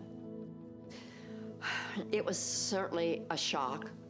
And at the same time, it was such an incredible relief to have the house as safe as it was. I mean, I think with personal preparedness and being ready, it can feel overwhelming. It can feel like a lot to do, and the most important piece is to just start with one little bite at a time. Just start the conversation. Have some sort of plan. It can be as small as a meetup place, a destination that everybody will get to, everybody in the household will get to if there's a disaster. Recognize you live in a community, in a county, that really does take the emergency response as a priority. We have worked diligently throughout the last few years on ensuring that not only our staff are trained and prepared, but we're also putting that out for our community. The more prepared you are in your own community, the better the outcome is going to be. The level of community awareness, they have to be part of the solution. They have to communicate with their neighbors. They have to be part of the discussion in communities. They have to support the response, the prevention, the education, and ultimately the collaboration and the engagement. People have to be engaged at all levels. The more you think about it now, the easier it will be when the time comes that you need to evacuate. We've created this network, and we want you to make sure that you know that you can tap into that. So if you are feeling a little bit overwhelmed, not sure where to start, reach out to one of our offices, reach out to the Fire Safe Council or 211. We're here to support you.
From the foothills of the Sierra Nevada,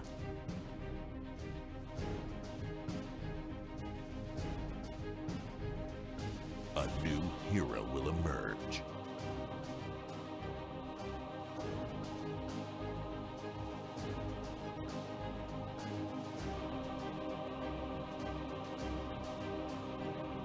One who is ready.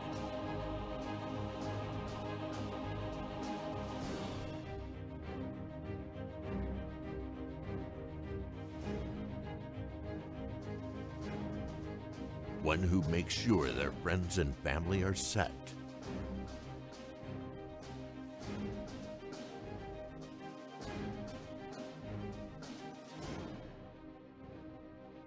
And has the power to go at a moment's notice.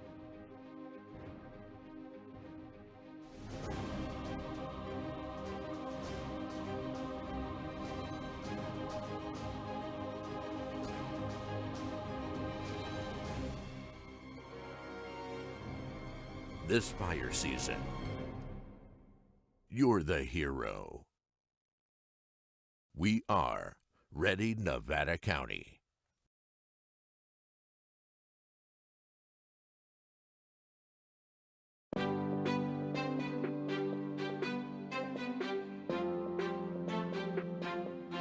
Nevada County has a new tool to make evacuations safer and more efficient in the event of an emergency. This new tool is called Zone Haven, and we need you to know your zone.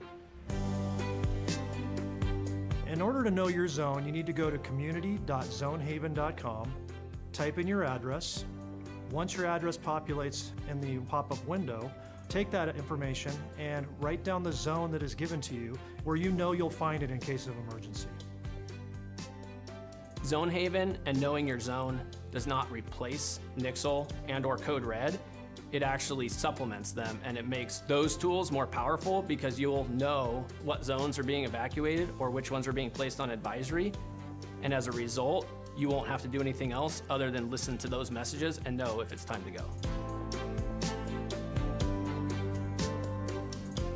Even if you don't have internet, this could be done by word of mouth, it can be done by radio, or it could be us driving down the street, so please know your zone.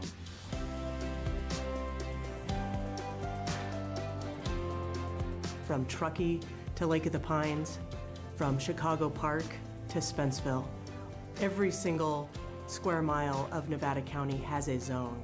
And having a zone that you know for your neighborhood is going to help you save time to be able to evacuate and keep you and your family safe.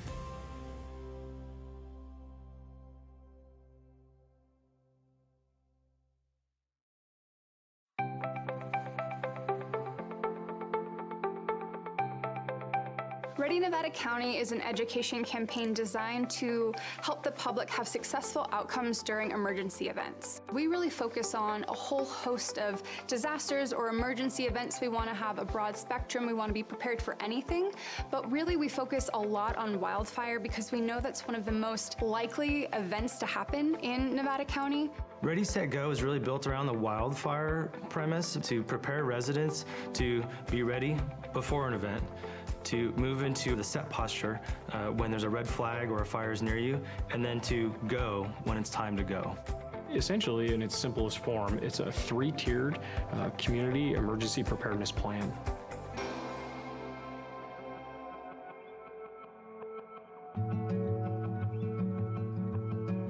I have lived in this house, which we built, my husband and I, 26 years ago now, actually.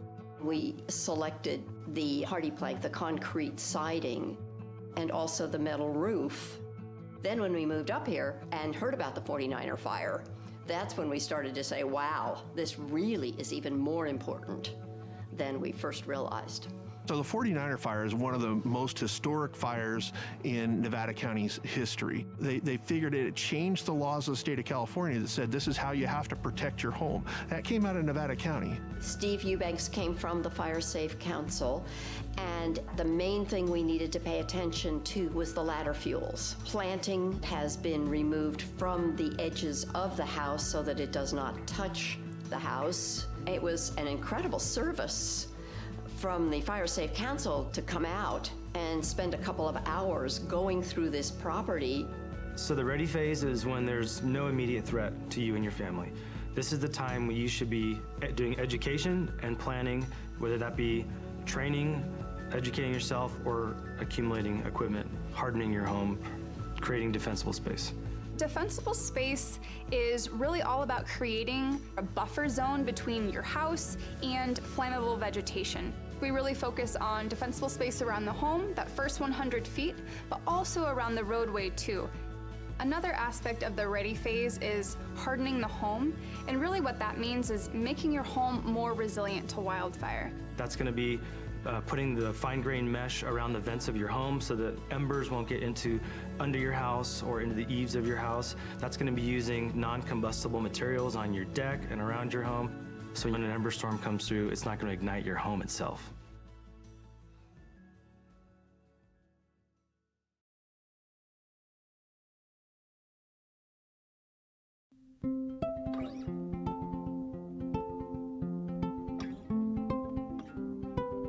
I currently live here in Grass Valley with my parents. All of us have sleep apnea, so we all have CPAP machines that require power in order to run.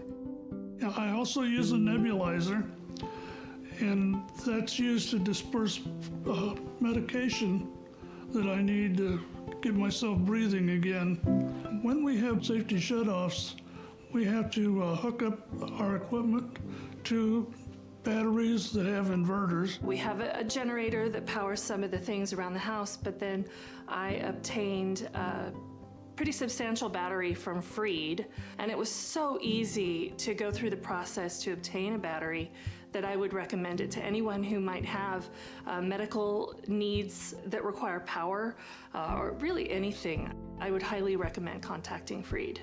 So whether it's a snowstorm or a public safety power shutoff, we really want folks to be thinking about, okay, what are the things I'll need on hand to weather the storm? Do I need to have candles? Do I need to have battery-powered radio? Do I need to have flashlights? So what are the things that you'll need to shelter in place or address the disaster at hand? So a go bag could be anything. It could be a backpack, it could be a suitcase. It's gonna be something that you put together to sustain yourself, your family, your pets if needed.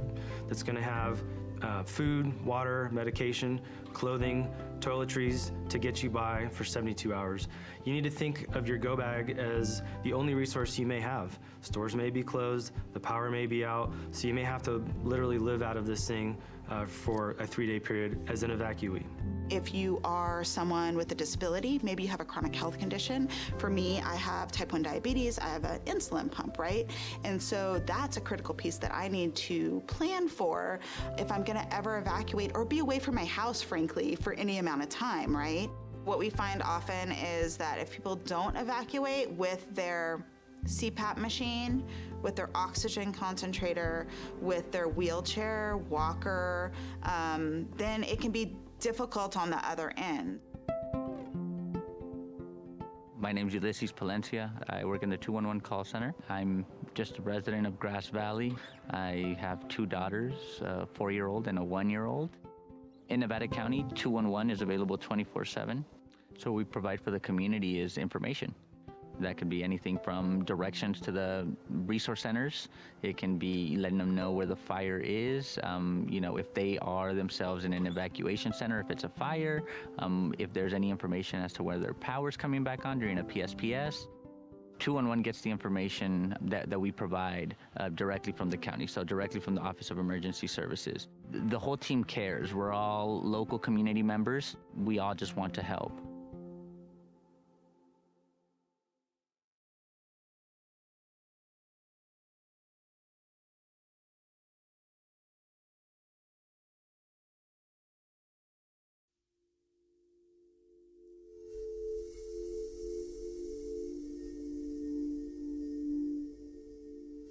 So we were all sleeping in bed on Thursday, November 8th in Paradise. And first the house phone rang. Picked up my phone. It was my sister who lived a block or so away from us. We were woken by a telephone call from my daughter. She said that we were being evacuated. I left sooner than them. I had everything ready. They were on the way out the door. There was not time to think about what you're going to take, what you're not going to take. The night before the fire, I knew it was a red flag warning, and I knew that it was a high risk. So on my way home, I filled up the tank.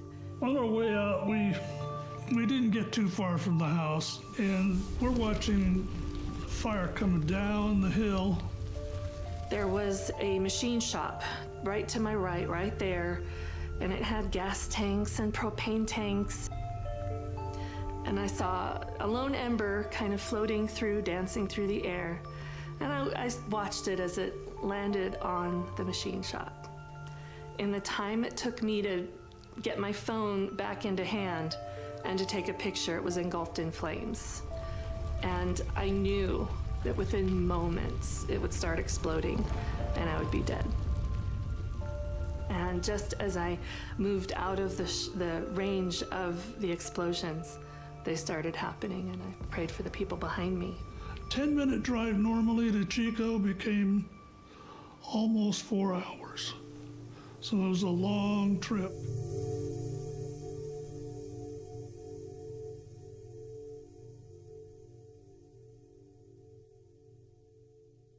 We started to hear a pattern. People kept telling us their story of how they escaped the campfire. And they talked about how if it wasn't for my neighbor who came and knocked on my door to tell me there was a fire, I don't know that I would have gotten out alive.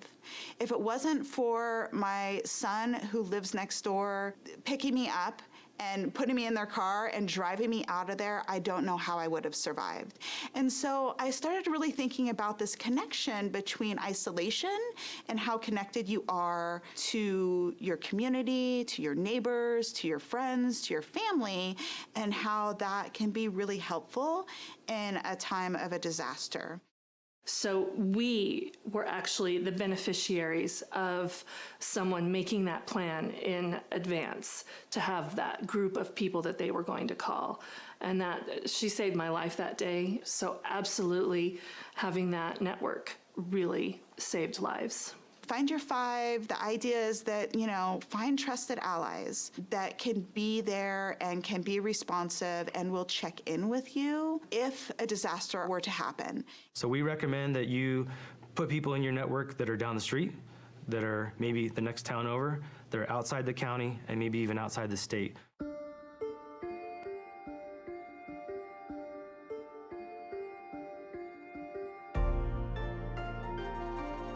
The final tier of the Ready, Set, Go is that go piece, and it's simply that, it's go. Evacuation information comes in two types.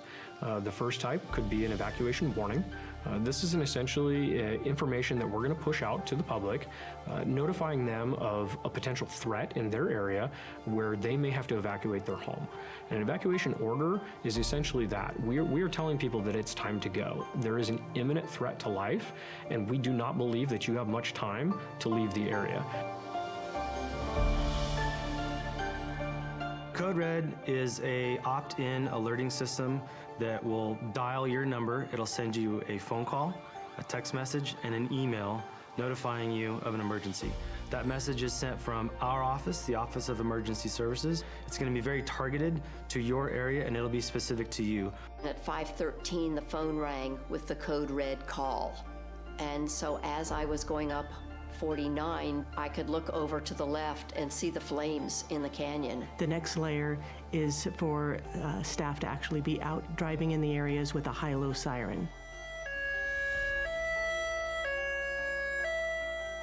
There's no other reason you'll hear that in an area unless we're putting out that evacuation order, not a warning, but an order.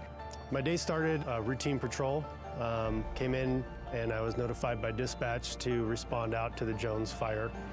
Houses that had evacuation tags made it so we could just pass by. We knew that the residents had already been evacuated.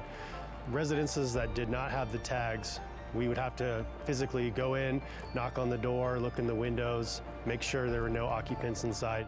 Once you've been evacuated, as you're leaving, put this tag somewhere very, clearly identifiable, whether it's a mailbox, a gate, your address marker, so that deputies and officers can quickly identify if your residence has already been evacuated.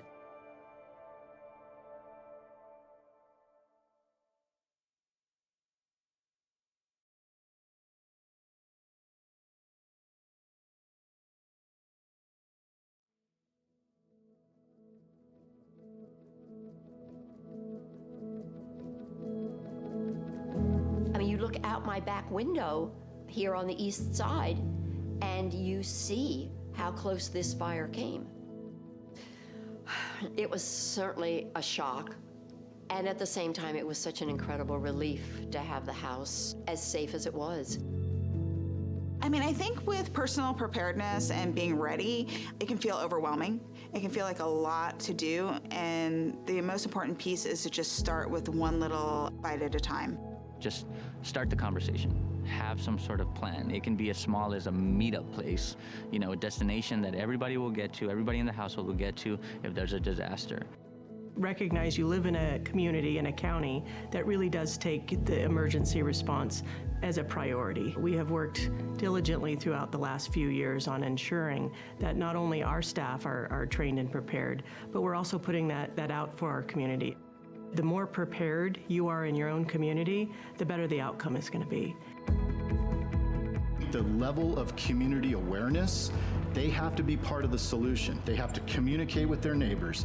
They have to be part of the discussion in communities. They have to support the response, the prevention, the education, and ultimately the collaboration and the engagement. People have to be engaged at all levels.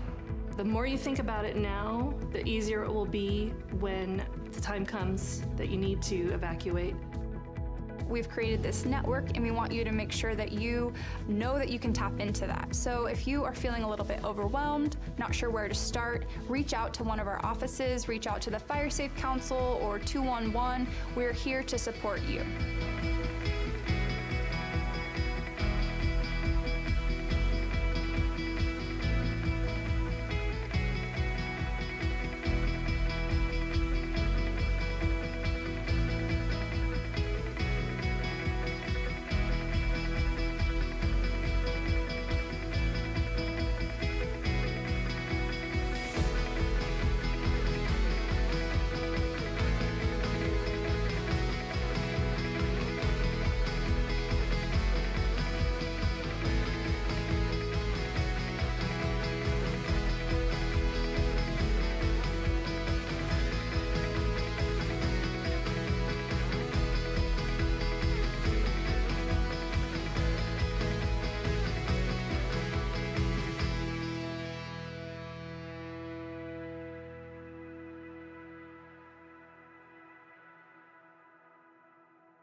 Ready Nevada County is an education campaign designed to help the public have successful outcomes during emergency events. We really focus on a whole host of disasters or emergency events. We want to have a broad spectrum. We want to be prepared for anything, but really we focus a lot on wildfire because we know that's one of the most likely events to happen in Nevada County.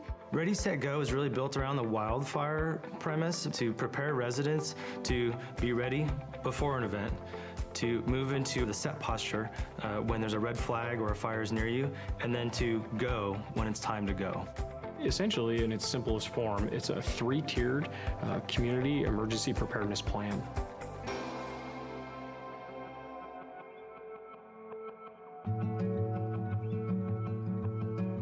I have lived in this house, which we built, my husband and I, 26 years ago now, actually. We selected the hardy plank, the concrete siding, and also the metal roof. Then when we moved up here and heard about the 49er fire, that's when we started to say, wow, this really is even more important than we first realized. So the 49er fire is one of the most historic fires in Nevada County's history. They figured it changed the laws of the state of California that said this is how you have to protect your home. That came out of Nevada County. Steve Eubanks came from the Fire Safe Council, and the main thing we needed to pay attention to was the ladder fuels. Planting has been removed from the edges of the house so that it does not touch the house. It was an incredible service from the Fire Safe Council to come out and spend a couple of hours going through this property. So the ready phase is when there's no immediate threat to you and your family. This is the time when you should be doing education and planning, whether that be training, educating yourself, or accumulating equipment, hardening your home, creating defensible space. Defensible space is really all about creating a buffer zone between your house and flammable vegetation. We really focus on defensible space around the home, that first 100 feet, but also around the roadway too. Another aspect of the ready phase is hardening the home, and really what that means is making your home more resilient to wildfire. That's going to be putting the fine-grained mesh around the vents of your home so that embers won't get under your house or into the eaves of your house. That's going to be using non-combustible materials on your deck and around your home. So when an ember storm comes through, it's not going to ignite your home itself.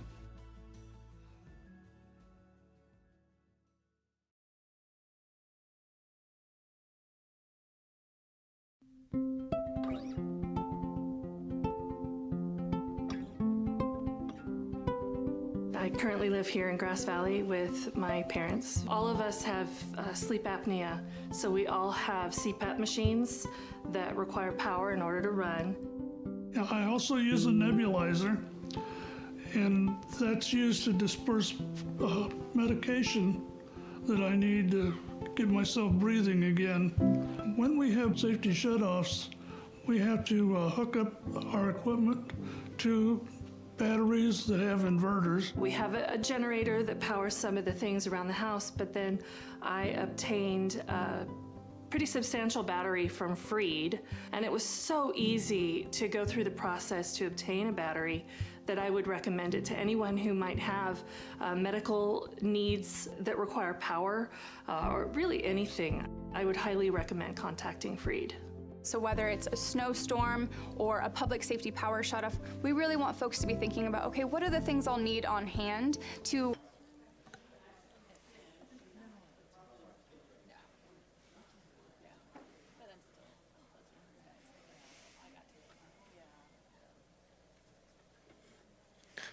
We're going to go back into open regular session here for our timed item at 1:30, and we'll ask County Council to read us out of closed session, please.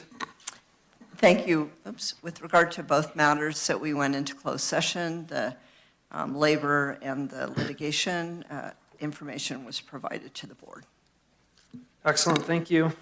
We're going to move on to items 38A and 38B. Two separate items, one of them an MOU and the other one handling the LDA Partners contract. Animal shelter discussion. This is going to be Craig Greisbach, OES Director, and Justin Drinkwater, Facilities Director.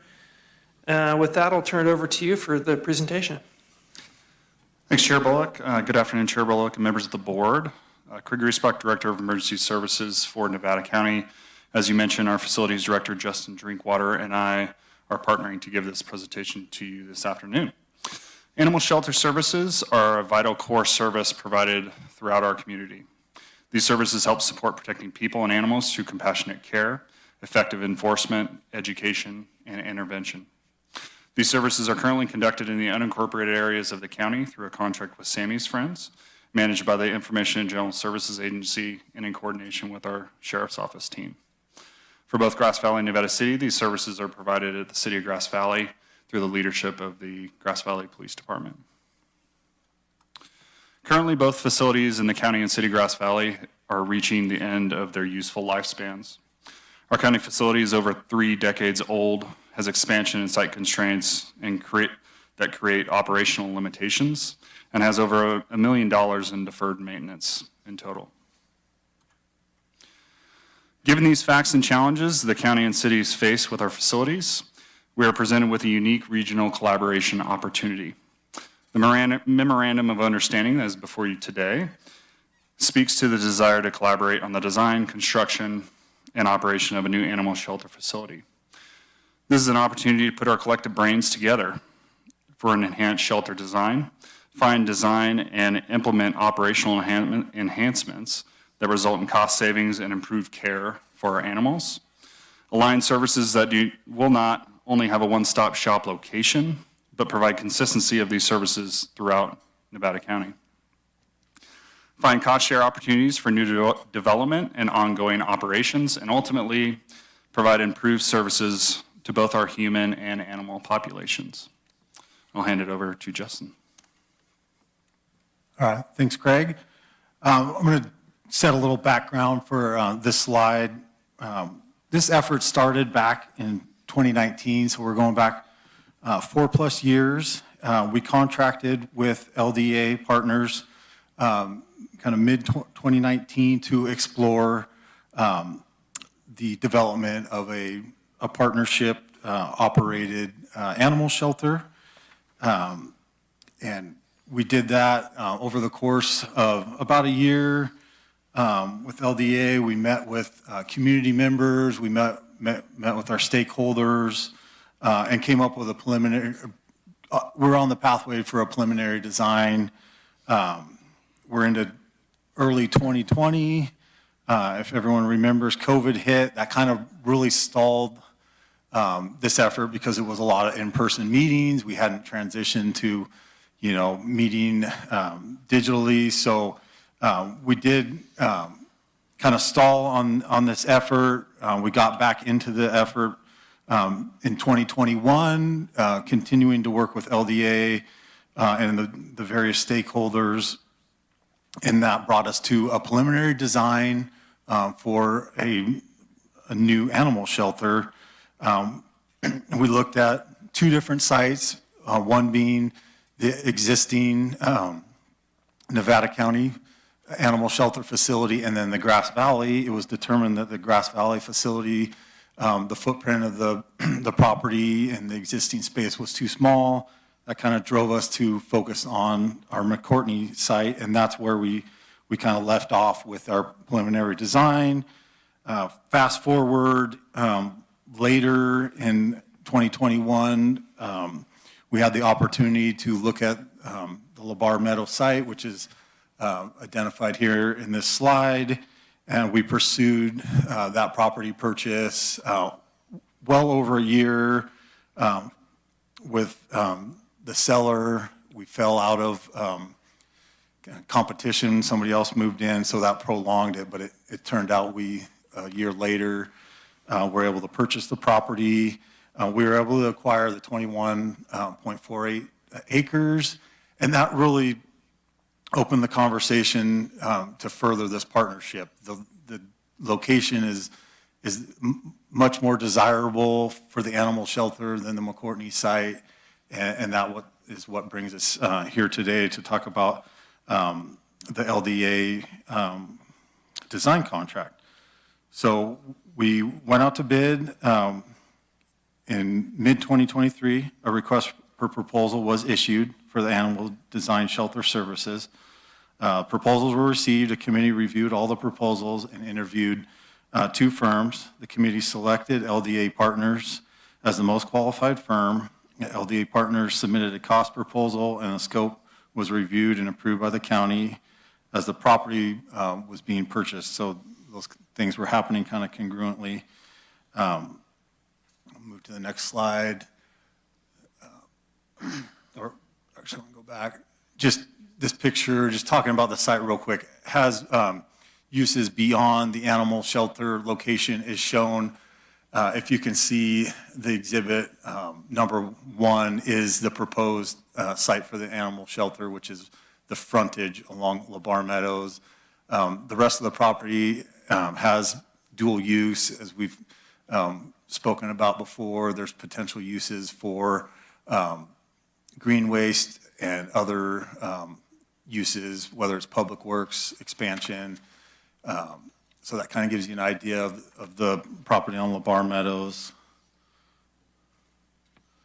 This is a slide that talks about site development timeline. There's a lot of things that go on beyond the actual architecture for the facility. So we're in the process of, project scoping, feasibility, and discovery of how can we best use the property. And we're actively working with the engineering firm. They're the ones that developed that site map to show kind of where are the buildable locations on the property. We have, minimum of 12 months of environmental and use permitting that would go on as well. The next timeline is architecture. That can be anywhere from 12 to 24 months of development of the architecture design bid package, with construction being another 12 to 24 months. So overall timeline on the project is a 4 to 5 year project. Just to give you an idea. And then that brings us to where we're at now with the LDA proposal. We're, like I mentioned, we went through the selection process, and we're now bringing the final contract with LDA Partners for architectural design services for the Nevada County Animal Shelter Project, with a maximum contract price of $1.85 million, with a contingency of $185,000, with a time period of January 2024 to June 30th, 2026. All right. So staff's recommendations that you have before you today are 2 separate items. Approve the MOU between the County of Nevada City, Grass Valley, and City of Nevada City for collaboration with animal shelter development and services.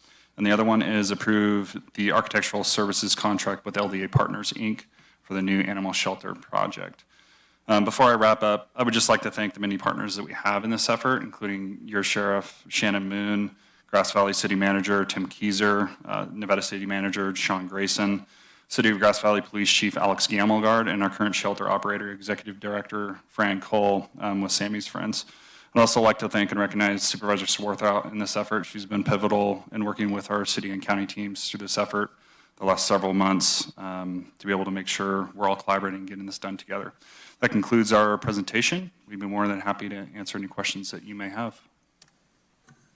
Justin, Craig, thanks. Appreciate it. I think what I'd like to do is start with questions, then go to public comment, and then come back for board deliberation. And Lisa, would you like to kick us off? I don't really have any questions, so I'm going to leave it until we come back, and then I have some comments that I'd like to make. Okay. But, yeah. Heidi. Thank you. I know this has been a long project and it's gone through a lot of permutations, so might have some questions about the background and how we got here and where we are. My number one question is on the funding. First of all, is it secured? I know it says out of the capital budget, so has it been planned for at this level? And then secondly, are we splitting the costs up? So is the county, our capital budget putting some in, the sheriff's office putting some in, the city's putting some in, or how is this working? So Supervisor, we also have your CFO, Martin Polt, who's here. So Martin, if you could come up and assist answering some of these questions, that'd be helpful. Thank you. And Justin, go ahead. Yeah, thank you, Supervisor Hall. I was going to mention that the funding for the architecture contract is allocated in the capital facilities budget. The further construction of the actual facility, that funding, the breakdown and the sources haven't been fully determined. I don't know if Martin wants to jump in and go beyond that. Yeah, thank you, Chair, members of the board. Yeah, Justin's accurate on the 1.8 million or so. We do have a 5-year capital facilities plan that we have an assigned general fund amount for, so that amount is in that plan. And as Justin said also, my understanding is through this collaborative process, the share of costs with the various participants and jurisdictions would be laid out then. And we have, it's going to be 3 years, it looks like, until the actual construction. So certainly within the next 2 or so years, those negotiations and discussions. And Nevada County would be looking to plan more about for the debt service for this project. Okay, so it would be debt serviced. Okay. Yeah, I think I just need a clear understanding. That makes sense. So that 1.8, the county is covering that. So, okay, Yes. so I know, so I think this is a great project, the regionalization of this so that we're putting together and we're not having a bunch of animal shelters, which doesn't make any sense. So I think we're achieving efficiencies that way, and that's great. But I do want to understand better how we're splitting the costs among all the parties.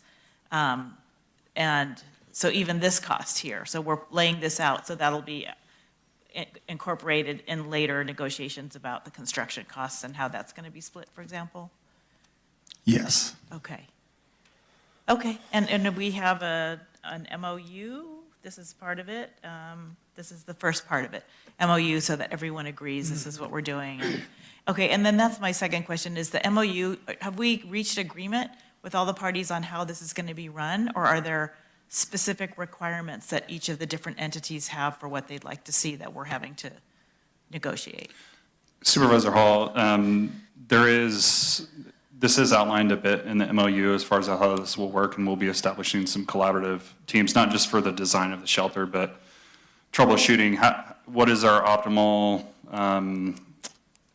when we share costs, what is the fair share? What is the optimal operational model where we can have some efficiencies and improve services? That's all outlined in the MOU, and we'll be navigating those with all the partners.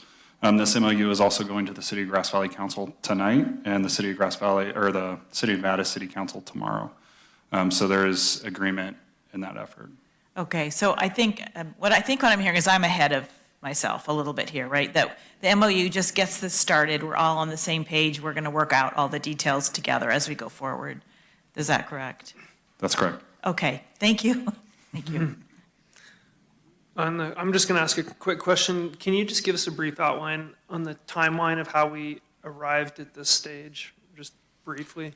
Yeah, I didn't go too far into it in the presentation, but as I mentioned, I mean, it started back in 2019. Facilities, did a couple different facility studies, facilities asset and condition studies, ADA study that kind of kicked off the whole looking at, the deferred maintenance for the facility and the desire to, bring a newer modern facility to the community. So that's where we started. We started with a preliminary design, working with the architect over the course of, it ended up being a couple years because of COVID was thrown in there. We met with, the cities at the time. We met with Sammy's friends and kind of started to mold this combined operational vision. And it kind of stalled with COVID and with the feasibility of making a combined shelter at the McCourtney site was problematic. And we didn't, at the time, have an alternate location that was closer to, Grass Valley, closer to, more of a retail environment that was found in the study to be a more ideal location. And so that that was a barrier until this LeBar Meadows property popped up and had multiple uses, and here we are now coming back to this. And Chair Bullock, let me just add one thing to that. So we were on track of having a county-operated shelter. McCourtney Road would not be optimal for our city partners, and they made that clear. I credit Supervisor Swarthout at the board workshop last year, who brought it up to the board saying, can we pause and look at revisiting this with the cities to see if we could take a regional approach. So we did that. We delayed the contract going forward. We got together with the cities, and through several meetings with their managers as well as their mayors, we had an agreement that we would all go back to our councils and board with an MOU to talk about how can we negotiate in good faith. Concurrently, understanding that the life cycle of our building is currently needs to be improved, we're going to continue with the RFP, and that's what we're seeking approval on today, is for the design element. Perfect, thank you. Ed?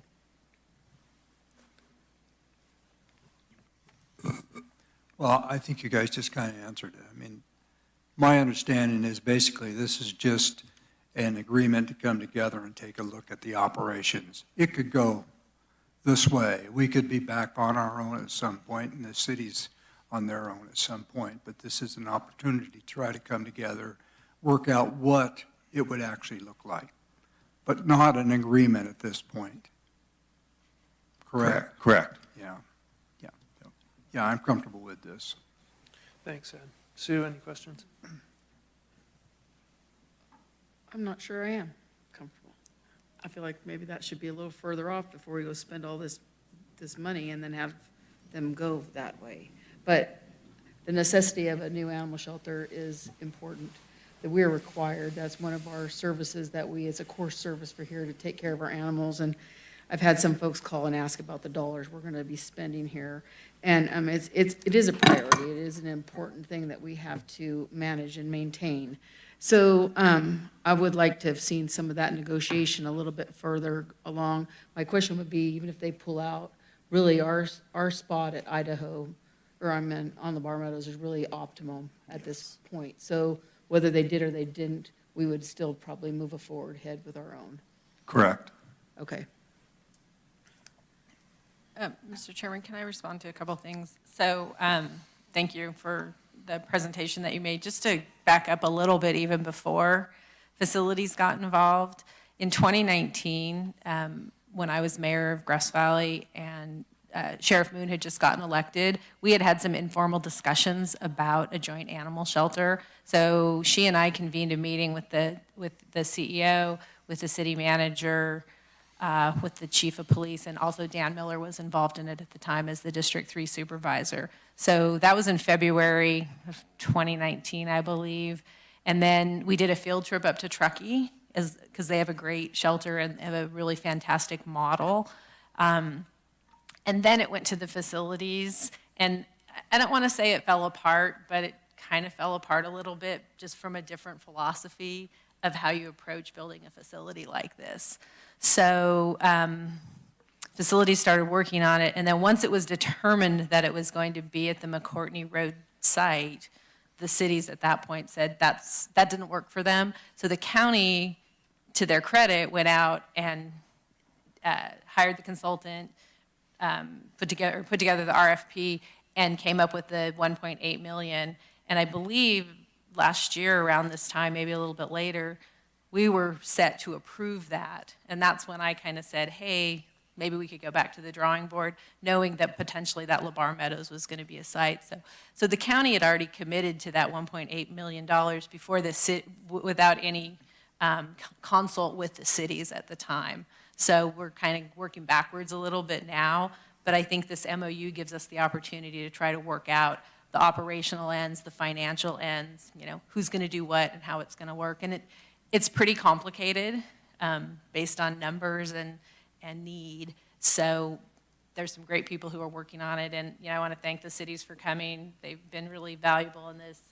Alex, the chief of police in the city of Grass Valley, has been really helpful in all of this. So that's kind of how it's kind of how we got where we are today with the cities not committing any money on this 1.8 because they were never involved in the decisions to spend that money. Thank you for the description. Helpful. Any other questions from the board before we open up public comment? Go ahead. Yeah, I guess I just would echo Supervisor Hook said. I've had some questions too about the amount of money going into this, and understanding this is a service we have to provide. I support it. It's the regionalization of this, bringing the parties together to create efficiencies, honestly, all the way across the board, not just in the facility building it, but in all the ancillary costs of having a building, plus in operations, not having to have two sets of staff and administrators. And I mean, the cost savings, the cost feels large, but the savings would be really great. And so I really am, I'm hopeful. I wish there were more than just saying hopeful that the parties are truly committed to making this work because it's going to be better for all of us. But it is the county at this point putting that money out there with the assumption that it's going to work. So just want to keep an eye on that and make sure everybody's in it for good faith. Can I ask one kind of a summary question? What is the major off-ramp available to the board should we want to pivot? I think at least a few of the members have that question. So the board, it's in your capital facilities plan. It has been identified as a priority project, and so the county was staying the course of moving forward with the animal shelter until 6 months ago when we reconvened to bring in the cities to look at shared operations. And I really want to give credit to the cities, city managers, as well as the mayors, where I think there is strong intent to, we have shared goals. It's good government to have a regional animal shelter in Western County. But I don't want to disregard Supervisor Schofield's comments where absolutely we may come back if an agreement can't be made, and then we would probably scale the shelter for county operations. But the LDA contract in front of us today is, once that's signed, that's an expenditure, that's sunk cost. We're done with that. But the design could be, if we needed to. Reused and et cetera. If we need to scale, then I would have Justin who could speak to the details of that. Then they would redesign it where it would be a county-only shelter if that was the case. Understood. Can you tell me how much of the once we sign the contract, it's for the face value amount plus the contingency, that's done. Is that correct? Correct. Okay, thank you. And it's up to us to mold the building in our operational need. And as Allison mentioned, it could be reevaluated, re-engineered based on the changing need. On the need and the partners and everybody involved. Yep, understood. Okay, thanks. Any other questions from the board? No? Okay. Let's go ahead and open public comment. Come up to the podium. We're going to have 3 minutes for you. Any public comment on the item? Feel free. Close. Hello, I'm Fran Cole, and I'm the executive director of Sammy's Friends. And I'm having trouble containing my excitement as I listened to this proposal. I was a dog walker beginning in 2001. I was the original dog walker at Sammy's Friends. And the facility then was designed for two main purposes. One was to contain dogs until they were claimed by their owners, or to keep them until they were euthanized. And standards for shelters around the world have changed since then. But our facility has not changed, and Sammy's Friends has done as much as is possible to make it habitable and humane for the animals. We've put pens outside. We've done whatever we can. We have right now 400 volunteers at Sammy's Friends that walk dogs and clean kennels. And one defining feature of our community is its commitment to animals and its love of animals. And that's a value that is really intrinsic to us. I've seen other counties build shelters. Butte County has a beautiful new shelter. this is something that, we have been waiting for.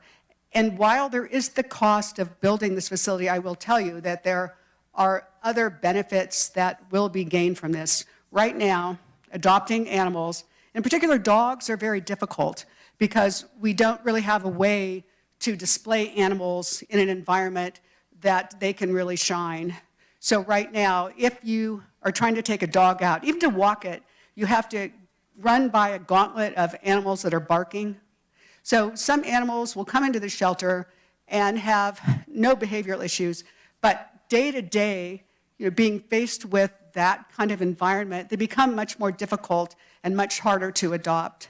And the new shelter standards have incredible features that enable you to take dogs out without doing that, enable you to really showcase the animals. There's so many benefits that will be gained by having this. I know that, we have a strong animal community here. I think that all of the volunteers at Sammy's Friends totally support this shelter, and I really look forward to the day when it's completed. Thank you. Thank you, Fran.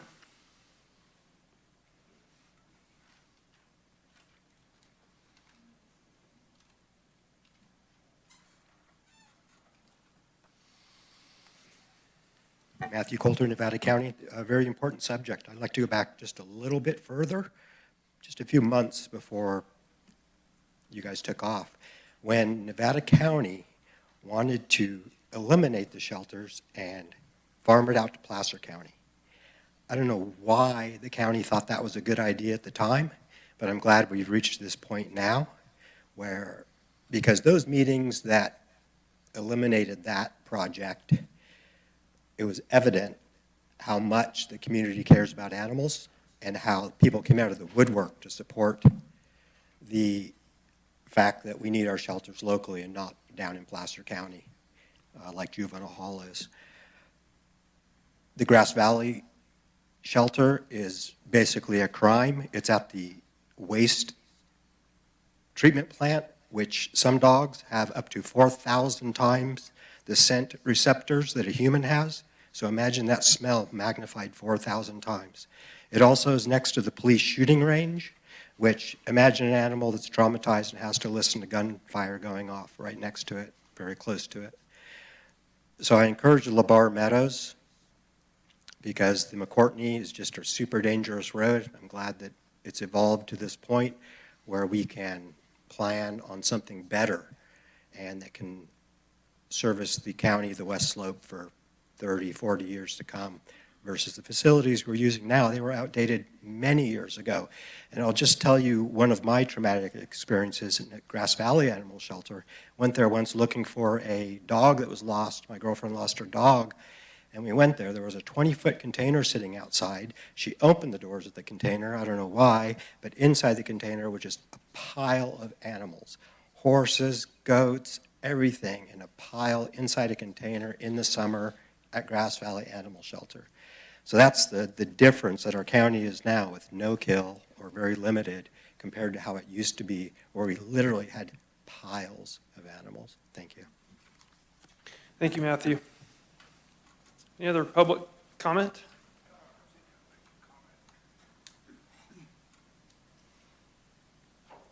Hi, everybody. My name is Kurt Romander. I'm co-founder of Sammy's Friends. I'm no longer with them because of health issues and such. The question I have is that back in 2021, maybe 2022, we went through this process once before, and I believe a contract was let to do an architectural design for the shelter to be built on the existing site. And I think that plan was pretty well completed, because there's a picture of the plot up here on one of the slides. So my question is, are we double doing this? I mean, that seems like a second waste of money that we spent in 2021 to do essentially what we're doing now. And I 100% agree that the plan you have now going on to LeBar Meadows Road is a great plan. It takes the traffic off of McCourtney Road. It's going to be a more local or central location, so I'm 100% behind it. But I am, as a taxpayer, a little concerned that we're spending a second $1.5 million or so to do something that was already done back in 2021, 22. That's my comment. Thanks. Thanks, Kurt. Justin, do you want to respond to that? Absolutely. Great question, Mr. Lomander. The initial contract with LDA was for a preliminary design. Sometimes it's called a visioning. You're basically scoping and doing just finding out your needs. It's a needs assessment that gives you, an end product that kind of shows you what it could look like. The stage that we're at now is to add upon that work. We're not taking away from that work. We're not taking away from that funding. We're building upon it. We've done a lot of the initial work, so we have a basis to start with.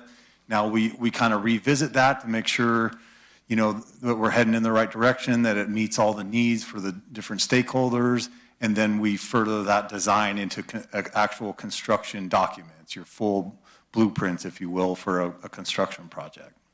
Understood. Thank you. Thanks for clarifying.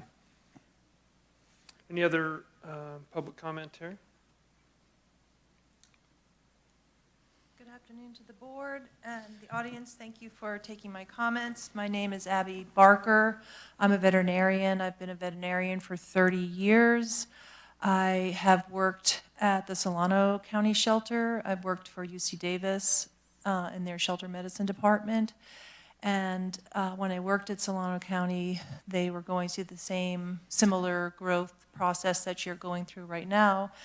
And I applaud your efforts to work together in this process and to bring the cities and the county services together to streamline the process. And that does cause a cost saving. It also just is better for the animals. And I just wanted to bring some points of view regarding animal sheltering that sometimes people don't think about, and that is that this is public health due to the well-established link between animal abuse and human abuse. If animal control is going out to take puppies or something like that from an abuse or neglect situation, there is an extremely high likelihood that people in that environment are also being neglected or abused. And there's also the zoonotic disease control aspect of it, rabies control, and bite problems. And while I applaud your efforts to streamline, consolidate, build a nice, beautiful shelter, which is what the people and the animals in Nevada County deserve to have, I also would implore you to do it faster. Like, I just was at Sammy's Friends this morning, and I don't know if you've ever gone somewhere where when you leave it, you can still smell it on you for like a half hour. And that level of toxic air is bad for the animals, and it's bad for the people that work there. The noise levels were over 100 decibels in the lobby at times when someone was walking through the dogs. Those are dangerous levels of noise that will cause hearing loss for people. So by not moving this project as quickly forward as you possibly can, you as a county may be opening yourselves up to some sort of litigation in terms of the safety of the workers, the safety of the pets. What I saw was no place to quarantine the bite animal dogs, and dogs that bite people. So if the sign comes off the cage and some dog walker comes in there and then gets bitten, that's a lawsuit. That's more money. That could be more money than $1 million. Thank you for your time. Thank you for your comments.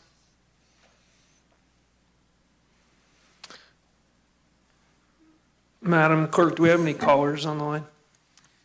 We do not have any callers. However, you did receive 2 written public comments on this item, one from Beth Moorhead and one from Elizabeth Rose. They were both distributed to the board and available to the public. Okay, thank you. Any other public comment? Hi, thank you for your time today and considering this project. My name is Miranda Leach. I've been serving on the board for Sammy's Friends for about 6 years, but I'm also a veterinary technician, and I work with a bunch of counties. So I do medical health sales. So part of what I do for a living between Sacramento through Butte County is help when these projects are being built, as far as patient containment, medical facilities. I provide those products for these builds that we're talking about. And I just kind of wanted to give some insight on Butte County. I got to help them through their project.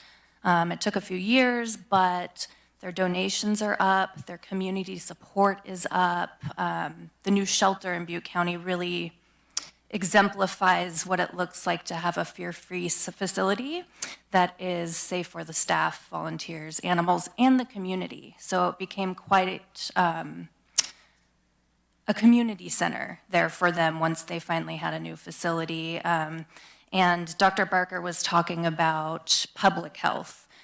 Having a new, clean, safe facility is really nice. When you're having the community come in, it provides an education center. It reduces animal turnover, good employee turnover. We want to keep our good shelter staff with us. So I think that this project would be a nice, shining example of our community coming together and consolidating and having everyone together in a good, new, updated facility. So that's what I wanted to say. Thank you. Thanks, Miranda. Anybody else? We'll go ahead and bring it back to the board for discussion. No comments, Lisa? Well, again, thank you to everybody that came today to speak to this. I think it's really important. I think just the one thing that I want to reiterate is what Allison said, is that by all of us working together, it really is good government.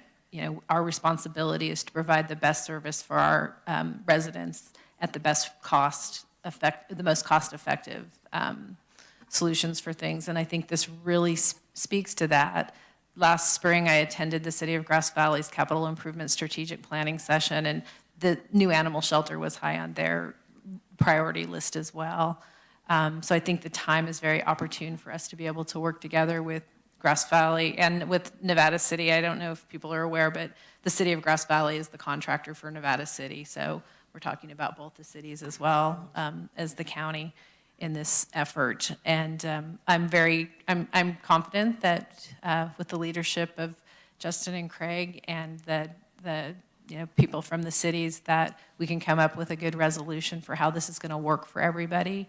And I would concur that we do need to do it faster, and I will make that commitment to the community that I will do anything in my power to help move this along and make sure that we're on the right track as we move it forward. So I'm very supportive, and I just want to thank everybody for all the work that's gone into this. And it's taken a few, 4 years from the first meeting that we had to get to this place, and I'm really happy that we are here.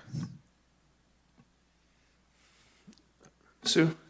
Yeah, I would just like to echo what you just said, Heidi. I think it's really important. And then I just want to point out, too, the work that is being done in our small, very outdated facility. I mean, if you go there, I mean, we've got cats in a mobile home, right? They have made work what we've gone. We've had a snake out there. We've had pigs and goats and stuff that is not normal, in a small facility. And so kudos for keeping up the good work that we are doing. We do know that needs to get done. I wish I could blink and there was millions of dollars right here so we could break ground. But we know that's not the case. But we do know that we can continue to use community support and the work that can get done through here and through our staff, that this will happen.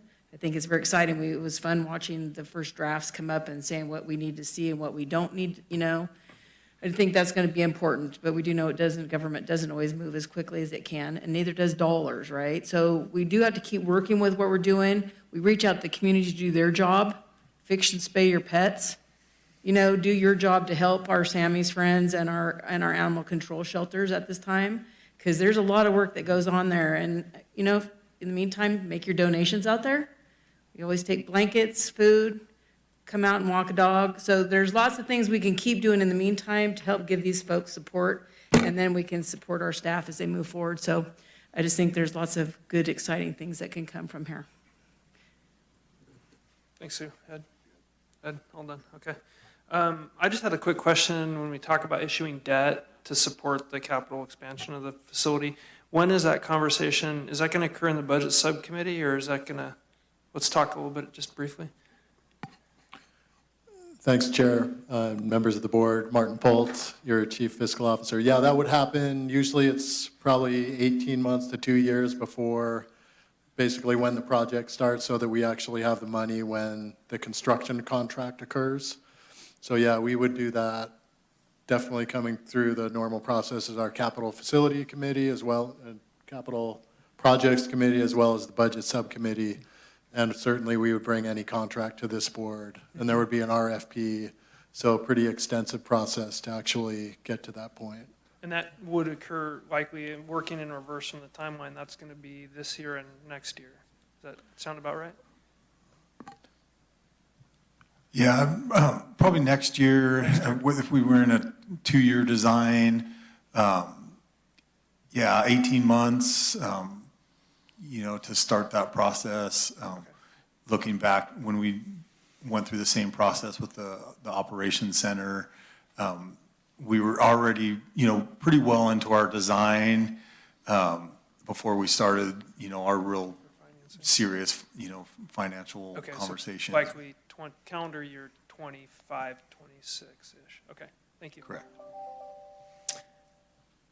No comments for me. I support the project. I like the regional approach and cooperation of all the jurisdictions. I think it's the right thing to do. It's good government. It's efficiency of the dollar, the public dollar.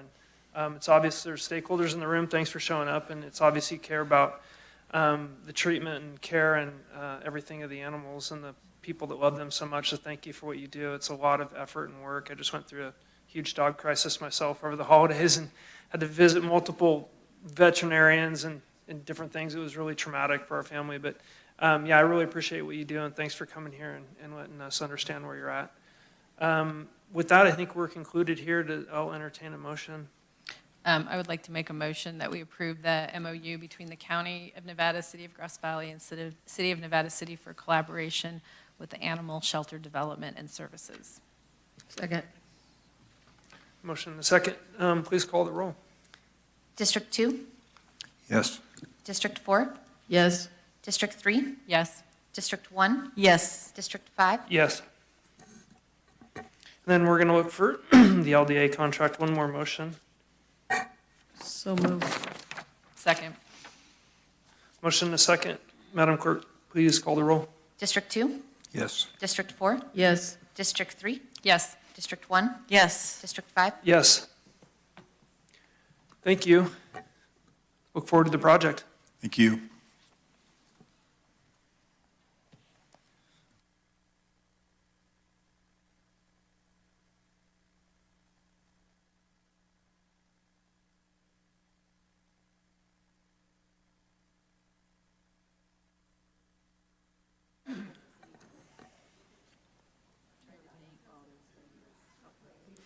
So this brings us, excuse me, to item 40, which is the annual board objectives year-end report. It's going to be a good one to have in advance of our workshop. So Chair Schofield, I'm happy to introduce this item. This is a staff report to share with the board and the public the progress that's being made on the board policy objectives. This is information that we hope that will be used going into the board workshop next week. We have Assistant CEO Caleb Dardick who will be making the presentation. Thank you. Right. Thank you, Chair Bullock, board members. Good afternoon. I'm pleased to be presenting the year-end update on the board's 2023 policy objectives. This year, we will have a different style. Instead of me doing all the talking, we'll have a spokesperson from staff to address each of the board objectives and answer questions.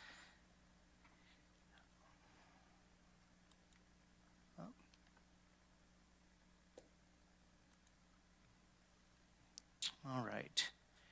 So just a reminder that the purpose of these quarterly reports is to track the status and progress made on the initiatives. And it is our hope that this report that we send to you quarterly is helpful to you in sharing information with the public. And of course, we always welcome your feedback. This is posted online as well in an interactive way on your board site. This graphic is probably very familiar to you at this point. This report today will be covering the year end, but also the Q4 report, quarter 4 report, which covered October through December. These are your 8 objectives, and we'll go through each of them in a moment, starting with fiscal stability and core services. If my colleagues could use the podium.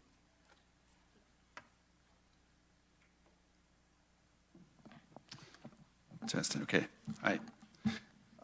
Good afternoon, Chair Schofield, members of the board. I'm Barry Anderson. Excuse me, force of habit. Chair Bullock, members of the board. My name is Barry Anderson. I'm an analyst in the CEO's office. I'll be talking about the fiscal stability and core services objective. So we have this objective marked as caution. We feel that's appropriate given a variety of situations or sort of factors at play. However, it's important to point out that overall, the fiscal position of the county is stable for the time being with no immediate threats to the delivery of core services. However, we would be remiss if we didn't mention that the State Legislative Analyst Office recently announced that the state may face a $68 billion deficit in fiscal year 24-25. This has obviously the potential to impact the county, as many programs and services are funded by the state and the federal government. We are monitoring that situation closely, particularly as we begin to develop budgets for 24-25. The governor's budget is due tomorrow, and then there will be a May revise. So we'll be watching that process as well to see what we can expect from the state in response to that potential deficit. Locally, one of our major sources of revenue is property taxes. That is sort of an essential source of discretionary general fund revenue. So we pay close attention to that. We're looking at continued growth there, though not sort of a slightly lower rate than what we budgeted. We're seeing a 5.3% growth rate in the property taxes, and we budgeted at 5.5% growth. So again, a slight softening there. We're paying attention. There's a couple of other indicators in the transfer of property taxes. So transfer of properties, transfer taxes, and recording fees. Those are, again, trending a little bit lower. That downward trend began in last fiscal year, and the results through December are sort of in line with what we saw last year, meaning the revenue is about flat there. So that sort of is an indicator of what we might expect in the future going forward with regard to property tax revenues. However, there's some anomalies in the past couple of years. The COVID-19 market activity really threw kind of some anomalies into that data. So it's a little hard to predict, but again, we continue to monitor. So this is all why we have it marked as sort of caution. Other indicators of overall county economic activity are mixed compared to the adopted budget, including business activities and road, gas taxes, et cetera. But as I mentioned, again, the overall position is stable with no immediate threats. And it's important to note that while there are cautionary indicators, the county is well positioned to weather any challenges. We have robust fiscal policies that your board has adopted and that we follow. We continue to monitor the situation closely, and we are prepared to react if necessary. Thank you. Do you mind if we ask questions as we go? Just so we don't get too far along in the slides. Anybody have any questions for Barry before he departs and we move on? No? Thanks. All right, emergency preparedness. Good afternoon, Chair Bullock, members of the board. Craig Rusbach, Director of Emergency Services for Nevada County. Through your board's leadership, emergency preparedness has been a board priority for a decade.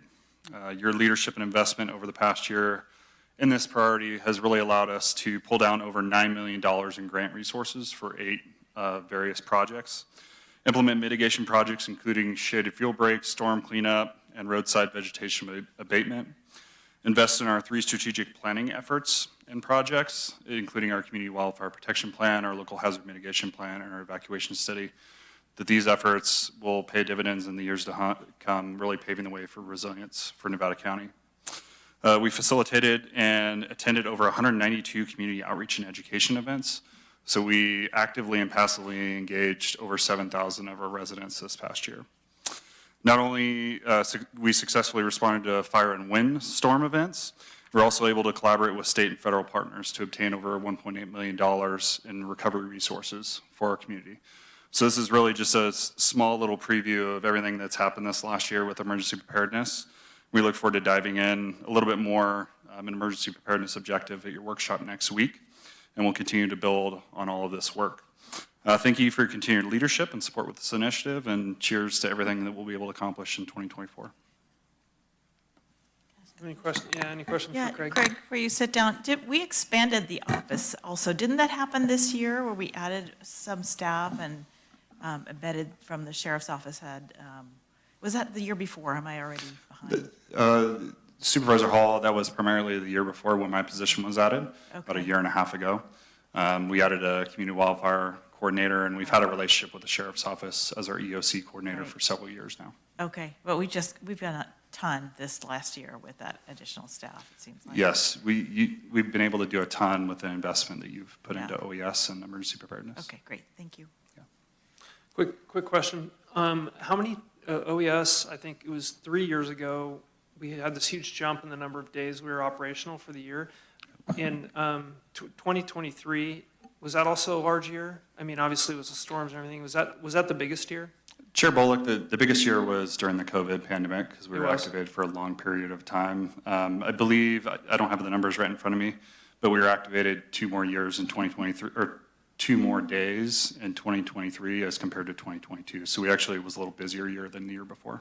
So yeah, I'm sorry, I got my years mixed up. 2022 was the really big year. Is that right?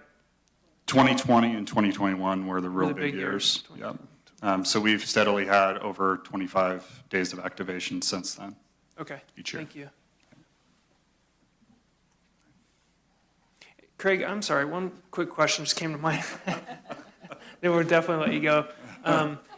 That is that handled as a routine portion of your budget? Do you make an estimation for that type of activity? Obviously, emergency, right? So that's built in.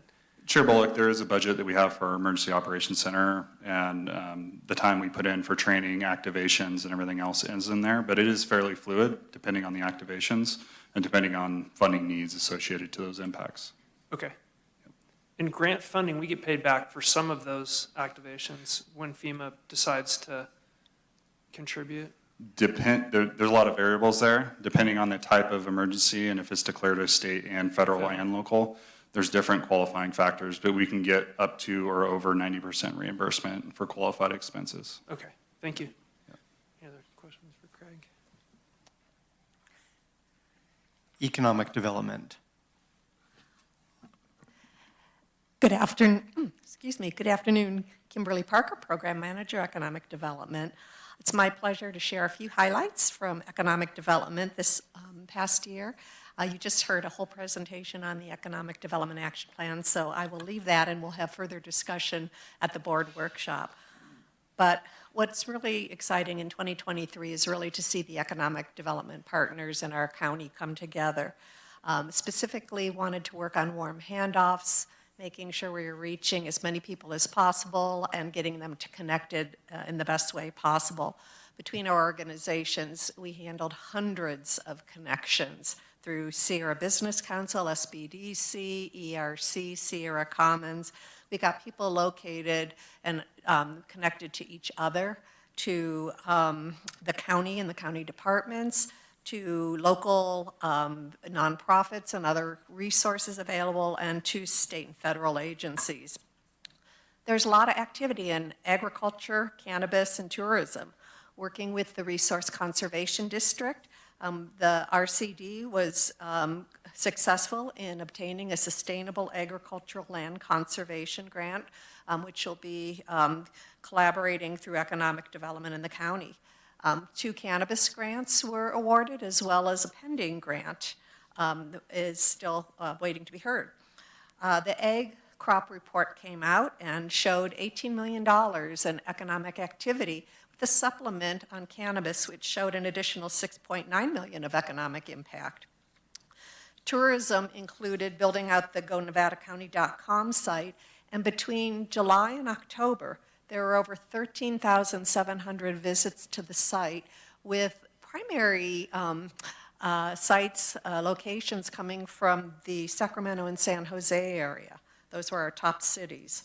In addition, our recent article on small town gems in Nevada County went viral, reaching over 60,000 people. There's significant progress on Nevada County projects, including movement on the county storage building, the fire suppression project in North San Juan, the Donner Summit Visitor Center, and as you heard earlier about the county's acquisition of the 22-acre parcel on LeBar Meadow Roads. I would be negligent if I didn't really mention that economic development is really working in partnership with our community partners who are helping us to elevate economic development in the county. The Nevada County Economic Resource Council sub-regional meetings awarded under California Jobs First, formerly known as SURF, is currently reaching out to our disinvested communities to identify barriers and challenges. This is going to be tremendous information coming forward for our Economic Development Action Plan. ERC's tour of Nevada County and the Economic Summit provided opportunities to bring our community together to learn about business and the activities going on in our region. And Trades Day through the Contractors Association brought in hundreds of students, and our own Collaboration Day, which was in large part developed by George Shurek out of our building department, also attracted hundreds of people, both new events.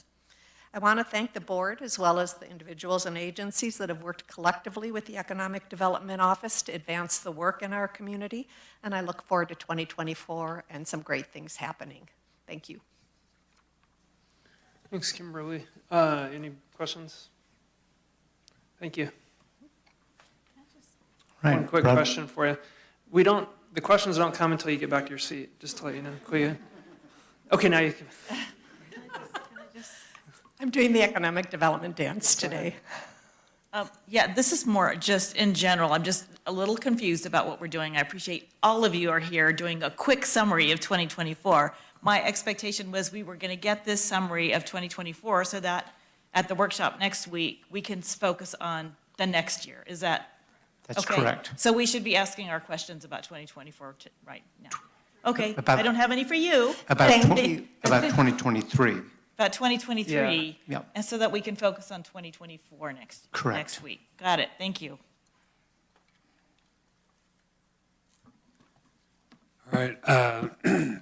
Chair Bullock, honorable members of the board, Jeff Thorsby, your chief of staff.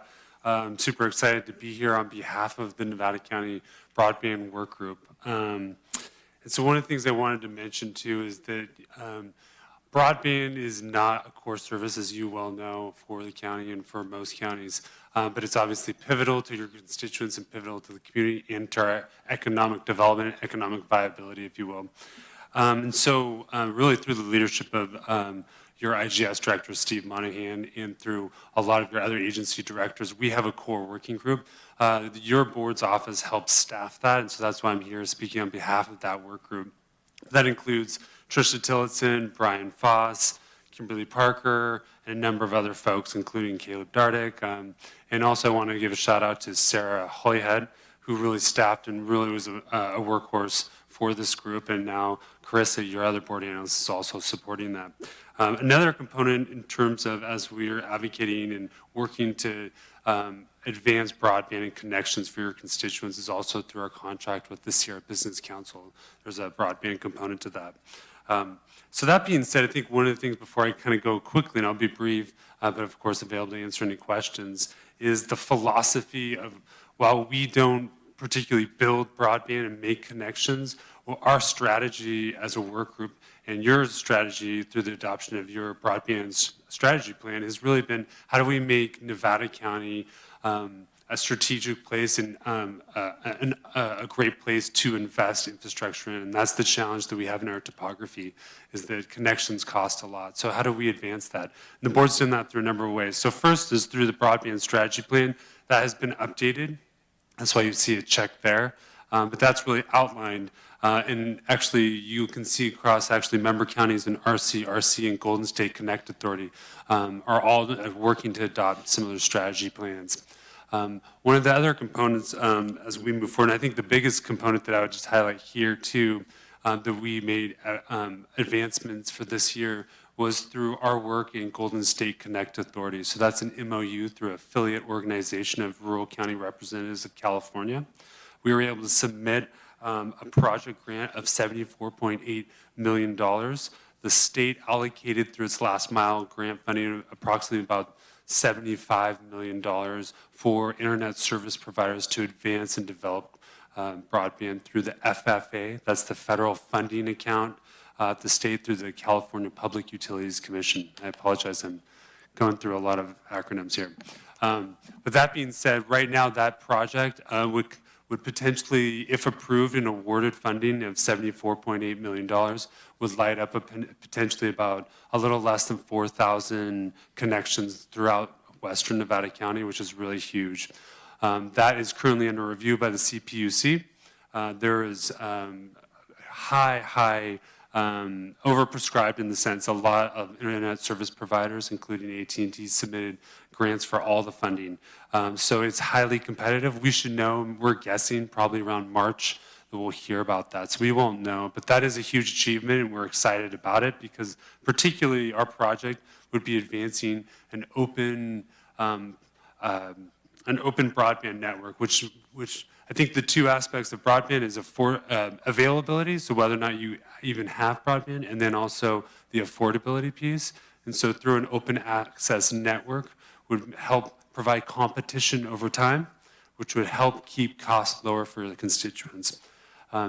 Moving forward, last mile broadband grant, we have had great success, and that's through the board's leadership of advancing funds directly to get connections made. And so we partnered and rewarded 2 rounds of that grant funding. Currently, we have about 49 connections out of 55 have been made through the second round. At your workshop, we will be talking about round 3 potentially and looking for your direction on that.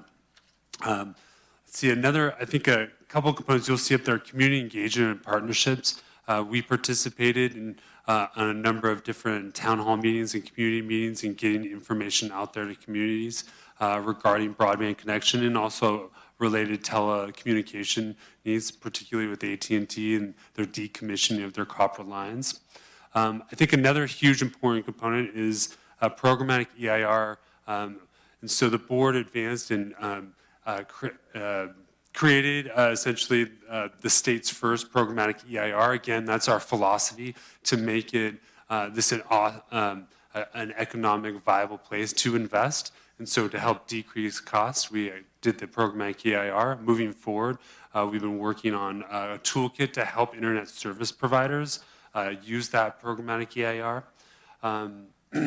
We fund and implement Dig One's policy. You will see there's a caution symbol there, and that's because we haven't seen that really being used by folks who are coming in and coming into our lines. And so our public works director, your public works director has been meeting with PG&E and trying to get the word out there, but we haven't seen a full utilization. So I think that's an area of opportunity that we'll be looking at in 2024 to help advance. But it is funded. And And another couple components I think you're going to see, and we'll probably be talking about a little bit over the next year and two, is you'll be hearing the words digital equity.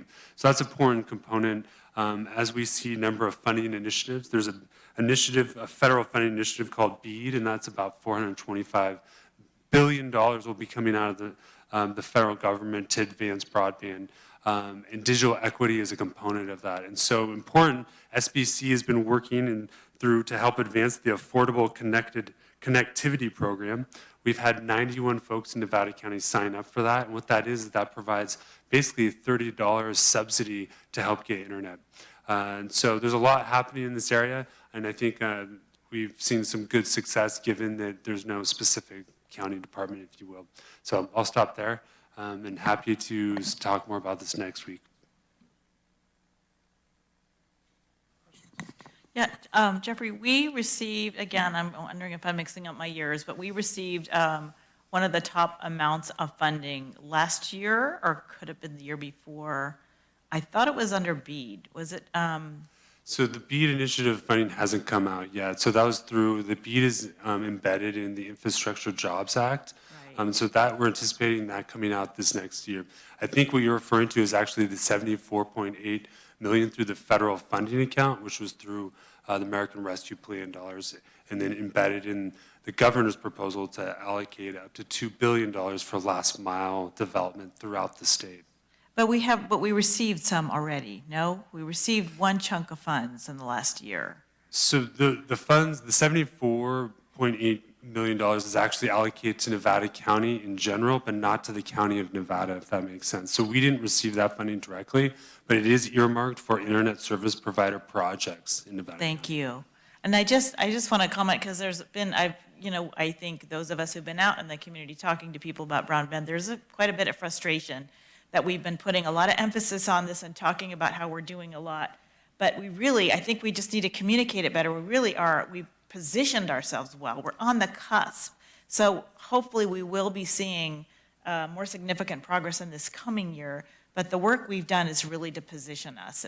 That's correct, and that is kind of that philosophy that we've been taking. Yeah. Okay, I feel like we need to sort of communicate that better out to the community so they aren't feeling so frustrated. Right. But thank you for your report. That was a good question. And just talk a little bit more about the problematic EIR. How much more time is that going to take? I know that's our yellow box. Oh, you mean funding the implemented ones? That's the yellow box? Yeah, so then we're working on that EIR though, so that will make it So the EIR is done. The EIR is done. Okay. And if Steve, he can It always. is finished? But yeah, the EIR has been adopted. Yeah, because somebody asked, so that's really going to be important to get those folks that want to come in here and do the job, because they won't have to do that by themselves. That was really a big move for our county to do that. That was kind of a new thing in the whole state. Nobody had really done that. So I always think that's very interesting at how creative and open-minded this county is to looking at this to move this forward faster. So that EIR was huge. And actually, when it comes to mine, I just want to make one more comment to your comment, Supervisor Hall.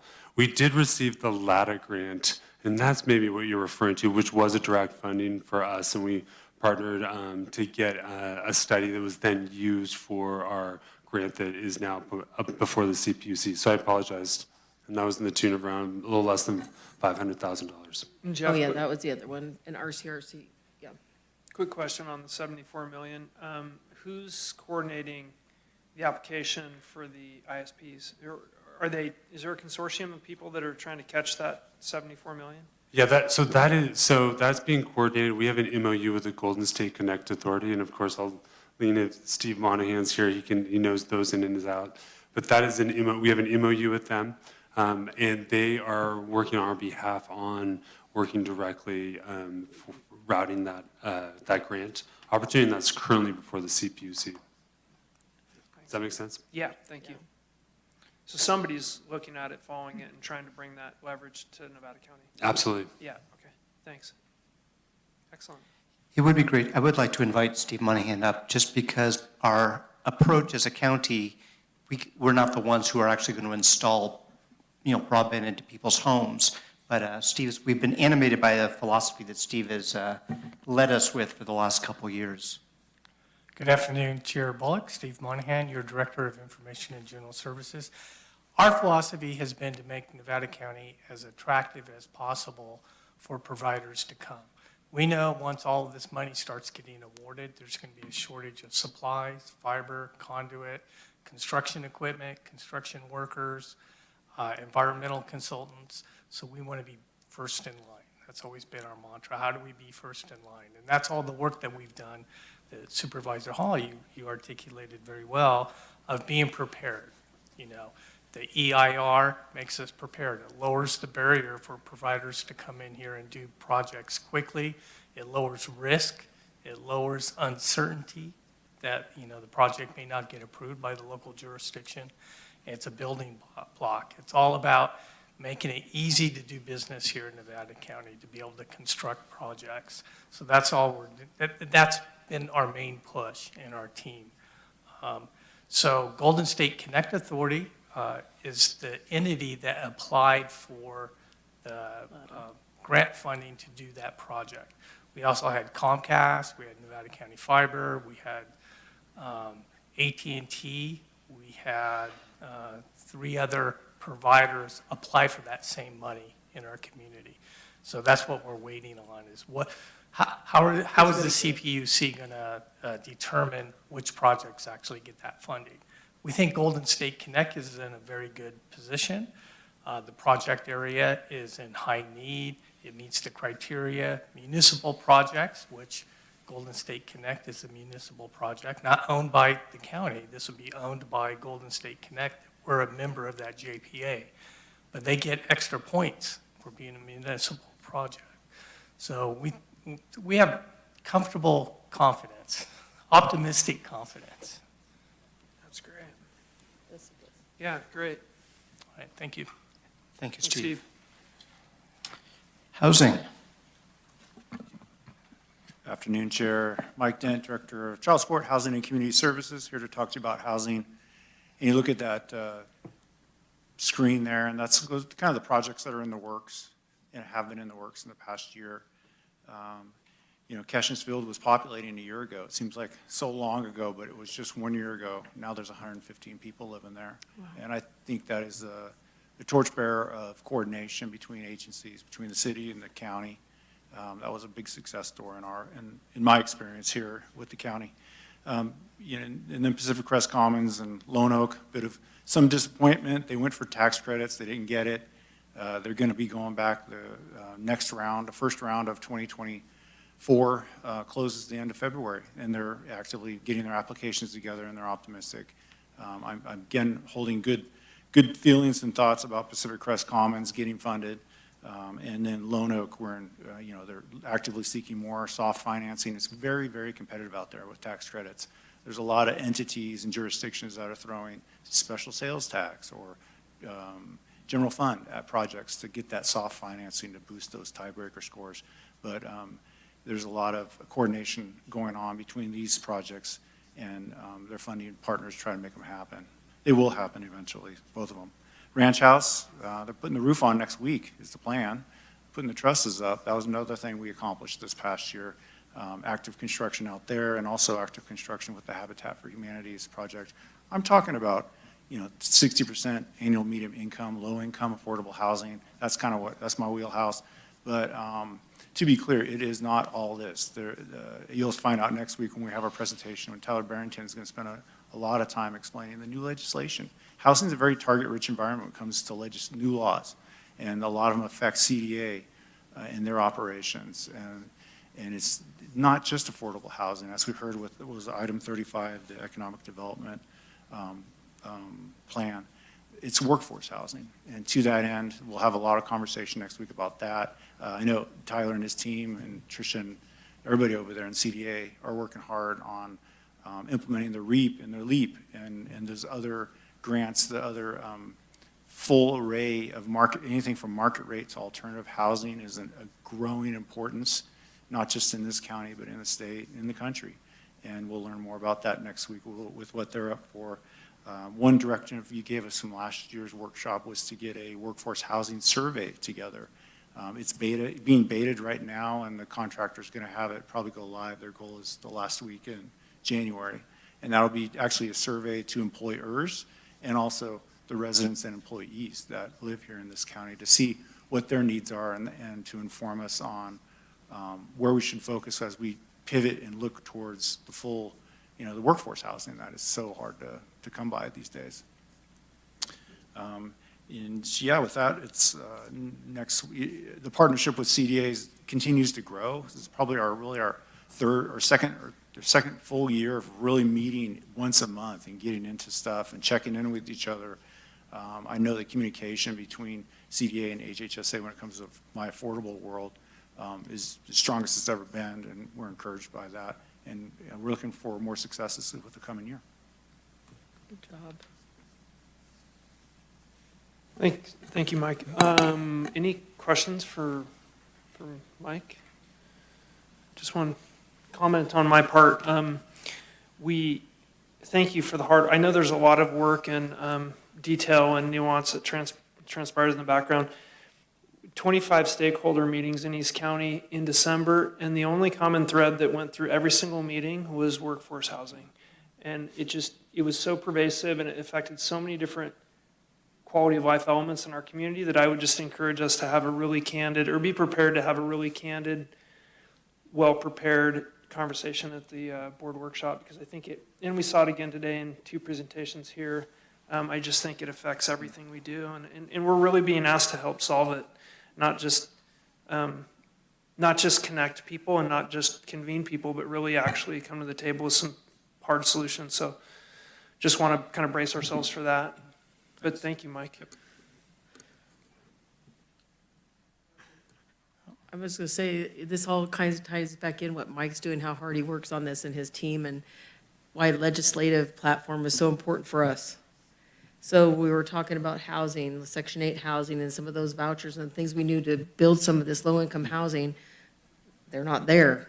So that's some of the important advocacy that we need to keep working on for you guys to keep making that happen so that we can get some of these houses built too. Talking with Gus Becerra from Regional Housing Authority, that legislation's been sitting in the state capitol for 2 years. And it's just sitting there. It's just sitting there, so hopefully. So some of the things we really need to kind of keep advocating for. Is allocation for vouchers for use? Was that? Oh, I see what you're saying. Increasing the number of vouchers. Understood, yeah. Throughout the country. Yeah. They haven't increased in a while. And then also the changes in the income levels, the disparity in what reality versus. Member Sorthout talked about it earlier, but you make too much to qualify or not enough to afford, so you're in this limbo area. Yep. Yeah. Thank you, Mike. Thanks. All right, next is homelessness. Tall guy. Good afternoon, Chair Bullock, members. It's also been a really exciting year in the field of homeless services in Nevada County. On the slide, there's some of the highlights of the program accomplishments, and I think those are worth spending a couple of seconds on, from Empire Mine Courtyard, which is now fully operational with 21 people living there. The Enhanced Care Management Team, which was really taking a pilot grant-funded program and thinking creatively about how do we sustain this for the long haul, and having the good fortune of sort of new opportunities through CalAIM coming online right when we needed it, and a team that was creative and flexible. And so we've turned that around and been able to continue that important work of outreach and engagement and connections to services using Medi-Cal funding as sort of the basis of the team. It's not fully self-sustaining, but it's got a sustainable funding stream supporting it now, which is really exciting because that work is so critical and important. We also were able to take advantage of some of the new funding coming to the table and be able to purchase and begin the rehab process for the Commons Resource Center, which is a longstanding objective for this board and will be incredibly exciting when it's fully up and running. We're using it on an interim basis currently during the bad weather months while we get ready for the construction phase. So that's been a really great addition to the array of services in the community. And also want to highlight the Behavioral Health Bridge Housing Project, which also came online pretty quickly with a short turnaround, and our collective team and when I say collective team, I don't just mean our internal county department partners, but our external partners, specifically in that case, Hospitality House. We partnered with them to go after that funding and set up a program that we were able to operationalize incredibly quickly. And we're getting a lot of kudos at a state level for being one of 2 small counties that are under contract and one of the first programs to get up and fully operational. And so within about a month of getting a contract in place, we had about 30 people into interim housing, interim shelter, with supportive services wrapped around them. So really exciting progress. And I think perhaps most importantly, what I see and feel in the homeless space right now is that we've come a long way in terms of collaboration and partnership and strategic thinking. Homeless services is funded in very disparate ways with disconnected funding sources that often aren't sustainable, and it's really been incumbent on the county to step back and say, how do we use these opportunities strategically to achieve goals and ends? And so the team has spent a lot of time working on that strategic plan that you heard about last year, and we'll hear more about at the board workshop next week, and seeing these projects fitting into that plan, but more importantly, as new opportunities come along, we're able to contextualize them within that vision and really make sure that we're being thoughtful in what we're doing and how we're approaching things and building up the capacity of the whole community to respond to this critical need of people experiencing homelessness. So look forward to further conversation. Happy to answer any questions if you have them today. Any questions for Phoebe? I'll just do a quick shout out, if I could, for 2023, which the success in that year for me was the warming shelter in Truckee with Jasmine Bro. And Ryan and Phoebe and Allison, really, I have to take all the credit for that. But, you know, we had the Truckee Tahoe, I always get the acronym screwed up, but the Truckee Tahoe Housing Advisory Committee, which was convened out of all the eastern stakeholders to try and make a solution there. But simultaneously, we had the collapse of the warming shelter in Truckee that was kind of hanging on by a thread in a borrowed church space through Kathy Foley. Wonderful person and just has done a tremendous amount. But Jasmine really stepped in our county. I'm really proud of everything we've done to just jump in the middle of it, and Ryan's several meetings. And it's not without some setbacks here and there, but I think that it's we did a great thing on behalf of the community there, and we understand it's not a permanent solution, but it is keeping people under cover for these cold nights and connecting the dots there. So I just wanted to call Jasmine out specifically for her work. She's literally doing the work, so she's working, she hired people, she's there, she gives reports. Just an incredible amount of work. So just thank you to everybody who's listening and just acknowledging that the county's really stepped up in this instance. Yeah, go ahead.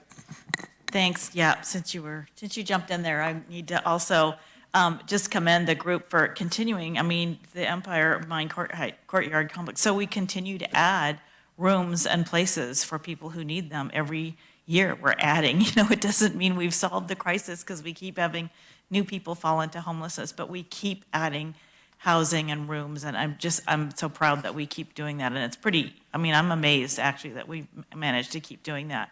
And then for me, the navigation center, the commons, to me is like that was the last. It's not the last thing to do, but it was the last gap we had to fill. That place, that daytime place for homeless folks and others in need to come in, have showers, to have a place to sit during the day, have a cup of coffee, and receive services right there, or figure out where they need to go next for services. That was like the one piece that was been still missing these last couple of years. So I feel like we've covered the whole continuum of need. It doesn't mean we have enough of everything yet, but we really have covered every piece that we had identified years ago as needing filling. So thank you for just persevering on this one. Very, very much appreciated. Yeah, and I think thank you to the board for setting such clear vision, and that really, having that North Star really helps all of us coalesce internal and external around goals that we want to achieve. It's exciting to see. The public health van, we were just talking about it, and it was funny because when we made that, or I saw a thread last night and I sent them some emails out, and then this morning when I was talking with them, they're like, yeah, we're gonna, for when the van can't get there, we have bags that we're gonna distribute to this population through the van. And it's just really heartening to see that level of support for people that really probably need it more than anybody in our community. And in addition to that, we're meeting them where they are, not necessarily where we are. And so, yeah, thanks for connecting those dots too. Nice work. Recreation. Hello, hi. Hi, Chair Bullock, and thank you for your leadership, Supervisor Schofield. I've really enjoyed watching you in your role. And hello, supervisors. So obviously, you've received 4 different ClearPoint reports that have been pretty comprehensive. So today, I'm just here to provide some high-level overview leading into next week. I did also want to reiterate that on January 4th, I sent a memo to each of you in advance of the workshop highlighting where we are at with the Recreation and Resiliency Master Plan. And so in that memo, there's an executive summary that speaks to the timeline, the process, where we've gone in terms of community engagement, surveys that have happened, as well as draft recommendations. So I encourage you to review that prior to our meeting on January 19th. But overall, the past 12 months, we've had extensive analysis and community engagement led by a design workshop and our team and funded by Sierra Nevada Conservancy and ARPA dollars. So some other areas I'd like to touch on from the year where we've really sort of accelerated, I think, and gained a lot of momentum in this year 2 objective has been around visitor safety and outdoor recreation management. So as you're aware, we did fully disperse funds from the Outdoor Visitor Safety Fund. So 17 projects were awarded $800,000 roughly for new trails, vault toilets, dumpsters, parking, river trail ambassadors countywide, plus $40,000 up to that amount for Hirschdale Road improvements, as well as Donner Summit tourism marketing. And then that's been unfolded through work with economic development and public works. So completed projects to highlight include parking at Adam Ryan Preserve and Scotts Drops Trailhead, river trail ambassadors, Hirschdale Road parking and signage, and then the Golden Quartz vault toilet installation. So we did make it down a very narrow road in the town of Washington. Call boxes were installed at the South Yuba River State Park Bridgeport location and Purdon Crossing. We deployed Go Nevada County weekly travel alerts, life jackets, safety signage, and education materials. And then the cohort received regional and national media attention through its May 17th press event and river rescue demonstration. Culminating in some really great news at the end of the year with the award from CSAC for the 2023 Challenge Award that really encompasses all things visitor safety and outdoor recreation management, so everything that I highlighted, including the master plan work. And it really speaks to the power of collaboration led by Supervisor Hall, Supervisor Hook, and then Supervisor Bullock leading recreation. In the third area, recreation resources and access, we have developed new content, so website content on our website, the Trail Finder web app. We've also hosted trail maintenance volunteer days, expanded the recreation collection through the library, and then with the third annual Heart of Gold, that expanded to a community festival, with the support of staff and welcoming 250 riders and raising $90,000 for youth mental health awareness and services. So all in all, community outreach and capacity building has been a primary focus, and we're really excited the way that the community has showed up. We've convened 200 plus stakeholders annually through our Rec Coalition, Park District meetings, monthly cohort and CCC meetings. We've established an internship program, written $3.5 million in grants that are, with decisions that are pending, received $88,000 for Root Center rec improvements, including piloting a county staff e-bike program. Yay. That'll come out this year.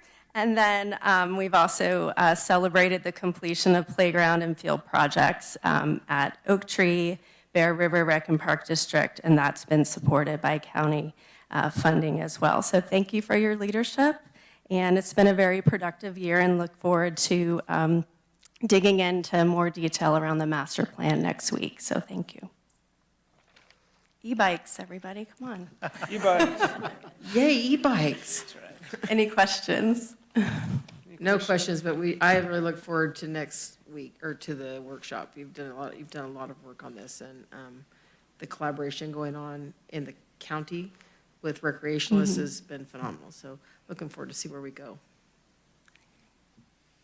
Yeah, I would echo that. I think when the recreation objective got started, we had a concept and an idea, and it really has taken shape under your leadership in so many different areas, not only the planning, but the actual dollars on the street through the grants. And there's tangible stuff in front of us, which is it's so great to see. So thank you for all your contributions and really connecting the county as a whole and all the organizations. There's a lot of organizations in this space until you sit down and understand how many stakeholders you're working with. And like when we're in those meetings, if quarterly or biannual, the big one.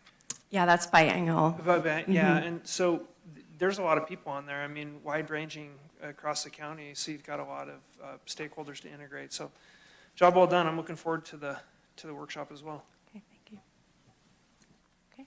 Yeah, I'll just say a great big thank you to, and thanks for getting us recognition for all that good stuff we've done, especially with the Yuba cohort. It's really. It's all the years leading up to. Special I mean, partnership. I wrote it, but there's a lot of people here that touched that work. Thank you, so. yeah, thank you all Yeah. for doing that. And I look forward to next week's. All right, and our last objective is our most recent, climate resilience. Alrighty. Hello, Ian Thomas, Civic Spark Fellow, currently in your office.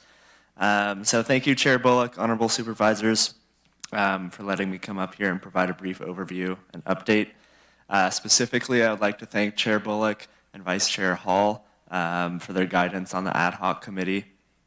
Following the 2023 adoption of this objective, core team, including Jeff Thorsby, Ariel Lovett, Mandy Stewart, and most recently myself, along with numerous county staff and community partners, have been working to further the targeted initiatives. As an initial action, we applied for and were awarded a Civic Spark Fellow, myself. This is an AmeriCorps program that places fellows with local governments focused on community capacity and climate initiatives. I started here in mid-October. Excited to be here to assist in moving the climate objective forward. Guided by our community engagement objectives as well, county staff have established the Climate Resilience Microbusiness Team, colloquially known as CRMIT, to engage county employees and operations in waste reduction, energy efficiency, and other sustainability projects. In addition, we have continued to amplify and guide the existing Energy Action Plan Community Working Group and their mission to reduce energy costs and energy consumption in Nevada County. Speaking of energy, Nevada County Transit has begun the state-mandated process of transitioning the Nevada County Transit fleet to 100% electric vehicles, promising a cleaner, emissions-free, and more reliable fleet in the future. As a part of our community engagement and development goals, we hosted the second annual Sustainability Summit with over 160 community stakeholders, elected officials, and experts in the climate field to inspire, connect, and act. As guided by the board at your 2023 workshop, a key initiative of the climate resilience objective was to pursue funding for further climate initiatives.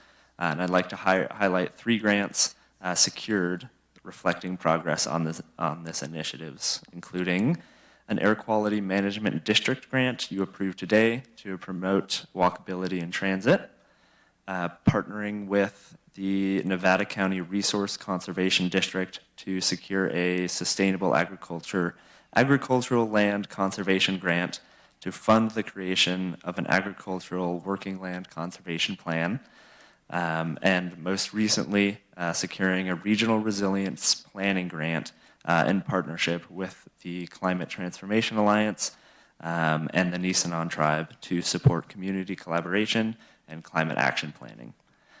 Thank you for receiving this presentation, letting us share some progress highlights.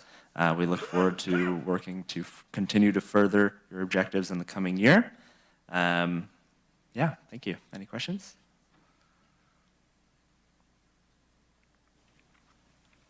I have lots of, no questions, but I just want to congratulate everybody on the team for the grant and also all of the progress in year one. A lot's been done and a lot of connection to our community partners and maybe the creation of another Climate Transformation Alliance here in the West Side. It's kind of exciting to think about, convening not only people on the West Side, but connecting all those dots on the East Side and bringing everybody together to weigh in. The town of Truckee just done a lot of pretty groundbreaking work in this area. And so having them as a partner and bringing them forward in kind of a brain trust to help us move forward is pretty exciting. So I just want to say thank you for all the work you've done, Ariel and Jeff, and everybody involved here. So thank you. And I'd like to echo that too. And it's nice to have you on, dedicating yourself to this topic. And I just want to say, I am hearing from the community, they are so excited. They're so excited to hear not just that we're tackling this issue, but that they can see that we've put staff to it, we've got a plan. This has really been, there's been a group of people really hungry for us to take action on this, and they're really excited to see where we go with it. So thanks for making this happen. All right. Well, that brings us near to the end of our presentation. I just want to acknowledge that the people who presented today are among those who prepare the quarterly report that you receive, 4 times over the course of the year. We do a mid-year presentation in front of you, and then the end of the year. We've tried doing it like we are today before the board workshop, and we've done it at the board workshop, and it seemed that even though it's a 3-day workshop, there's such a premium on time. And your board has been so clear that you want to have more time for dialogue. So we thought that by celebrating the accomplishments of 2023 here in this format, it will allow more time for you to move with a forward-looking agenda next week. And we just appreciate your attention and can take any more questions or give it back to you. Any other questions? No, great. Thank you so much, Caleb. Nice work. And I think it was efficient to do it this way. Spend time in the workshop talking about next year. Appreciate it. Thanks, everybody, for staying late for this. Yeah. Thank you. Chair, I don't know if there's anybody who Public wants comment. to. Yes. Thank you. But there are no callers or written comment. Oh, no callers. Okay. Any public comment? No? Okay. Seeing no public comment, we'll close that, and we're going to go to board member announcements. I know it's been a big day, but if anybody has a board member announcement, now's the time to do it. Would you like to start us off, Sue? Nothing? No? Ed? I think we did a lot of the things. There's been a busy, December was kind of a crazy month. And I'd just like to say that I've had some really great meetings with constituents over the time of the month. I mean, many, but I didn't think we would. Thought it'd be a quiet month. And I just want to thank staff because I had to reach out a lot to staff to have to kind of talk through questions, and they were always available. And I think that's really important to know that they're just a phone call away sometimes for little things and sometimes big. And of course, I sent at a RCRC meeting, and we had our Christmas talk, but it was interesting. New people were set to the chair and vice chair, and our committees and stuff are going to be made at our next meeting, but I'm going to miss it because it's the 17th during our workshop. Yeah. So, and then I think a lot of us attended some of the same things that happened during the holidays. So. Thanks, Sue. Ed? Yeah, well, mine was pretty much holiday activities also, including a little bout with COVID too. So kind of isolated for a while there. But I did have just a few things that I attended my last mayor and manager's breakfast, and I find that a very pleasurable and a very helpful little event that we do each month, bringing all the cities and the city managers, et cetera, together, and you create these friendships, these bonds that I think are very, very important, and you understand what's going on with your fellow government agencies too. So that was a fond farewell, Marty, or Marty Hardy. It's all yours. And then we did have a municipal advisory council meeting, kind of a special one where an applicant had asked if they could come and present to the council, and I think this is one of the real positive aspects that's come out of the Municipal Advisory Council, and that these applications are very brand-new applications. They have the opportunity to come and have the community come in and let the community tell them what they think of them. In most cases, they don't think much of them. They aren't too excited. But it's just very, very good. It gives them, the applicants, an opportunity to say, hey, maybe we should make some changes. Or obviously, we're going to have some issues going forward. So that was a real plus. And then just the one I'll just make a comment on was, I've been sitting on an audit committee where we've got a new contract coming for a new audit for the next 3 years? 3 years, yeah. And I've not really participated much in it except to go to all the meetings and listen to how our staff, people that have dealt with the audits directly, and how they are going to be coming to us with a recommendation. And they have made a recommendation for a new, the RFP has been, it will be brought forward, I would suspect, maybe at our next meeting. So I think the beauty of that is, I didn't really put a lot of work into it, but I sat in all of those meetings. I know where they're coming from when they say, here's the company that we want to recommend. So I wondered what I was even doing on that committee, but it turned into be a very beneficial one based upon the staff and the folks that we work with here. Thank you, Chair. Yeah, thank you, Ed. Good to hear about that. Okay, thanks. Yeah, things didn't slow down in December. I had a lot of family coming up and was hoping it would slow down and I could take a week off, and it didn't happen. But a lot of constituent issues, especially with roads, some with weather, but a lot of roads issues. And I want to shout out to Heba, who's just been amazing, and the roads folks and facilities and that whole team. I've had constituents who started out really upset and come back to me a week later and say, oh my God, they did such a good job and they were out there right away. So appreciate very much our staff getting out there and taking care of those constituent issues so quickly, especially where it's important now with the weather, things get icy. So that's been great. I had a really nice meeting with Tom Durkin. I think he's been going around meeting with each of us. It's really lovely to hear what all the work he's been doing and where his thoughts are, and wanting to continue to collaborate with us on homeless services. And I always appreciate, and I tell all my constituents, appreciate when they come to me with issues or to tell me what they're hearing or seeing, because we don't always get to do that unless they tell us. So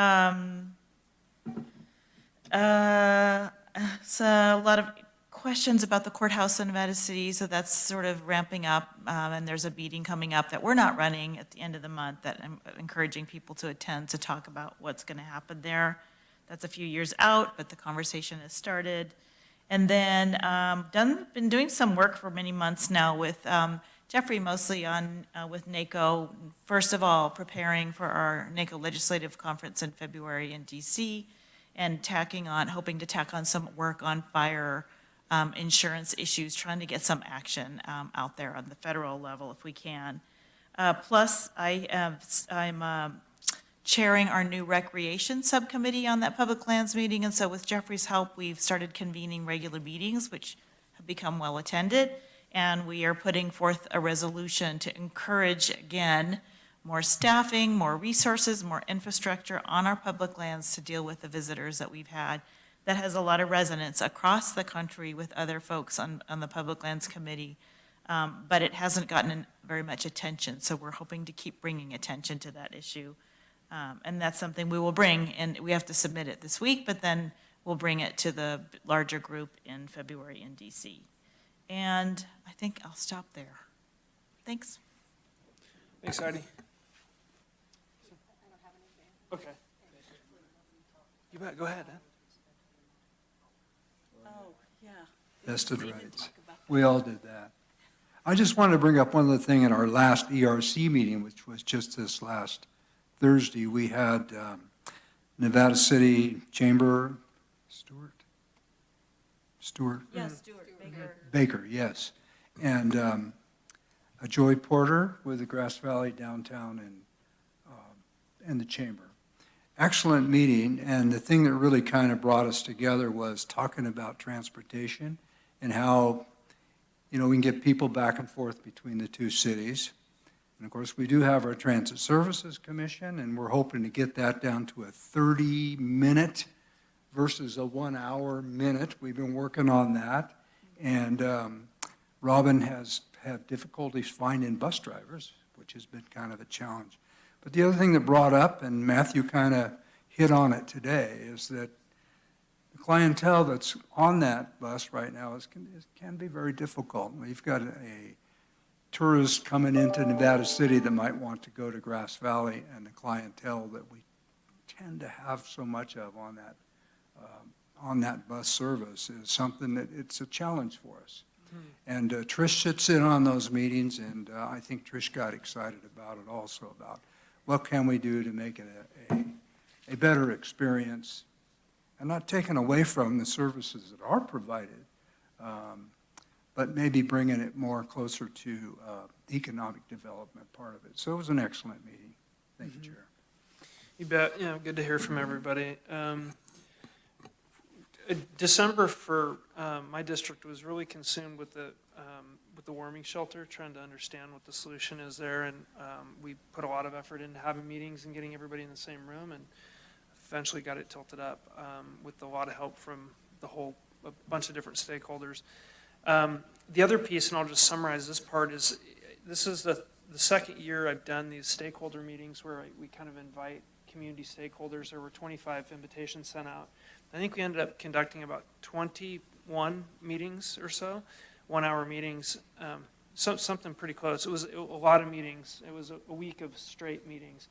But it was really great to really sit down, be able to listen to constituents and stakeholders that have their own line of business, their own mission, their own vision, their own constituents. And really what came through for me was workforce housing and looking at how to meet those needs regionally. We talked a lot about transportation networks and how people living in Reno were working in Truckee and how we can move them because there is no housing in Truckee, so everybody has to commute. Talked about the environment and recreation. And then, we talked about the economy and how that's going to affect everybody. And then balancing development and the balance between the visitation and everything. But it was a really good set of meetings. I think we have a meeting, we have a 1-hour meeting scheduled, I believe, this week sometime to kind of roll all that up. And it was outstanding to hear from everybody. It's also nice because I think everybody in those meetings, you can sit, which is great. It's not over a screen. You can sit across from, so often we see people that we work with on screens and we sit across the table and they see that we're there supporting them. And I just want to thank Allison's CEO's office and Jeff, the Board of Supervisors office, for supporting us at that level, because they kind of want to talk to me for a second, but then they really want to talk to staff because they're like, okay, great, thanks. They know who to call. They have my cell number, but they really want to see Allison and Jeff and the other people, and Mandy and Ariel, to understand how they can work, how their staff can work with our staff. And the other piece that I'll just mention really quickly is that I heard loud and clear that they feel directly connected to Nevada County. Those constituents in D5 feel connected to Nevada County, to this team, and that made me really proud. So thank you so much. I think it was a huge success. It was also a lot of work. You feel like you're just shot at the end of those meetings because you're just, listening. And a lot of the topic areas are something I don't know a lot about. They're individual organizations, sanitary district, airport, nonprofit, community, hospital. But yeah, it was a huge success. So thanks for supporting that. And I think we've gone a long way. And I would just encourage if anybody ever does have the time to do that with the people you feel are your stakeholders in those areas, because it's just so important to hear from them directly. And that's it from me, unless there's any other announcements or staff. Nothing? Okay. Thanks for your support today in this meeting. Yeah, adjourned.